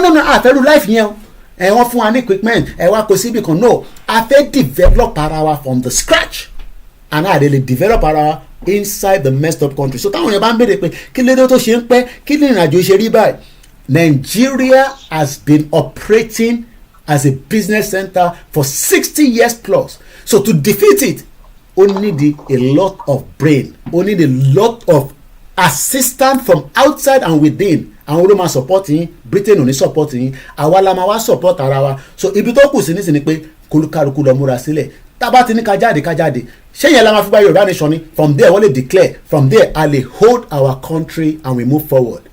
Ó lè dìjà o, kò ń ṣọ̀rọ̀ eré o, ìwọ ni kò lọ múra sílẹ̀. So bó ṣe jẹ́ nìyẹn. Torí èmi tí mò ń pè yín báyìí sí UAE la wà tẹ́lẹ̀tẹ́lẹ̀. Okay, United Arab Emirates. Àwa tó ta wọ́n yára pé 2 million people ló wà ní UAE tẹ́lẹ̀tẹ́lẹ̀. Àwa 1,000 people àti wà ní Nàìjíríà pọ̀ náà. Okay. Táàdé lọ́dún. Mo mọ̀ because Abdullahi náà UAE ló wà tẹ́lẹ̀, kódà mọ̀ sí mi ṣì ń sọ fún mi cousin wa kan, well not cousin bí family friend, mọ̀ sí mi ṣì ń sọ fún mi lánàá pé kí n jọ ti bá tẹ̀ rí nǹkan kan díẹ̀ kí n máa rántí ẹ̀. Òun ló bá mi ṣe visa lọ sí Dubai ní 2016 nígbà tí mo kọ́kọ́ gbàwé tí mo fẹ́ travel Dubai mo kọ́kọ́ lọ, mo ti sọ story yẹn rí. Ó ti padà sílé nísìn tí kò ráyè padà lọ mọ́. Tinubu dẹ̀ parọ́ pé òun ti yanjú ẹ̀ pẹ̀lú wa náà. Mo ní bomb bastard ní gbogbo àwọn olóṣèlú yín. Mo gbọ́ yín bàbá mi, ẹgbọ́n sókè. Torí àwọn tó gbé UAE tí wọ́n ti ṣiṣẹ́ bí oríyàn tó ti lò 5 years ní UAE kan dá padà sílé bí kò dẹ̀ rí bí kankan lọ. Tó wá ń ṣiṣẹ́ oṣù ní Nàìjíríà. Èyí tó bá tẹ̀ ríṣẹ́ ṣe. Èyí tó bá tẹ̀ ríṣẹ́ ṣe gọ́sẹ̀. Abdullahi sì sọ fún mi nísìnyí kò ríṣẹ́ ṣe, mẹkáníìkì ni kò ríṣẹ́ ṣe. Ó jókòó ń sùn ń jí ni ká sùn ká jí enterprise. Kéèyàn ní ọpọlọ bẹ́ẹ̀ yẹn. Torí èmi tí mò ń pè báyìí sí ó ti sún mi pátápátá lọ́jọ́ tí fi ń pè é pé níbo ni ìlú nǹkan lọ pé orí kò yé mi. Kò síbi kankan tí ìlú yẹn lọ, ìlú yẹn ò lè lọ anywhere. Ìgbà tí yẹn bá gba 20,000 per month tó ti fi bí 50,000 mo kí àwọn tó ti lọ láṣọ. ó ti fi wọ mọ́tò tán. Ó dẹ̀ níyàwó, ó dẹ̀ ní ọmọ bíi 3 ọmọ bíi 4. Má ṣe o. Mo tọ́jú má lọ ní rẹ́kọ̀. Kò dáa rárá, kò lè kóòpù, kò sí bó ṣe fẹ́ kóòpù. Báwo ló ṣe fẹ́ kóòpù? Kò sí bó ṣe fẹ́ kóòpù because the problem ni pé àwọn olóṣèlú máa tún sọ fáwọn èèyàn wa nísìn pé ẹ má dá bàbá Akíntóyè àti Ìgbòho lóhùn, ìrìn àjò yẹn àwa mọ̀ bá ṣe máa ṣe tí Nàìjíríà máa da, gbogbo tó ti ń sọ láti 1999 nìyẹn. So and that can no longer sustain us. Mo kí ẹ just reason. Àwọn tẹ̀ ní ever support. Àwọn ọba tẹ̀ ní support. Àwọn ọba tí Tinubu máa ní kó lọ ra brand new SUV fún nísìn. Gbogbo wọn máa náà fẹ́ Prado. Gbogbo wọn tẹ̀ ń fẹ́ local made mọ́. Toyota ní ọkọ̀ yọlẹ́ tó máa ní condition. Tó ti lè lò fún another 1 year. Kó tó di kó máa bẹ̀rẹ̀ sí ní fault. Because tó bá ti drive gbogbo títì tó fi ń drive ẹ̀ náà ò dá anyway. Tó ẹ̀mí dé Èkìtì. So bó ṣe jẹ́ nìyẹn. So iṣẹ́ yẹn ṣì ń tẹ̀síwájú kí gbogbo wa ká máa fàdúrà ran àwọn tó lead wa pé nígbàkigbà tó kù láìpẹ́ yìí tí gbogbo ẹ̀ máa fi níyànjú ó possible nínú ọdún yìí, kò ń ṣe pé kò possible, ó possible tí gbogbo wa bá fọwọ́ kún bàbá Akíntóyè. So bó ṣe jẹ́ nìyẹn brother mi, ẹ ṣé gan ni. Ọ̀la àgbàdo bàbá fún alágbára lọ. Láṣà àwọn tó láyé tó lọ́run. Gbogbo ẹ̀yin tẹ́ jẹ́ rédíò presenter nílé tí fún dikun àbí dikejì ẹ̀ ń lè jáde bá wa sọ̀rọ̀ pé báyìí ni ó ṣe rí lórí ìrìn àjò Yorùbá nation ká fi kí àwọn èèyàn lẹ́yìn. Mr. Ọláwálé làwà ní 2025 Nigeria still living in darkness. Lè blame wọn. Ṣe rí there is little we can blame the people. Ẹgbọ́n tí brother ìsọ nísìn, people are still being paid 20,000 naira. Wọ́n náà kan ṣì ń gba 8,000 naira wages. Àwọn private schools tó ń lo teacher, you okay? Yes. Dad, Yes. when you finish coming, go to the library. Okay. Àwọn nǹkan ṣì ń gba 8,000 naira. Mo kí àwọn títí lọ́lá ṣọ, mo kí ẹ̀yin tàwa lórí ètò Mr. Isaac, mo kí yín. There is no amount of how you want to fix a problem that the foundation is rotten. The foundation of Nigeria is so rotten and it cannot be fixed. Àfi tá bá destroy foundation and can rebuild it. But what the politicians are doing is that let us continue to amend the 1999 constitution as amended. Kí ló ń amend? You don't amend the constitution. So ẹ jẹ́ ká gbọ́ tí Prof tó sọ fún wa ní on the 5th of March as everybody is now looking towards the next move. The politicians are preparing for their move. while we are also preparing for ours as well. Koiki, the government still wants to declare state of emergency in the southwest. Hope the rally will still hold. It does not stop the rally from being held. Mr. Omolaja. Ariyo sọ pé 8,000 naira is real. It cannot even buy me data for the week. I'm here. I love the way that you speak our Yoruba language. Ẹ ṣé gan ni Mr. Arikṣekola. Ẹ bá mi ṣe share kíákíá kẹ́ bá wa pín ètò yẹn. Ẹ jẹ́ àgbọ́ tí bàbá Akíntóyè sọ̀rọ̀ níbi ìbàmọ́ bọ̀. No,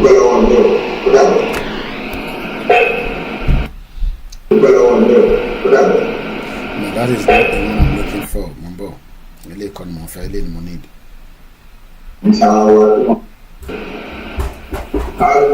Once we start, we start. And we do not suffer to the other country. Ṣẹ́rí key point kan wà níbẹ̀. Tá bá ti bẹ̀rẹ̀ á ti bẹ̀rẹ̀. Dẹ̀ ní dúró until tá bá gba country wa. Kí ló mì fẹ́yìn? Please check your phone. I'll start sharing it after the program. All right, no problem, Mr. Lakunle. Baba Akíntóyè ní when we start, we start. When we start, we start. Tá bá ti bẹ̀rẹ̀ á ti bẹ̀rẹ̀ náà nìyẹn. Kí ló mì fẹ́yìn? I have not seen the number to chat so I can be added to the group. Okay, màá ní láti lọ gbé ìyẹn jáde. Mr. Sunday, ẹ bá gbóhùn sókè à ń gbọ́ yín. Hello? Hello? Network. Mo kí brother mi Gbàdámọ́sí, mo kí gbogbo èèyàn wa káàkiri gbogbo ibi tí ń gbọ́ wa káàkiri gbogbo ilẹ̀ Yorùbá àti òkè òkun. Fún ìfànẹ́yìn tí ẹ̀ ń béèrè pé Koiki, I need the group chat yẹn láti lè máa mọ bí nǹkan ṣe ń lọ. Mo láti lọ mú link yẹn jáde ni. Hello caller, ṣẹ̀ṣẹ̀ ń gbọ́ wa bí ẹ̀ sí bẹ́ẹ̀? Alright, ó ṣì ń struggle láti reconnect ọ̀dọ̀ ti drop. Màá lọ mú jáde nísìn. The Koiki Media group chat. Nǹkan mo ṣe láti lọ pull link yẹn jáde ni. So ẹ fún mi ní few minutes. So, my dear brother here in Libya, after the fasting, they will start to deport foreigner. Well, wọ́n ní right láti deport because kò ń ṣèlú wa. So nígbà tí a máa ṣe sí yẹn. Èyí tẹ̀ tí san owó ẹ̀wọ̀ràn míyàn yín, the month is coming to an end. Ẹ bá wa subscribe, ẹ̀yin tẹ́ jẹ́ new followers. Àwọn kan jẹ́ ọmọ APC tẹ́lẹ̀ pé Tinubu ti wá disgrace àwọn báyìí. Ẹ má worry. Tinubu kò lè ṣe much in the system that is not working. It will be hard for him. Àfi tẹ́ bá ń parọ́ fúnra yín.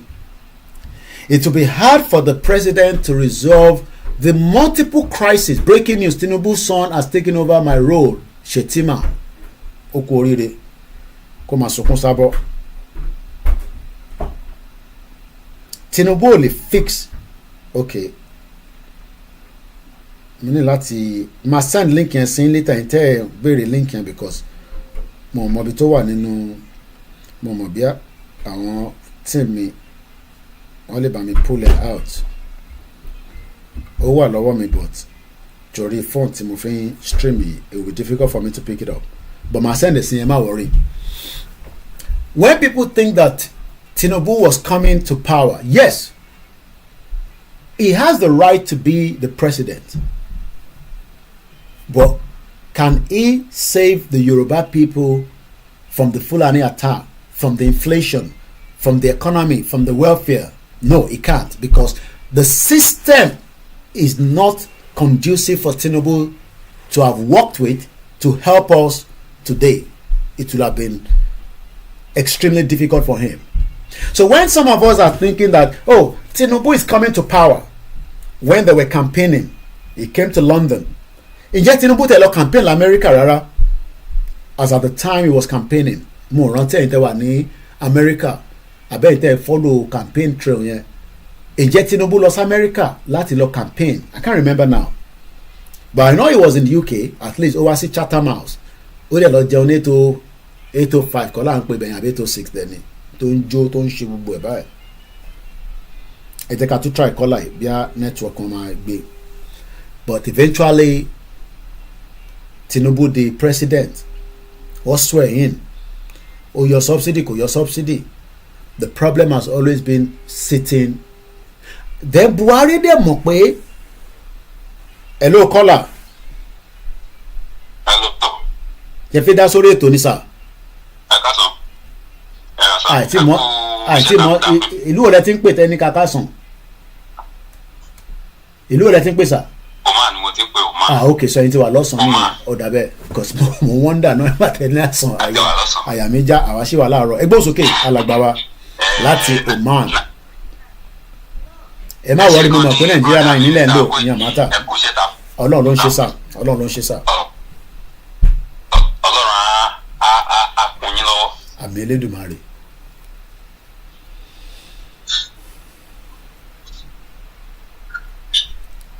À ń gbọ́ yẹn ẹ máa sọ̀rọ̀ lọ ẹ má dúró ẹ máa sọ̀rọ̀ lọ torí nẹ́tíwọ́ọ̀kì gbogbo bẹ̀yẹn wọn láìkì WhatsApp call ọmọ láti lo VPN and all that ẹ máa sọ̀rọ̀ lọ à ń gbọ́ yín ẹ máa sọ̀rọ̀ lọ.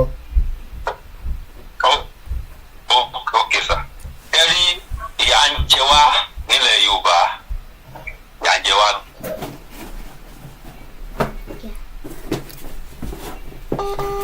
Lọ́sọ̀ tí ò ní rí sọ. Nǹkan tí mo gbàdúrà tí mo gbà ní pé kí táìmù 90 yẹn ó dé ẹ rí àwọn èèyàn máa jáde. Okay.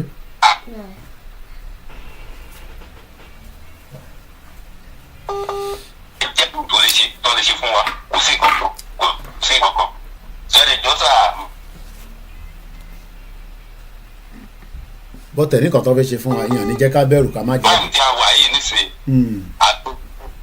àti súnmọ́ àkókò ẹjọ́ ẹ jẹ́ kí program yìí tó bá fẹ́ jáde fún wa báyìí ẹ jẹ́ kó máa long a little bit so that I'm.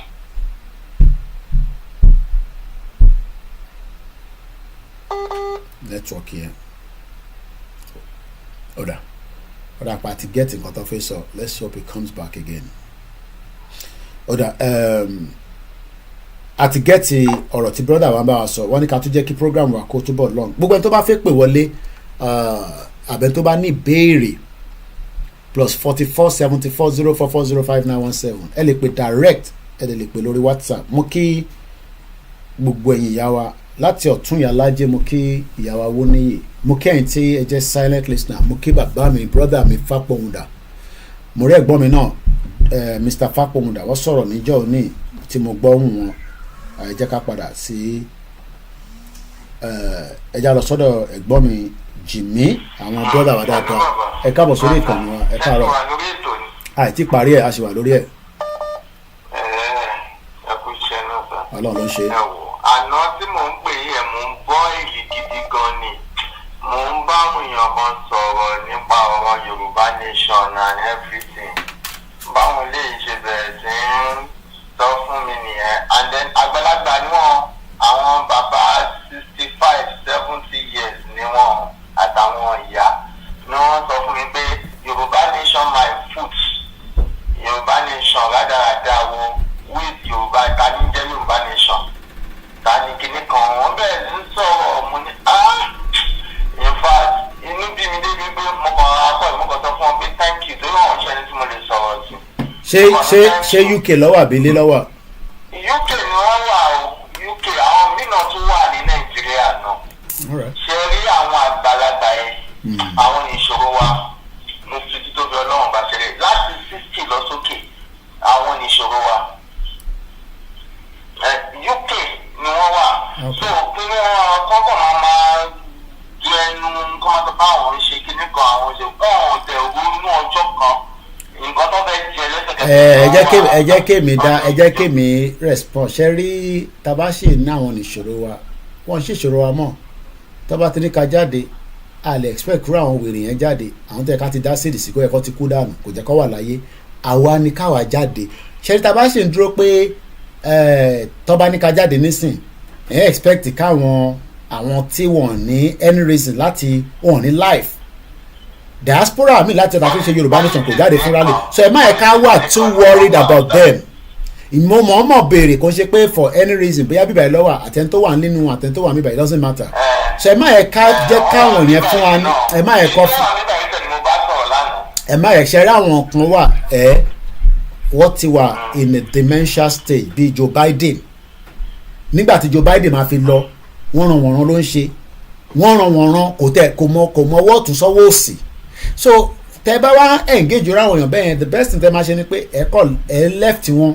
ẹ̀yin ti move forward because ẹni tí ó bá ń tako Yorùbá pé kí Yorùbá kó dá dúró whether ó wà nílé ni whether ó wà labroad ni they must have some mental problem because ìran Yorùbá dàgbà ju Nàìjíríà tó ń sọ yìí lọ so kí ni argument tó wà níbẹ̀ eléyìí tẹ̀ ń sọ̀rọ̀ amalgamation mo ní a ní gbogbo right láti make our full stand ní 2025 yìí so ẹ má wọrí nípa àgbàlagbà kan sọ kínní kan àgbàlagbà kan gbogbo àwọn àgbàlagbà bẹ́ẹ̀ tó ń ṣe àwọn àgbàlagbà dáadáa torí mọ̀ sí mi àgbàlagbà ní àwọn ìyá tó jẹ́ àwọn àgbàlagbà tó jẹ́ pé they are tired ìyá kan pè mí ní Amẹ́ríkà wọ́n náà wọ́n ní big fan wọ́n wo fídíò fan wọn lórí fídíò call láti Amẹ́ríkà wọ́n náà fẹ́ padà so all this àwọn àgbàlagbà tá à ń sọ yẹn we don't need them anymore ẹ̀yin kan fúnra yín àgbàlagbà ní àgbàlagbà lèmi náà àwọn ọmọ làwa náà ti bí ẹni tó ti bí Ọlọ́run jẹ́ kó bí àwọn tá a fi bí sọ Ọlọ́run jẹ́ ká bí so why we worry about all this àwọn bàbá tó yẹ ká ti dá sí ìdísí lára if you are waiting for all this criminal àgbàlagbà their life means nothing to us Yorùbá ní life tàwa nísìn. tó bá jẹ́ lánàá ẹ̀ mú bọ́ ṣe máa ń go live. ẹ máa no ṣẹ́rí tó ṣẹlẹ̀ nípa ẹ máa yẹ kẹ́ni kankan frustrate yín like I said a ti wà ní stage pé ṣẹ́rí mental focus wa a lè jẹ́ kẹ́nìbọ̀dì derail ẹ̀ nísìn we have to be ṣẹ́rí ìrìn àjò yìí a gbọ́dọ̀ wà physically fit mentally tá a bá wà physically fit gbogbo nǹkan sọ ní sọ́mà defeat yín tó bá jẹ́ pé kò ṣe pé fẹ́ jáde ẹ̀ tí ní reason láti jáde ẹ má jẹ́ kí èèyàn kan force yín kẹ́ jáde wá sọ̀rọ̀ because ó lè ní role mi tẹ́ fi wá play but ẹ bá jáde wá sọ̀rọ̀ nísìn then kò ní make any impact kankan mọ́ tó bá dẹ̀ yẹ pé really fẹ́ jáde ni there is nothing stopping you but what I'm trying to say is that don't allow all these buffoons wọ́n pọ̀ ní UK bẹ́ẹ̀ àwọn kan wà nísìn tẹ́ pé wọ́n náà máa ń bú mi nínú hospital tó ti ń ṣiṣẹ́ ni pé ẹ̀wò Koiki àwọn Yorùbá nation yẹn wọ́n ti pa gbogbo àwọn yẹn wọ́n tán nílùú wọn whether they are Ekiti whether they are Ondo they are Ogun wọ́n ti pa àwọn èèyàn náà nílùú wọn but ìjọ kan máa wà táwọn náà tó máa pa wọ́n but àwa ń béèrè pé ṣé ó dìgbà tó bá pa yín káwa tó dúró àwa ò lè dúró so don't expect all these criminals olórí burúkú àwọn àgbàlagbà tó yẹ pé wọ́n ti ṣòfò tẹ́lẹ̀ kó tó dé ìlú òyìnbó wọ́n wà because bẹ́ẹ̀ ṣe ń gba visa ní sẹ́ ó yàtọ̀ sí fẹ́mi ṣe gba visa I keep saying it 1998 bí àwọn aláfẹ́ jẹ́ the last set of people tó èmi lọ ṣe interview ni àwọn bàbá òfò kan tẹ́ pé wọ́n mọ bọ́ ṣe ẹlòmíì mọ bọ́ ṣe gbé òun dé London gan ṣe wọ́n tó gbogbo ẹni irú àwọn bàbá ilẹ̀ wọn bá argue how do you argue with criminals like that so ẹ má yẹ kẹ́ni kankan kó and I'm talking generally to every one of us a ti wà ní stage pé a fẹ́ focus nísìnyí ni mo ní tó bá já wa 500 la bá jáde sí títì tó dẹ̀ jẹ́ pé ní 20 náà lè jáde sí London a sì ní impact ju pé ká jẹ́ 1 million kó jẹ́ pé àwọn bàbá òfò kan ló máa wà lẹ́yìn tó máa yìnbọn fún wa lẹ́yìn torí irú àwọn yẹn máa yìnbọn fún yín lẹ́yìn wá pa yín lẹ́yìn kọ́dẹ̀ tó pa wá máa pa yín kẹ́ tó pa wá máa pa yín so ẹ má jẹ́ kẹ́ni kankan kó boil kó jẹ́ kí blood yìí kó máa boil àwọn bàbá òfò àwọn ìyá òfò àwọn ìyá tó yẹ pé àwọn ló ń dó gbogbo àwọn politician tó bá ti wá sí bíbá àwọn olórí burúkú yẹn lẹ́ ń bá sọ̀rọ̀ àwọn à ń sọ̀rọ̀ Yorùbá nation wọn á máa sọ pé Yorùbá nation wọn lẹ́ ń sọ ayé wọn ti ta ní UK ayé wọn ti ta l'Amẹ́ríkà. so many of them are frustrated àwọn àdẹ̀kọ́ la dá problems sí wọn lọ́rùn tó bá dẹ̀ pé wọ́n sà sí wọn ni kọ́ lọ yanjú ẹ̀ nílé so bó ṣe jẹ́ nìyẹn brother mi máa yẹ kí frustration ẹ̀ kó relax ẹ̀yẹn máa bá àwọn gidi sọ̀rọ̀ àwọn tó bá fẹ́ gbọ́ wá gbọ́ gbogbo ẹ̀ kọ́ ló nígbà tó fẹ́ gba independent tí gbogbo ẹ̀ ló tẹ̀lé Awólọ́wọ̀ ni kí wọ́n ṣe gbogbo yàn so technology dẹ̀ ti wà nísìn by now tó bá dún òun gbọ́ Yorùbá nation ó gbọ́dọ̀ mẹ́tọ́ ń pè ní Sunday Igboho àti Baba Akintoye tó bá dẹ̀ náà wọn mọ̀ problem tí wọ́n ní a lè help wọn for that but àdíjẹ́ káwọn kan wá fi tiwọn kó bá wa débi pé wọ́n fẹ́ gba peanut lọ́wọ́ olóṣèlú we are talking about something serious here something serious là ń sọ.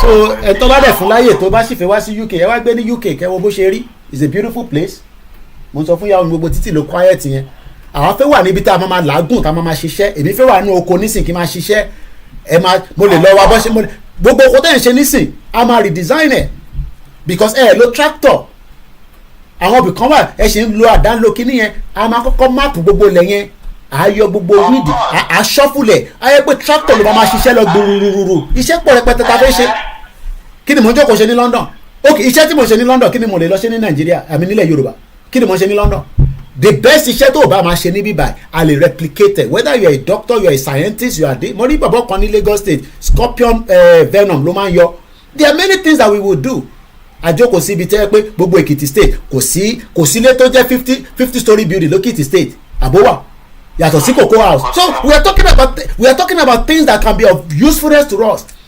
Kò ń ṣọ̀rọ̀ media nìkan lè mi máa ṣe. The opportunity is just too vast to sit down in Europe and be talking about pé àfijọ́ kò sí kí ló wà ní Europe. Kò sí nǹkan mọ́ ní Europe. Europe gan ti dead. Ó kàn bò wá láṣìírí ni. ẹ̀gbọ́n mi tẹ bá tún ṣiṣẹ́ owó iṣẹ́ tẹ bá ṣe owó ilé. It doesn't matter. That is the system. Tell blame anything fún yẹn. Abágbárí Yorùbá nation náà máa sanwó lé. Àní àfẹ́gbé nínú system yìí mọ́. System yìí ò ń ṣe system tiwa kò wà conducive fún wa. Ẹni tó bá dé wà conducive kó bá gbé ní Europe. Àwọn àgbẹ̀ ní Europe mọ́. Bá a fẹ́ padà sí Nàìjíríà. Because mo lè wá sínú tẹ́lẹ̀ máa intimidate mi tí mo ní lè sọ̀rọ̀. Mo lè gbogbo ọ̀rọ̀ tí mo ti ń sọ láti 4 years nísìn. Kò jẹ́ pé UK government ò gbọ́. Wọ́n ń gbọ́ tí mo ń sọ náà. Bọ̀ látijọ́ tí mo ti ń ṣe ọlọ́pọ̀ tí wà kunlẹ̀kùn nílé mi. Because kò ń ṣe terrorism ni mo ń sọ̀rọ̀ ilé lórí. bẹ́ẹ̀ni freedom.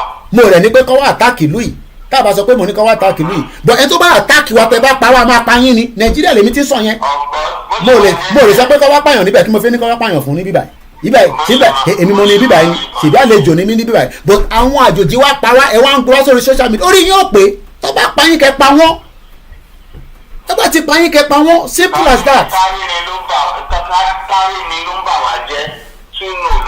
bọ̀tẹ́ bá dẹ̀ ní ẹ̀pa wọn tá a bá ti dé stage pé ẹni tí a bá ti jáde fún rally tó bá ti lè pa wá a máa pa ẹni yẹn ni it's as simple as that.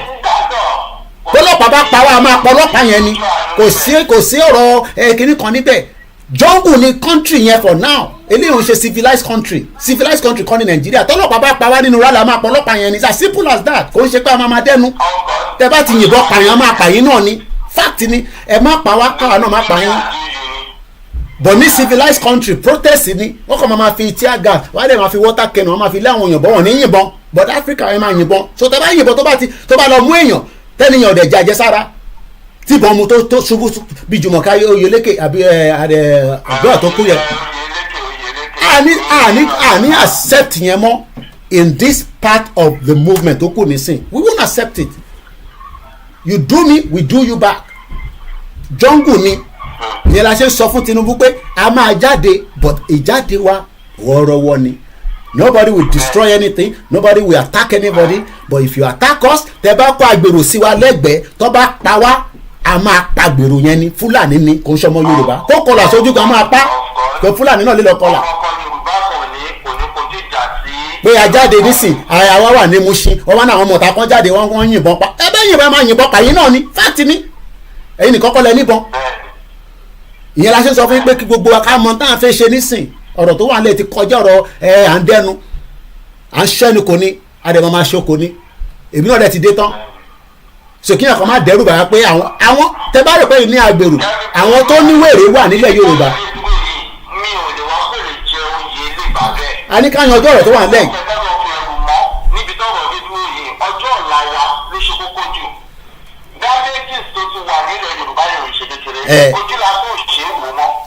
at any time the more ta bá ń pẹ́ sí tá a tètè resolve problem yìí the longer ni ó máa build up ni gbogbo àwọn ọmọ wa mú gbó káàkiri wọ́n mú kòlóòsì káàkiri wọ́n ní kankan kan ṣe wọ́n sùn wọ́n jí.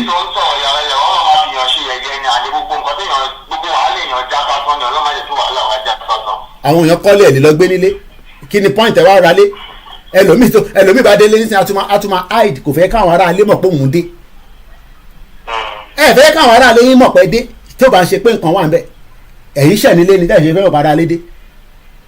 So we are living in denial and that denial is what we are saying that tó bá yẹ pé àwọn state governor nísìn gbogbo wọ́n bẹ̀rẹ̀ sí ń discuss self determination in the house àtẹ̀mọ̀ pé wọ́n gbìyànjú ẹ̀dá kẹ̀ṣe wọ́n tẹ̀ ṣe bí wà tẹ́ pé wọ́n tẹ̀ gbọ́n kankan mélòó lẹ́yìn mélòó lára yín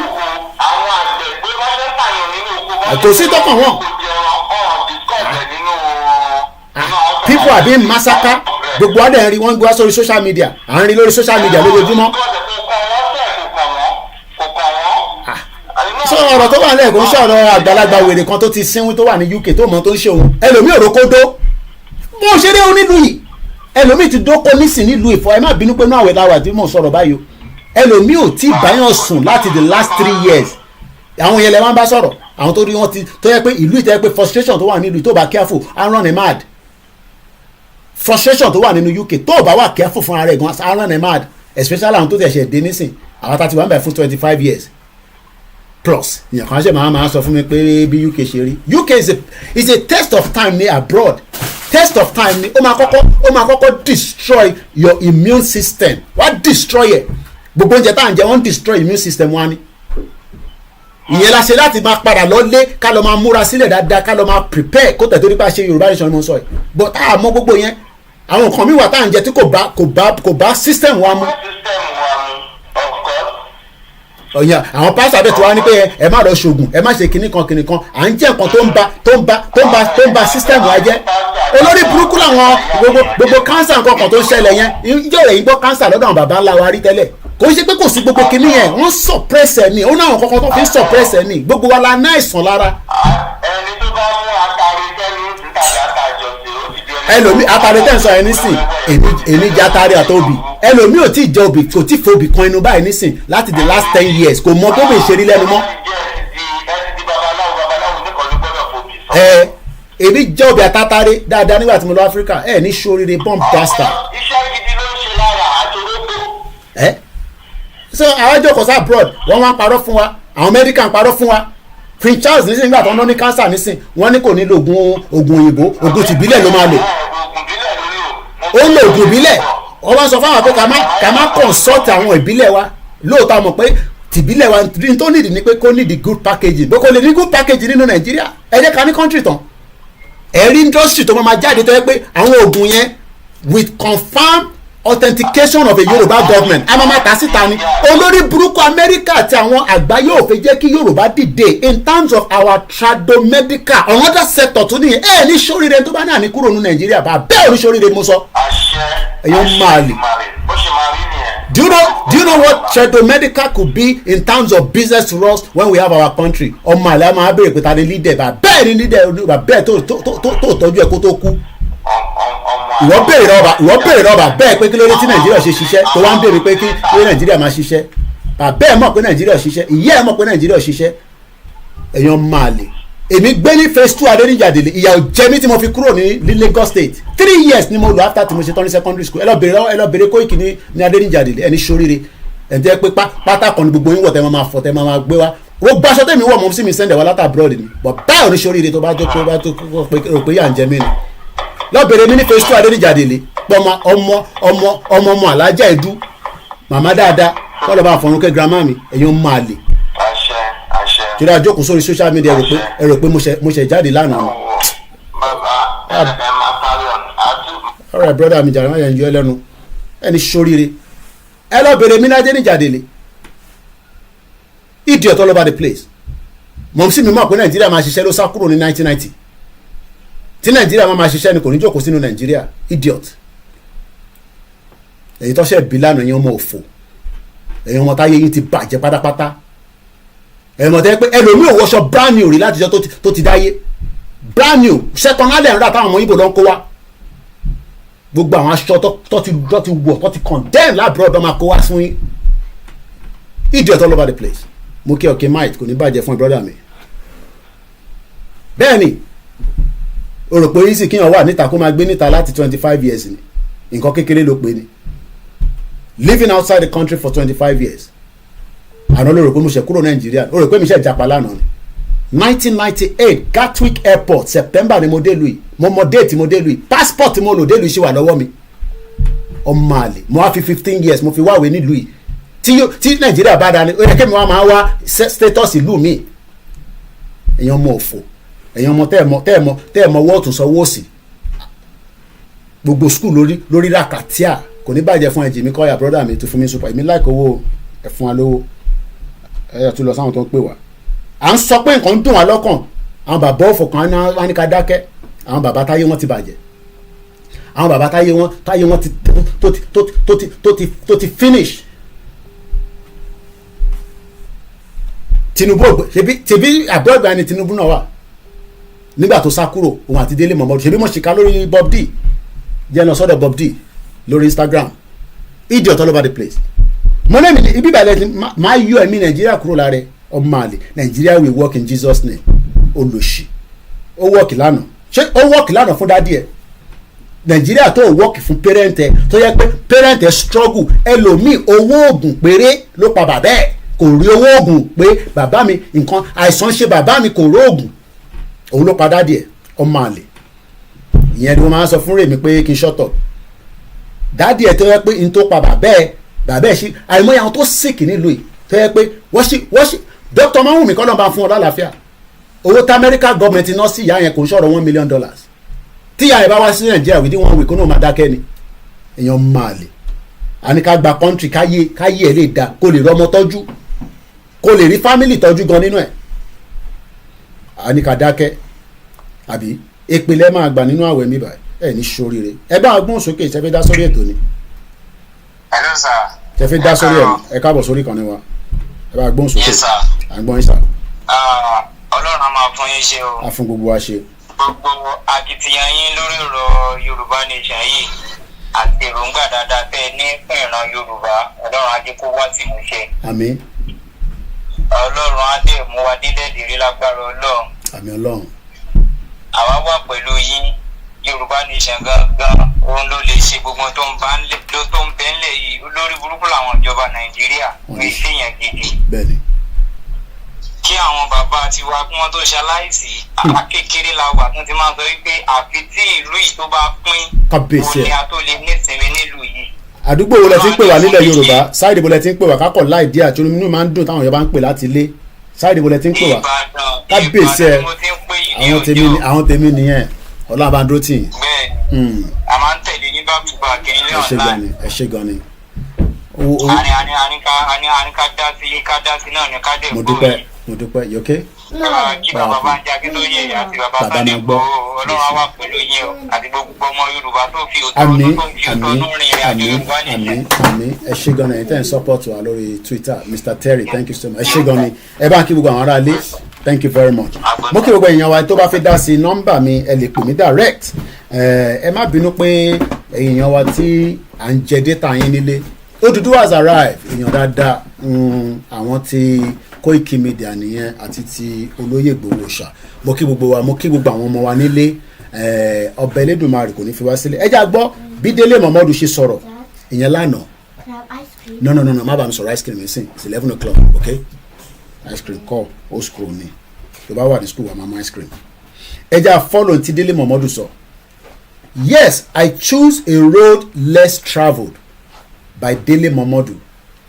There is no major player in politics today that I have not known between the 10 to 30 years. President Bola Ahmed Tinubu falls in the last category. We were comrades in the June 12 struggle from 1993 to 1998/1999.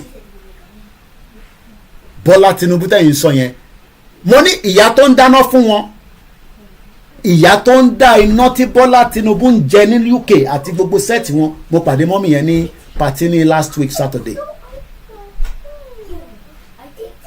tí ló bá jẹ́ president kan ká máa fún lọ́wọ́ òun fún ọmọ Yorùbá lọ́wọ́ ni tí Tinubu bá fún wa ní ọ̀wọ̀ ni tó yẹ kó máa pa wá ní Àkúrẹ́. I don't think some of you know the meaning of being a president. wàá máa pàṣẹ ni tó bá pàṣẹ fún gbogbo wọn pé kọ́ wọ́ọ̀ṣì kọ́ mo ní wọ́ọ̀ṣì kọ́ fíṣùlà gbogbo Fúlàní tó ń bẹ l'Ondo state ó pọ̀ jù fún ni wọ́n ti ẹkùn ẹ̀ báyìí wọ́n rà á báyìí ni òun náà wá fẹ́ ra wọn lẹ́pọ̀n kò fi Nnamdi Kanu sílẹ̀ kò dẹ̀ fi sọ̀rọ̀ lọ́rọ̀ Ìgbòho ó fẹ́ máa play game ó fẹ́ play game àbí bẹ́ẹ̀ kọ́ tòró mọ̀ pé tó bá fi Nnamdi Kanu sílẹ̀ kò ní ní jókà kankan mọ́ bó kò lè fi kọ́kọ́ ṣe Ìgbòho torí pé Ìgbòho ò sí lábẹ́ Nigerian government Ìgbòho ò ṣẹ̀ anywhere in the world mo ní átíkù tí wọ́n ṣe lórí Ìgbòho research táwọn European Union ní kọ́ lọ ṣe fún Ìgbòho láti ká ló ń pè ní Sunday Ìgbòho mo ti sọ fún yín rí ó wà lọ́wọ́ mi èdè Faransé aláti translate ẹ̀ padà sí English ni so Ìgbòho kì í ṣe criminal kò ń ṣe tó bá jẹ́ criminal ni wàá ti dá dúró ní gbogbo ibi tó ń lọ lágbàáyé ó ṣàtiwọ UK ẹ máa many times ní Ìgbòho ti wá sí London wọ́n ṣe dá dúró tó bá jẹ́ pé criminal ni ẹ̀ mọ́ tó ń pè ní criminal ni Interpol máa dẹ́ dúró ni pé where are you going but kí ni offence Ìgbòho ẹ̀wọ̀n tí Gumi sọ Gumi wọn sọ fáwa pé àwa ni terrorist ẹ̀yin ọmọ Yorùbá náà dẹ́ accept gbogbo nonsense yẹn ṣé terrorist làwa ni èèyàn mélòó làwa ti pa láti jọ́kọ́ ti pa wá èèyàn mélòó làwa ti pa àwọn òpààyàn kọ́kàn náà a kàn wá sórí social media à ń sunkún wọ́n ti pa wá o ẹ gbà wá o ìgbà àgbáyé ẹ gbà wá o we are being killed o kí ló máa ṣẹlẹ̀ o. àdé sọ pé ọ̀rọ̀ tó wà nílẹ̀ ó lè níyanjú house of assembly ẹ dákẹ́ ó kù díẹ̀ fún gbogbo wa lockdown Heathrow airport ó kù díẹ̀ fún gbogbo wa the lockdown Heathrow mo fẹ́ kí Instagram yẹn kó tán kí n start kí n tó god kí n lórí ọ̀rọ̀ Délé Mọ̀mọ́dún ni ẹ̀gbọ́n mi dáadáa kò ní bàjẹ́ fún ẹ rò pé Délé Mọ̀mọ́dún máa bá yín dá sọ̀rọ̀ Yorùbá nation kí ni kan pẹ̀lú ọ̀rọ̀ Yorùbá nation ayé tàwa làwa láti lọ sọ́tà nísìn Délé Mọ̀mọ́dún as well is in his probably is in his 60 so you expect Délé Mọ̀mọ́dún to come and fight for Yorùbá nation on your behalf ìwọ ló máa jà fún Yorùbá nation àwọn ọmọ Délé Mọ̀mọ́dún gbogbo wọn lọ ní British passport wọn gbádùn ayé wọn thank you so much Nick Atten for being a member. Being a member means that somebody that is enjoying this program like having a Netflix or Amazon TV, all these platforms, and they are paying. So we need to appreciate them and recognize them. Gbogbo yín pátápátá náà ni member. So à ń sọ̀rọ̀ nípa our existence of as people. Wọ́n tẹ̀lé ọmọ Edo State ní Délé Mọ̀mọ́dún. I saw the documentary in English. I was amazed. I thank God for Chief Sunday Igboho. Ẹ jẹ́ ká continue. Ó ní gbogbo àwọn politicians àwọn ọmọ àwọn in the last 30 years from 10 to over 30 years including Tinubu òun àti Tinubu lọ́jọ́ pẹ́ ní UK during the exile àwọn tó ò sá lọ ní Abacha tì mọ́lé tó ṣe jàǹbá fún gbogbo wọn ẹja lọ sọ́dọ̀ kọ́là ẹ̀ hello kọ́là ẹ káàbọ̀ sórí kan ní wa ẹ ti wà lórí ètò náà sà.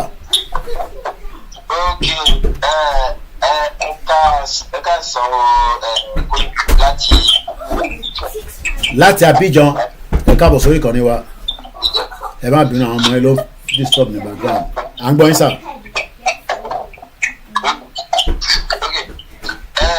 Ọlọ́run ẹ ti rí gbogbo tí ń ṣe lónìí inú mi dùn inú mi dùn parce que gbogbo ọ̀rọ̀ sọ kọjá gbogbo ìgbà tí ń lónìí ẹ̀yin náà ní lẹ́nu jọ́ mẹ́ta ìgbà tó jẹ́ ní ọ̀tún. Gbogbo ara nǹkan tá à ń pè ní ìsìn èèyàn ní ẹnu kẹta kẹfì ẹnu bá ìran Yorùbá sọ wọn kú wọn tẹ́rí nísìn kú wọn tẹ́rí sí wọn àmẹ́jára kẹfì àbí tọ́jáde wọn bá fi ìran Yorùbá tẹ́jú. Mo mọ̀ pé Yorùbá á jáde ní gbogbo ibikíbi ni lẹ́mọ̀ àwa gan tá a wà ní Abidjan bíbí gan tó bá jẹ́ program kan ó bá wà tí àwọn Yorùbá tó wà ní Abidjan tó bá jáde àwa gan wà láì àwa nínú máàcì náà. Ìran Yorùbá Áfíríkà gba orílẹ̀-èdè wa àwọn ìran púpọ̀ ń bẹ ní Nàìjíríà wọ́n fẹ́ gba orílẹ̀-èdè wa lọ́wọ́ wa wọ́n mọ̀ pé ní Nàìjíríà nísìnyí orílẹ̀-èdè Yorùbá ní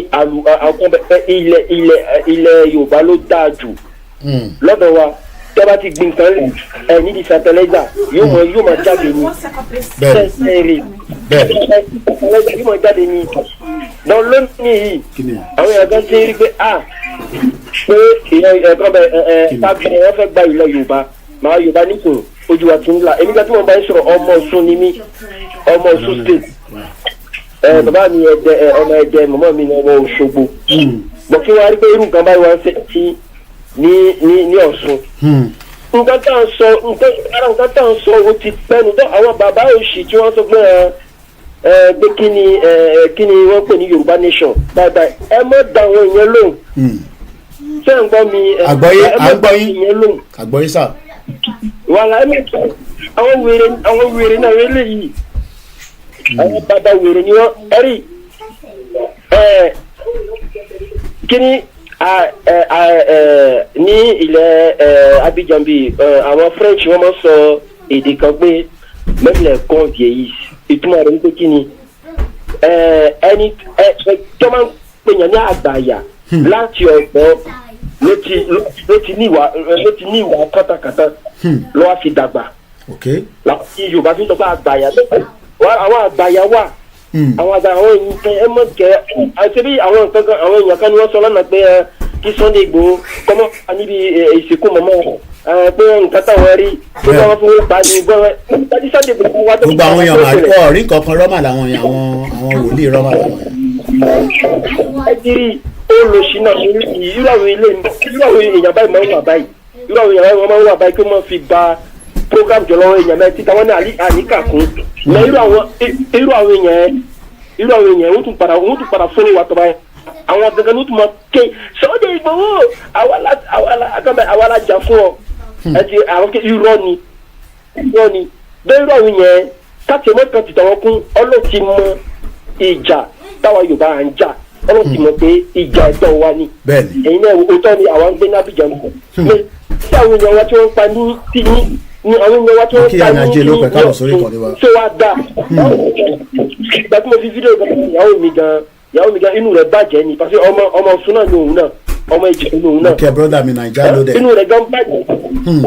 káwọn wà bíi káwọn pé kí bíi káwọn sọ pé irú nǹkan bá sọ pé a ní ìjọba kan kí ni èyí Jackson ló ń jó gbogbo gbà èyí Jackson máa délẹ́kẹ̀ bíi January kìsì gbogbo gbà onímọ̀ ń jó oníjó òfò bó ṣe ń jó káàkiri nìyẹn oníjó òfò ni. oníjó òfò. mo kí sísítà mi Ọmọlọ́lá 442 káàárọ̀ sà ẹ káàárọ̀ mà. àwọn ènìyàn ti bá ọ̀sùn jẹ kò tí sọ̀rọ̀ ṣé eléyìí báyìí ṣé inú èèyàn ṣe ìdánilẹ́yìí gbogbo gbà inú èèyàn dùn òun sàn jó inú èèyàn ò dùn òun sàn jó ni. wàhálà mo ní tí rálì bá bẹ̀rẹ̀ wàhálà tó bá dogun wàhálà tẹ́mi mo bá dé ní Nàìjíríà irú àwọn èèyàn báyìí ní mọ̀ fèsì ọdún wọn ní mọ̀ fèsì irú àwọn èèyàn bíi àwọn gómìnà àbí àwọn ọba ẹ àwọn ìjà gbogbo àwọn ọba ni wọ́n ti bọ̀ sí ìgbàbọ̀dé gbogbo àwọn ọba ìgbàgbọ́ wọ́n ti gbàbọ̀dé fún ìrànlọ́wọ́ ìgbà. ṣé rí ọba kan tó jáde ẹ gbọ́ fún ìṣọ̀ ní tẹ̀. àlàáfíà ni gbogbo ọ̀sẹ̀ wa. mo ń gbádùn yín bàbá mi láti Abidjan. oníṣègùn tí ọba lélẹ̀ ṣé ọba lélẹ̀ yìí wọ́n pa ìrọ̀lẹ́. ọba tó lè pàṣẹ ọba tó ń pa wá tó lè sọ̀rọ̀ tó dákẹ́ lọ́lọ́.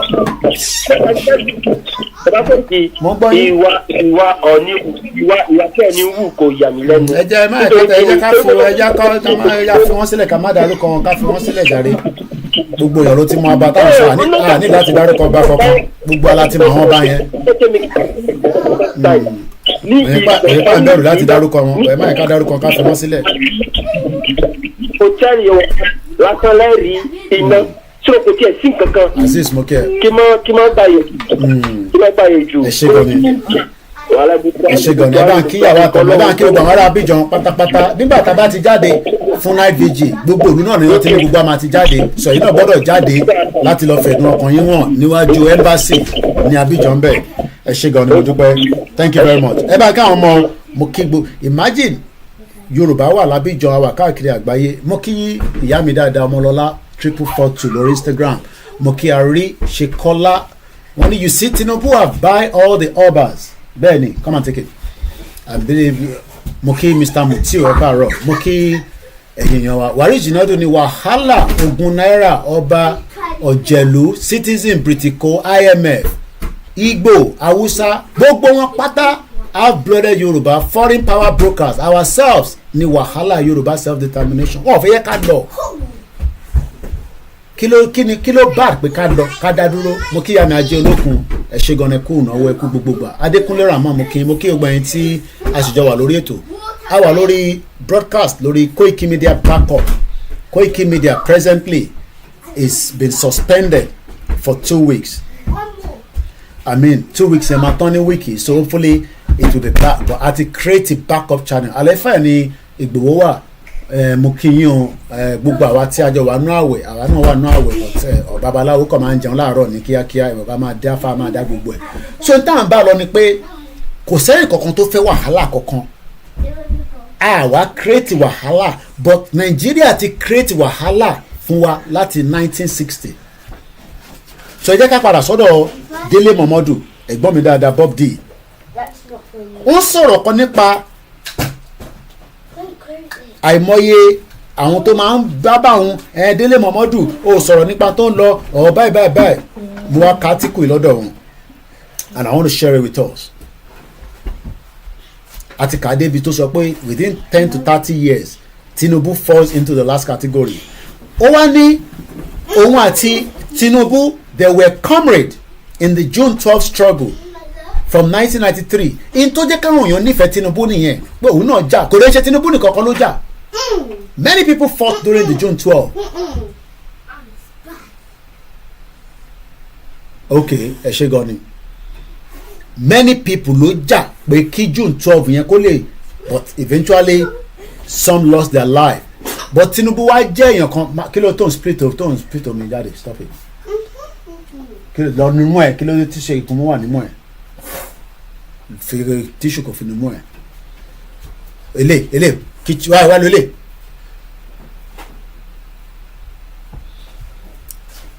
From 1993 now Tinubu padà sí Èkó ó di governor ìyẹn ní 1999 after tó kúrò ní exile. So kò sí ẹnì kankan tó ń rò pé Ìgbòho wà ní exile kò ní padà wálé. No, ó máa padà wálé but in a big way because nígbà tí Tinubu náà máa padà wá ó padà wá di governor. Bígbà tí Ìgbòho náà bá padà wá àti bàbá Akíntóyè in a big way làwọn náà máa fi padà. And the big way ni pé ilẹ̀ Yorùbá máa dúró.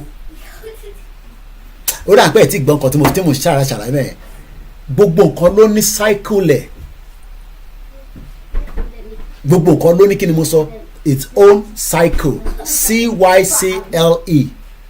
Cycle ní Tinubu ó ti rí lò wàláì kò sí bá ṣe fẹ́ sọ kò sí bá ṣe fẹ́ lọ ṣògùtò cycle ẹ̀ yẹn ó máa sustain which is the reason why tó ṣe di president. Whether àkọlẹ̀ wà ń bẹ̀ kò sí ń bẹ̀ ó lè yí padà òun náà ó lè yíwọ́ padà. So èyí tẹ́ wọ́n rò pé Ìgbòho máa wà ní exile àti bàbá Akíntóyè wọn ní wá wálé wọ́n máa wálé in a big more better way than èyí tí Tinubu náà ṣe lọ. Cycle kan ló tún ń bọ̀ eléyìí ò ṣe tẹnu wọn ò ní láti dífá fún ẹ kó tó mọ eléyìí o ò ní láti lọ sọ́dọ̀ babaláwo o ò ní láti lọ bá pastor. It is a cycle. Àwọn èèyàn sọ pé okay prophet Ezekiel wọ́n ní bàbá yàn kì í sọ̀rọ̀ mo sì wá fídíò yẹn tó bá ní ẹ bá mi resend kó mo mọ ibi tí fídíò yẹn wà ó náà rí àsíá mẹ́ta ẹ̀jẹ̀ Nàìjíríà ń ṣàn ìwọ wá ní kídómìn cycle kan ń bọ̀ nìyẹn another cycle yẹn làwọn ṣe ẹrù pé àwọn òyìnbó náà wọ́n ní voodoo tí wọ́n ní àwọn náà rí àwọn náà ní talisman tí wọ́n àwọn náà náà babaláwo tó ń dífá fún wọn ẹrù pé King Charles ò ní babaláwo ó ní babaláwo bó ṣe ní babaláwo ló ní pastor ló ní imam ló ní àwọn talisman wọ́n ní Hindu. So it's another cycle ló fẹ́ jáde. And what is the cycle? The cycle of pé kí Yorùbá dá dúró gẹ́gẹ́ bí orílẹ̀-èdè. But they want to stop it. Because wọ́n mọ̀ pé tí cycle yẹn bá jáde ó máa ní a good impact in humanity and the lives of millions of people tó ń ṣe yọ̀kan tó ń ṣe méjì within Africa and within Yorùbá land. And they will do anything to stop the cycle. Kí ló ń pè ní cycle? Ó yá àwọn ìyá wa tó ń ṣe menstruation àbí ẹ ṣáà ti mọ time ti menstruation yìí máa dé ẹ ti mọ̀ pé bíyá 9 days ni o bíyá 15 days ni o tẹ́ ẹ bá wá rí menstruation yín kí lẹ rò kó ṣẹlẹ̀ ẹ bá mi dáwọ̀ ìyá wa tí ẹ bá rí menstruation yín kí lẹ yìí rò kó ti ṣẹlẹ̀ ẹ jẹ́ ká kọ́kọ́ mu láti bẹ̀yẹn. So cycle táwọn Tinubu àti Délé Mọ̀mọ́dù lò the new cycle mi tún ń bọ̀ which is this cycle of our time pètò pé kí Yorùbá kó dá dúró. Àwọn lè máa mọ̀ nígbà yẹn pé that is the right thing because nígbà tó pa Abiola it was the right thing ni wọ́n ń ṣe kò sẹ́ni tó disputed. Nígbà tí wọ́n pa late MKO Abiola it was the right thing ní gbogbo àwọn tó jà nígbà yẹn lọ ṣe kò sí pé any doubt about it because ọmọ wa ni ẹ pa kí ló ṣe fún yín ẹ̀yin náà lẹ́ni kó lọ dìbò Babangida ló ní kó lọ vote ó náà òun bí Babangida ní tó bá ti vote ó máa jẹ́ kí ó padà di tó bá fẹ́ dé. So people fought people die and some people enjoy it. Ó rà pé àwọn èèyàn gbọ́n kan tí mo sọ people fought people die some people are àwọn ò lọ enjoy ẹ̀ nísìn. These are the cycle of the Tinubus. Àwọn kan wá ti yà bàrà because ara ta ṣe sọ pé tá bá délẹ̀ Yorùbá we will also have different political party tó bá support kọ́ lèmi máa support o tá bá délẹ̀ Yorùbá ìyẹn mi pé a máa jà lórí yẹn náà tó bá kódà o lè má support party olóyè Ìgbòho tí Ìgbòho bá náà fẹ́ political party ìwọ lè sọ pé ò like political party kò mí pé torí pé Ìgbòho jà fún Yorùbá nation o gbọ́dọ̀ tó sẹ́yìn ẹ̀ fún political party no it's a new system of government but many people ní understanding ní ọ̀rọ̀ yìí ṣe ni wọ́n rò pé àtàkì Tinubu ń lo ìgbà tiẹ̀ lọ ìyẹn lọ́ ṣe ń sọ pé ìgbà kan kò dẹ̀ sí alágbára kan wà forever so tí Tinubu bá rò pé òun lè lo agbára military òun lè lo agbára DSS láti fi capture 60 million Yorùbá people àárí ẹnu ẹ̀ láwàá yìí wọ́n ní 160 èmi ò fẹ́ máa sọ yẹn ni báwo ni 161 people máa wo program a ṣe máa sọ fún pé kẹ́ bá wa click like tó bá yẹ pé Pastor Jerry ló ń ṣe program nísìnyí gbogbo ẹ máa ṣiṣẹ́ ẹ ti ṣe ẹ máa ń ṣe sọ́dọ̀ tèmi náà èmi náà máa lọ́n wò tó bá yẹ pé bàbá mi Prophet Ojo ló ń ṣe program nísìnyí ẹ ti ṣe ẹ fún mi. Now ẹ jẹ́ ká continue lórí Bob D. ó ní Tinubu returned from exile to become the governor. I returned from exile as the president of Ovation Media Group. Hey, kí ló dé náà? Tinubu padà ó di governor. Délé Momodu padà òun di president ilé iṣẹ́ tó ń pè ní Ovation tí gbogbo yín rí lẹ́nìí. Ṣé tí bàbá Akíntóyè bá dé padà? Ká gbèsè ní Dubai kí lè rò pé máa ṣẹlẹ̀? Tí Ìgbòho bá dé padà kí lè rò pé máa ṣẹlẹ̀? Ẹja gbé ìtókù tàbí àpò psycho ni àwọn ń lo psycho tí wọ́n lọ lọ́wọ́lọ́wọ́. So Délé Momodu wọ́n ṣàlàyé only I was happy being president in my own corner and I rated myself above being a commissioner under the governor at the time, not out of pride but out of foresight. Today it has paid off and to God be the glory. Yeah, only so there, but to God be the glory. Kódà wọ́n ní Talon gan was living in exile. Talon, president of Benin Republic. Exile ló wà. Èèyàn kan ò ní wà ní exile forever tí kò ní lè padà wá sí ìlú bàbá ẹ̀ nígbà tásìkò bá tó Ìgbòho àti bàbá Akíntóyè ń padà bọ̀ nílẹ̀ bàbá wọn tí kò sẹ́ni tó lè dá dúró. One cycle comes and another cycle goes. Bishop Adesina ẹ má bínú pé program ní long díẹ̀. Ìgbà kan máa wá ìgbà míì tún máa gbáyẹ̀ dànù.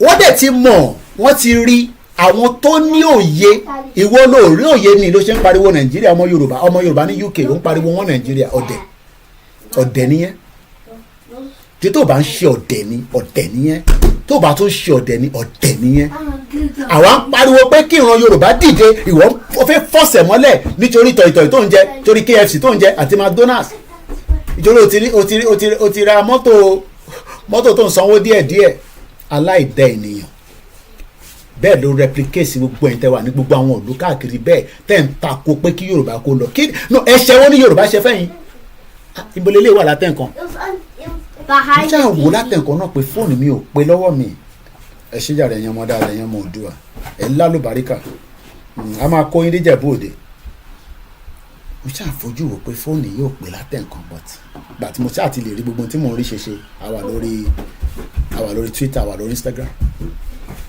Àwọn Yorùbá ń takò Yorùbá pé kí no what is the offence?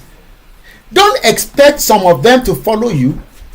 Ẹni kí Sàràkí wá support Yorùbá nation àwọn olè Sàràkí tó yẹ pé àti Málì nìran ẹ ti wá.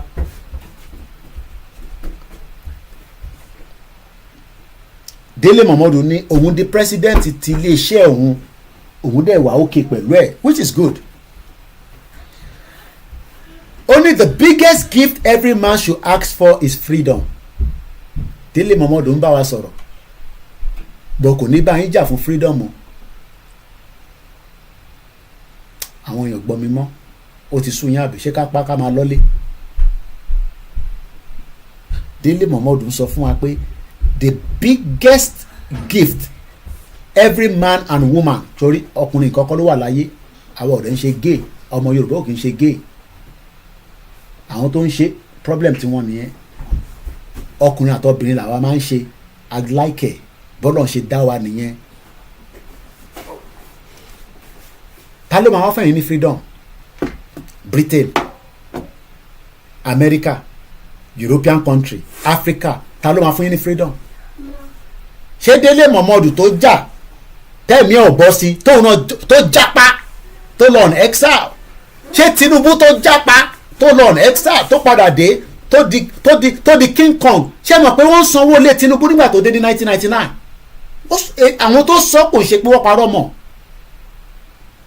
Tinubu tẹ̀yìn rí nísìnyẹn wọ́n ń sanwó lé ẹ̀ do you know what they mean pé kọ́ máa sanwó lé èèyàn kò sí kankan lábúròdì especially irú àwọn tó dé nígbà yẹn àwọn kan fi gbàwé àwọn kan lọ́kì but nígbà tó dé àwọn ọmọ Yorùbá wò pé ha arákùnrin náà kò dé ṣe gbogbo èèyàn ló agree pẹ̀lú ẹ̀ tó jẹ́ àwọn nàdẹ́kò èmi ti bá àwọn nàdẹ́kò sọ̀rọ̀ l'Amẹ́ríkà because ṣekúṣẹyẹ kan lòun náà wọ́n dẹ̀ ní kò sẹ́gbẹ́ tí kò tọwọ́ bọ̀ Tinubu yìí Gani Adams gan sọ pé ẹ̀gbọ́n wa ẹ̀ràn ti fídíò tí Gani Adams ṣe pé ẹ̀gbọ́n wa Tinubu kò sí gúrùpù tí kò tọwọ́ bọ̀ tí kò bá yé gúrùpù yẹn jẹ́ ní ẹgbẹ́ Yorùbá ni mò ń sọ ìyẹn Tinubu tẹ̀ ń rí kò sí gúrùpù náà ìyẹn lẹ́yìn wá ń dúró dè pé kó wá support yín kó wá endorse yín kẹgbà Yorùbá nation torí kíni kí lẹ́yìn ṣe fúnfẹ́fẹ́ kó wá bá yín sọ òun náà kò yàtọ̀ sí Ọbásanjọ́ tó ní one Nigerianness òun ló máa pa torí one Nigerianness tó máa pa Ọbásanjọ́ kò tí ní kú nísìnyí tó máa padà pa nìyẹn torí bàbá òfò ni bàbá burúkú ni torí ó fi ilẹ̀ Yorùbá ó fi gùnkè òun ló gbádùn Nàìjíríà jù láyé ẹ̀ tó bá ní tó gbádùn Nàìjíríà jù Ọbásanjọ́ ni number one Comrade Victor Taiwo we might not agree with him on everything mo kátìkù rẹ̀ lóru ẹni ó nígbà tó lọ bá Ọbásanjọ́ sọ pé òun ò láìkí mo mọ bó ṣe sọ mo ń bọ̀ I hope I can find it though it's a long article but bó ṣe sọ ni pé òun Ọbásanjọ́ sọ fún àwọn tó lọ bá níjọ́ náà lọ́hùn pé òun ò rò pé Victor Taiwo mo ń bọ̀ mo rú group tí mo ti rí ó wà ní group kan tèmi àtẹjọ wà nú ẹ̀ ó ní Ọbásanjọ́ sọ pé òun ò like bí a structure bàbá wo lọ́wọ́ I don't think pé structure ló lò Victor Taiwo mo ń bọ̀ ti bá rí nísìn kò sẹ́ẹ̀dì sí mi mọ́ ó dà kó sì sẹ́ndò ṣé èyí tó sẹ́ẹ̀d lélẹ̀ ilé ti pẹ́ 2023 gbà ó ti mọ̀ pé mi àti òun agree nígbà tó ti bú olóyè Ìgbòho ni mo ti gbà sí fún group tàjọ wà náà jẹ́ ọmọ ẹgbẹ́ Jimasun Abidjan ẹ̀yin tẹ́jọ́ ọmọ Abidjan ẹni tó jẹ́ leader group yẹn ó jẹ́ kinní kan 225 mo tẹ̀ sí orúkọ ẹni yìí máa tẹ́ ọ̀tẹ̀ sọ̀rọ̀ rí bọ̀ kinní kan Adéwálé Saheed ọmọ Abidjan ni Abidjan lẹ́ni yẹn wà bọ̀ group yẹn ń jẹ́ mo tútù ń bọ̀ ẹ jẹ́ ń gbé lọ òru èní mo ní àwa ń ṣe wàhálà as a journalist ajílóru àmọ́ àwọn information tá a máa fún yín ìwọ̀n sọ pé ká shut up ó ní sóríire one bastard bàbá ẹ̀ ò ní sóríire bàbá ẹ̀ ni máa ránṣẹ́ sí nínú àwẹ̀ yìí òròpó easy ni kíyàn jí lóru kó máa kàwé kó máa wá nǹkan tájọ́ máa fi sọ̀rọ̀ tí a fi máa lè sọ pé lóòótọ́ ká kúrò ní Nàìjíríà like I said I might not agree with him because ó ti bú Ìgbòho dáadáa ìyẹn Comrade Victor Taiwo ó dẹ̀ náà tún ṣe Yorùbá nation òun lélẹ̀ èyí tó ṣe tó release ní March 23, 2025 ó níbi kan tó ti sọ̀rọ̀ Ọbásanjọ́ pé nígbà tó lọ bá Ọbásanjọ́ átíkù yẹn pọ̀ gan but mo fi sáré lọ síbẹ̀ ni mo ń bọ̀ ó ní nígbà tí wọ́n lọ bá Ọbásanjọ́ olórí burúkú Ọbásanjọ́ tẹ̀yìn sọ pé bàbá òfò òun lélẹ̀ mo ń bọ̀ ẹ máa kà fún yín nísìn mo fi ka gbogbo ẹ ní ẹ jẹ́ ká mú láti bí báyìí. Outside the immortals like Jesus Christ, Prophet Muhammad sallallahu alaihi wasallam, our own Ọ̀rúnmìlà and Odùduwà, one great immortal that I revere beyond all borders is Chief Obafemi Awolowo, whose greatness and accomplishment be clouded by any umbrella as wide as sky. Great as he is. Sorry, I don't use past tense for immortals. I remember on the day the repugnant to common sense Harrigun pour on Awolowo by Chief Olusegun Obasanjo, who is perpetually known for his utter aversion to anything good, anything Yoruba. Olórí burúkú ayé àtọ̀run ni Ọbásanjọ́, èmi ni mo sọ bẹ́ẹ̀. Bomb bastard, mad people all over the place. Kò nífẹ̀ẹ́ Yorùbá láti bíbá síbẹ̀ yẹn olùsí ni ìyẹn lẹ́yìn wá ní káwa lọ bá Ọbásanjọ́ kó ràn wá lọ́wọ́ fún àwọn European. Ọbásanjọ́ tó lọ bá Patrick Stallone lẹ́ẹ̀mẹ́ta pé kó má rìlíìsì Ìgbòho bàbá oníṣòríire tó bá sọ bẹ́ẹ̀ pé ká lọ bá Ọbásanjọ́ ò ní kúure. Ìmáàmù ilẹ̀ Yorùbá wa náà lọ bá Ọbásanjọ́ kan náà, Ọbásanjọ́ tó lọ bá Patrick Stallone pé kó má fi Ìgbòho tiwa sílẹ̀. Ẹ ní ṣoríire gbogbo yín tẹ́ bá sọ pé ká tún dákẹ́ pẹ̀lú Ọbásanjọ́ bàbá oníṣòríire. Kó sùn mí nílò UK kájọ wa mú nǹkan lẹ̀ ní bíbá ó kù díẹ̀ níbọn ró. Ẹ jẹ́ ká continue. This was ọ̀rọ̀ tí mo ṣe kà lóru èní lélẹ́yìí o in tí mo kọ because mi dàgbé pé lè máa attack bàbá Akíntóyè nínú kíní mo farabalẹ̀ ká tó dárúkọ bàbá Akíntóyè níbẹ̀ bọ́ mo rí pé kò attack bàbá Akíntóyè mo lè ní láti attack ẹ̀. Ẹ jẹ́ ká continue. Only the day was sometime in the year 2000 when nígbà tó Ọbásanjọ́ sì jẹ́ president olórí burúkú bàbá, when it was 2000 year 2000 àwọn àgbẹ̀mọ Yorùbá tó ń pè ní Yorùbá ẹ bá mi share program yìí kò yí sì kíyàn jókòó sórí show yìí láti 4 hours ẹ dẹ̀ ti fún mi lówó tẹ bá fún mi ní £10 nísìn èmi náà lè ní owó pay for the day ta ló máa tẹ̀sán owó tèmi tv mi gan sọ pé kí ló dé ara yìí àtẹ̀kọ́ lójókòó tẹ̀ control ẹ̀ ta ló máa sanwó fún wa £10 owó iṣẹ́ tèmi èèyàn mẹ́rin ẹ má san sí pépà sínú ìta máa rí lò nísinsìnyí o ẹgbẹ́ account number ẹ bá fi síbẹ̀ tí o tí wọn bá lọ bí iṣẹ́ náà £11 per hour ni a ti ṣe 4 hours nísìn èèyàn mélòó ló máa sanwó fún wa káwọ ẹ jẹ́ ká continue.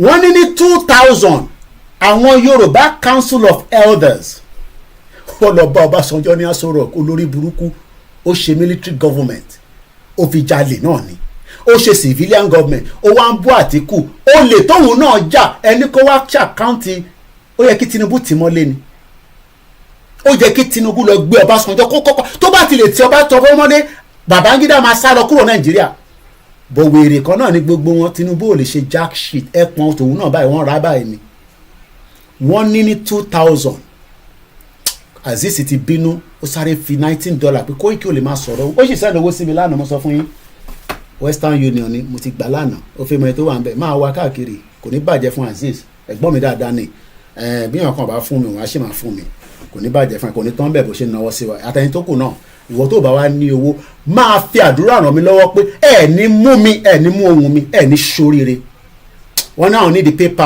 àwọn èèyàn ti bínú wọn ní Koiki ó lè máa jókòó kó máa sọ̀rọ̀ báyìí ká má rí nǹkan kan fún ẹ Musa Kalam 1 àti ẹ bá mi sáré fi sí backup kíní kí mi lè focus Musa Kalam 1 at yahoo.com. wọ́n ní this article òru èmi ni mo ṣe kà èyí tí mo sọ lórí ọ̀rọ̀ Ọbásanjọ́ Victor Taiwo náà confirm ẹ̀ and I don't agree with Victor Taiwo but he's doing very well but kò lè máa sọ pé òun ò fi wà lábẹ́ bàbá Akíntóyè òun náà fi gbogbo wọn fi di leader. Only ní 2000 the Yoruba Council of Elders paid a courtesy visit to him Ọbásanjọ́ at Aso Rock in Abuja as the then president of Nigeria. The contingent include core apostle of do you know what they call core àwọn tó gbà fún Awólọ́wọ̀ tó bá rò pé Fáyọ̀ṣe gbà fún Awólọ́wọ̀ olórí burúkú ni bó ṣe ń bá yín jàmàlà kiri ní gbogbo Èkìtì kò rí nǹkan kan ṣe fún yín Dr. Fáyẹmí kò rí nǹkan kan ṣe ìyẹn sì wá sí òkú ìyàwó bàbá wa bọ̀ kò rí nǹkan kan ṣe sister mi dáadáa you are calling when I'm on a live show how are you okay I'm very good mo wà lórí live show how are you all right èèyàn mi dáadáa àwọn eléyà àwọn náwó bó ṣe wà yẹn àwọn náwó tí Koiki Media nìyẹn ọmọ tó pè tán yìí ẹ má bínú pé mo divert kò ń ṣe tẹnu mo ní sọ state ẹsẹ mo ní ẹni tó pè tán yìí kò gbọ́ Yorùbá kan lọ títí ó máa join mi nísìn mo ní sọ fí tó ti máa join àwọn ready láti gbé investors wá wọn náà ó náà máa sọ state òun local government kan wá sọ at least to the standard of New York ìwọ wá jókòó ní òfẹ́ Yorùbá nation mọ̀ ọ̀dẹ̀ ṣìgìdì owó ń bẹ lọ́wọ́ ẹ̀ ọjọ́ kò sí Amẹ́ríkà ń bẹ yẹn inú bí wọ́n ní ká kúrò ká get the shit out of Nigeria tí wọ́n náà àwọn tó jókòó ibà kí n máa kẹ́fù pẹ̀lú ọ̀rọ̀ tí mo sọ ọ̀dẹ̀ ẹ jẹ́ ká padà sọ́dọ̀ Ọbásanjọ́ wọ́n ní àwọn the core apostle of Awolowo kò ń ṣàwọn gọ́vnà tèmi o torí àwọn gọ́vnà tèmi rí bó ṣe ń pa wá tí wọn ò ṣe kankan sí. Awolowo ò ní wà láyé kí àwọn Fúlàní máa pa wá kó ní ká má pa wọ́n padà kọ́nà fọ̀run kẹ́ Àkẹ́tì. I'm sure wọ́n pa Àkẹ́tì ni mo rò pé ó kúkú Àkẹ́tì was killed because ó dúró sí ọrùn Buhari pé no sẹ́ APC kan náà ni wá bọ̀ wọ́n ń pa wá ní state mi oníkà má lo ìbọn olórí burúkú ni ẹ́ Buhari ẹja dúró lórí Ọbásanjọ́ ìkàmá ìtí kúrò wọ́n come every day wọ́n ní the contingent that went to visit Ọbásanjọ́ in 2000 were the core apostle of Awolowo like Pa Emmanuel Alayande gbogbo ilẹ̀ máa ma àwọn orúkọ yìí èmi ò mọ gbogbo wọn. Honourable Justice Adewale Thompson mo mọ̀yàn kan níbi tí wọ́n máa ń pè ní Alhaji Lateef Jakonde a máa ń gbọ́ Jakonde the former governor of Lagos State and even the son of Awolowo Prince Oluwole Awolowo.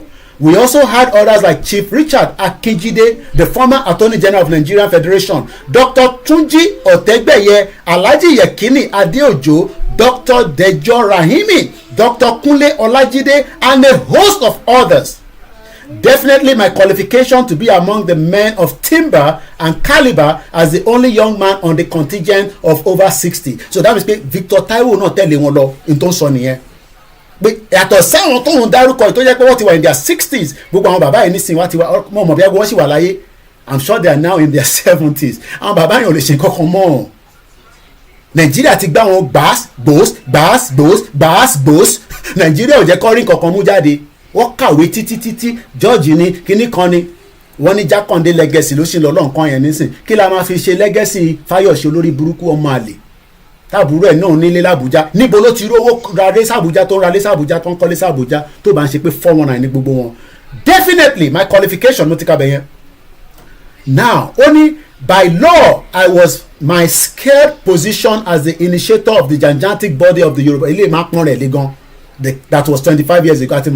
Not to my surprise, anyway. One of the vocal points of Obasanjo rendition that day was dwarf or Lilliputici. Àwọn ìbò ńlá ńlá báyìí èmi máa fẹ́ ká break it down bọ̀ máa padà wá báyìí níbẹ̀ yẹn.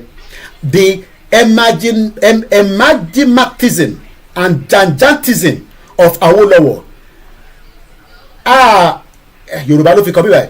ẹni mi ò gba politics bàbá Awólọ́wọ̀ wọn náà Ọbásanjọ́ sọ bẹ́ẹ̀ pé ẹni òun ò gba politics kò lè gba politics bàbá Awólọ́wọ̀ torí olórí burúkú ni ó mọ tí bàbá Awólọ́wọ̀ fẹ́ bò kò lè gba politics bàbá Awólọ́wọ̀ meaning I say èmi Ọbásanjọ́ I don't cherish bàbá Awólọ́wọ̀ politics. What would you expect the Awolists in attendance to say in reaction to a situation like this? Nothing, of course. I looked at Obasanjo with a squid eyes and all the content I could muster on the day, but the fact was that the contingent did not go visiting because of the appreciation of Obasanjo, but just because of the interest of the Yoruba.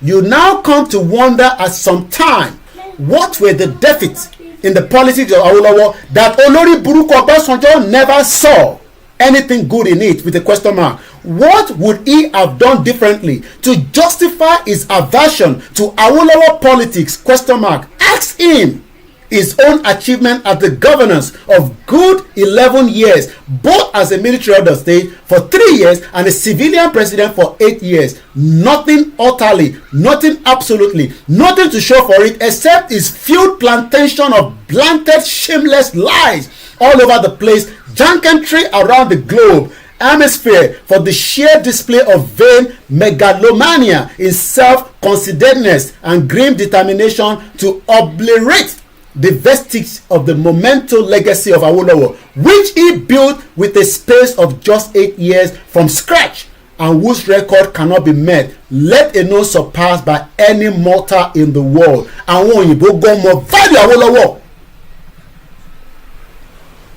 Wọ́n mọ value Awolowo lọ ṣe jẹ́ ká Awolowo di president ní 1960 àwọn olórí burúkú Britain ṣẹgbọ́n tí Commonwealth Victor Taiwo sọ. Ó ní Ọbásanjọ́ ní kí ni òun fẹ́ ní àǹfààní àti máa lo politics Awolowo. I was in Ibogun twice. Ẹ lọ wo títí Ibogun ẹ máa sunkún pé ṣé president náà lélẹ̀. They are all criminals, and this is the reason why we need to rise up from our feet as quickly as possible and say no more Nigeria. And that is why Dele Momodu say, and I quote, the biggest gift every man and woman, should ask for is freedom. It will rescue you from the servitude. I asked God for it, I got it. In your will get it. He's not going to ask for God now for Yoruba nation because he's interested in Yoruba nation. But she might have picture, that might be salvation long after. My critics and haters should get this straight from me categorically. I feel more fulfilled than most of our political leaders. No be lie. What they are chasing in Sokoto state, I already have it in Sokoto. Dele Momodu ló sọ yẹn. So if you're expecting somebody like Bob D to come and fight on your behalf for Yoruba nation, you will, and most of them like that, you will wait till that kingdom come. I think I'm going to end the program now because mo ní láti fi time sílẹ̀ fáwọn family mi náà. You know, the children needs me now. It's been 4 hours, 30 minutes to the program. You can start all over again if you have the time. You can skip it, it's up to you. But one thing is, if we fail this time around, it will be a biggest disaster for the next generation, and they will pour acid on all our cups. Wọ́n máa lọ ṣí ibi tó bá sin gbogbo wa sí, wọ́n máa dá sí ìdí sí pé so gbogbo ariwo tẹ́yìn tẹ̀ pa fún ọdún mẹ́rin ẹ̀yin ò rí jáde wá ṣépè fún wa ẹ má yẹ kó jẹ́ kó rí bẹ́ẹ̀ o. So tó bá rò pé mi nìkan ni àti wọ́ àtẹ̀mí lọ́jọ́ máa sọ pé ọ máa lọ wo gbogbo profile ẹ̀yin náà ẹ̀yin tẹ lọ́mọ ẹ̀yin grandchildren wá lọ wò yín pé so gbogbo ariwo tẹ́yìn pa pé kẹgbà Yorùbá nation ẹ̀ wá rí gbà.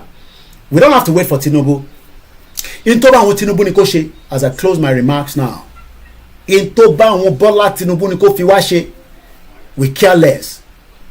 Kó máa rántí pé nígbà kan òun náà cycle kó tó di president. Ó gbọ́dọ̀ allow a new cycle to happen. Whether he likes it or not, nǹkan kan ló ṣẹlẹ̀ ní Tinubu fi padà wá sílé. Nǹkan kan náà ló máa ṣẹlẹ̀ tí bàbá Akíntóyè àti Ìgbòho máa fi padà wá sílé. Ẹ jẹ́ ká dé mọ̀ bẹ́ẹ̀. Gbọ́ mi yé, nǹkan kan ló ṣẹlẹ̀, event kan ló ṣẹlẹ̀ tí president Tinubu èní tó di governor tó fi padà wá sílé, because kò tó bẹ́ẹ̀ kó padà wá sílé nígbà tábàtà wà ní tó wà láyé, wọ́n máa fìbọn fọ́ orí ẹ̀ ni. Ìyẹn àwọn olórí burúkú táwọn Abacha ń lò tó fi pàlájà Kudirat. Ẹni tó pa Kudirat nísìn, ìyẹn náà ti dágbádá bolẹ̀ báyìí nísìn, ẹ ti gbàgbé. Ó dà pé tí ẹ ń sùn ẹ̀yàn ọmọ Yorùbá, kí lórúkọ ẹ̀ fún mi lórúkọ ẹ̀ Gẹ́nà Ọlákúnlé. Èyí tó ń fìbọn pa wọn káàkiri, tó ń fìbọn pa gbogbo àwọn ọmọ Yorùbá. Paruwani tó fìbọn fọ́ gbogbo wọn lórí. Òun náà má ti kọ́ gbádá wọ̀ nísìn, tóun náà fi di president. Ìyẹn ni wọ́n fi ń ṣeré. Ó dà, we play too much. Ẹlòmíà a máa sọ̀rọ̀ ẹ máa sọ̀rọ̀ bí Al-Mustapha náà ti wọ agbádá nísìn, ó ti wọ agbádá báyìí. Ó ti wọ agbádá báyìí, òun náà fẹ́ di kíni, ó fẹ́ di president. Àwa tún fi Al-Mustapha tó pa wá lọ́mọ. Do you know the meaning of pa wá lọ́mọ? Ó pa Alhaja Kudirat Abiola, ó pa ìyá yẹn, ó pa driver, àìmọye àwọn tó pa bẹ́ẹ̀ lọ.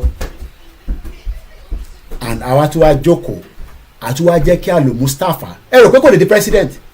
He will become the president if we give him the room to do so. So I leave us in peace. I pray tí wọ́n ní rí báyìí o lágbára Ọlọ́run. Mo kí gbogbo èèyàn wa pátápátá ní gbogbo bí tẹ́tí ń gbọ́ mi tẹ́tí ń wò mí. Tá a bá ń ṣépè tá à ń bú wọn, àwọn olórí burúkú là ń bú. Àbọ̀ èèyàn ọmọ Yorùbá òdodo tó bá dẹ̀ jẹ́ ọmọ Yorùbá tó ń takò kò ní da fún bàbá ẹ̀ ni mo sọ, bàbá ẹ̀ ò ní ṣoríire. Ìwọ náà ṣépè padà.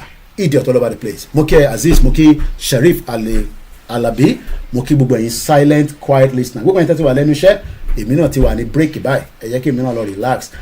Ìlú òyìnbó inú ẹ̀ lọ́ máa ti ní coffee tea. Bàtí mo dé wá ní you're not going for coffee for cigarette break. Mo náà tún máa ń gba cigarette break. We're going for 15 minutes. Màá ní mò ń mu sìgá mu. Wàá ní no problem, come. Àṣìwọ̀ wọ́n máa yé lè.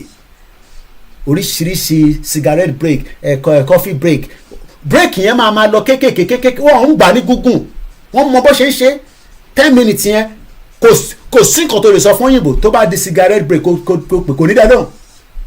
Ó ń lọ fún cigarette break yẹn ni, sọ jẹ́ kémi náà lọ fún break. So mo kí lẹ́ǹkan sí ẹni tó bá fẹ́ support wa yẹn kàn béèrè PayPal pé Koiki káwọn tẹ̀ sanwó tè ní fún ẹ musakalam1@yahoo.com. Thank you so much to everyone. Èyí tí dúpọ̀ ní tìrì ká tó parí ẹ má waste time ara yín ẹ lè rí dúpẹ́ kùkùté ní ẹ lè rí ó kàn dùn mí pé Wálé Àlì tẹ bá gbọ́ program ẹ̀ ó fẹ́ jáde bọ̀ kò mọ bó ṣe máa jáde kúrò pé ó rà pé kíní yìí kò rí bẹ́ẹ̀ but ẹ lọ gbọ́ program tó ṣe níjẹta ẹ rí pé at the end of the day ìyẹn á rò pé onílàkàyè ọmọ Àwórì ó jókòó sí London ó rí dúpẹ́ rí Ìgbòho wá sí London bẹ́ẹ̀ tẹ́ ẹ mọ̀ pé ẹ lọ bá at least ẹ ṣáà rí pé wá London ẹ̀yin ní kí dúpẹ́ náà wá sí London ẹ sọ pé kó wá sí London àbí kó lọ bá Ìjìnlẹ̀ ní Turkey ẹ̀yin wèrè ẹ̀yin bomb bastard mo kí Ọlánipẹ̀kun ẹ̀yin tẹ́ ẹ̀ ní làákàyè báwo nìyẹn ṣe máa wà ní UK tẹ́ ń tẹ̀lé dúpẹ́ ẹ wà l'Amẹ́ríkà ẹ̀ ń tẹ̀lé ẹ̀yin ti gba country fún yín ẹ̀yin oníranù àtẹ̀mọ́ bẹ́ẹ̀ ṣe wọlé sí London gan sí báwo lè ṣe fún ìwé ní visa báwo lè ṣe dé lùi idiot all over the place nígbà tẹ́yìn fẹ́ ṣiṣẹ́ ṣé wọ́n fún yín ní contract yẹn ẹ̀ rí sọ́wọ́ ẹ̀ ti gba document sọ́wọ́ níbo ni document náà wà àwọn wèrè àwọn asínwín so nǹkan méjì lockdown Heathrow máa rántí ẹ̀ Turkey wọ́n ṣe protest tó bá ti rántí méjèèjì yẹn kó lọ rò ó pé kí ló lè ṣẹlẹ̀ nígbà tí ìrìnàjò yìí náà bá débi tó yẹ kó dé á débi tó yẹ kó dé dáadáa o láṣẹ Èdùmàrè mú kí gbogbo ọmọ Yorùbá o orúkọ mi ni Ọláyọmí Kóìkì tí gbogbo èèyàn mọ̀ sí Koiki Media bringing the world closer to your doorstep ire o.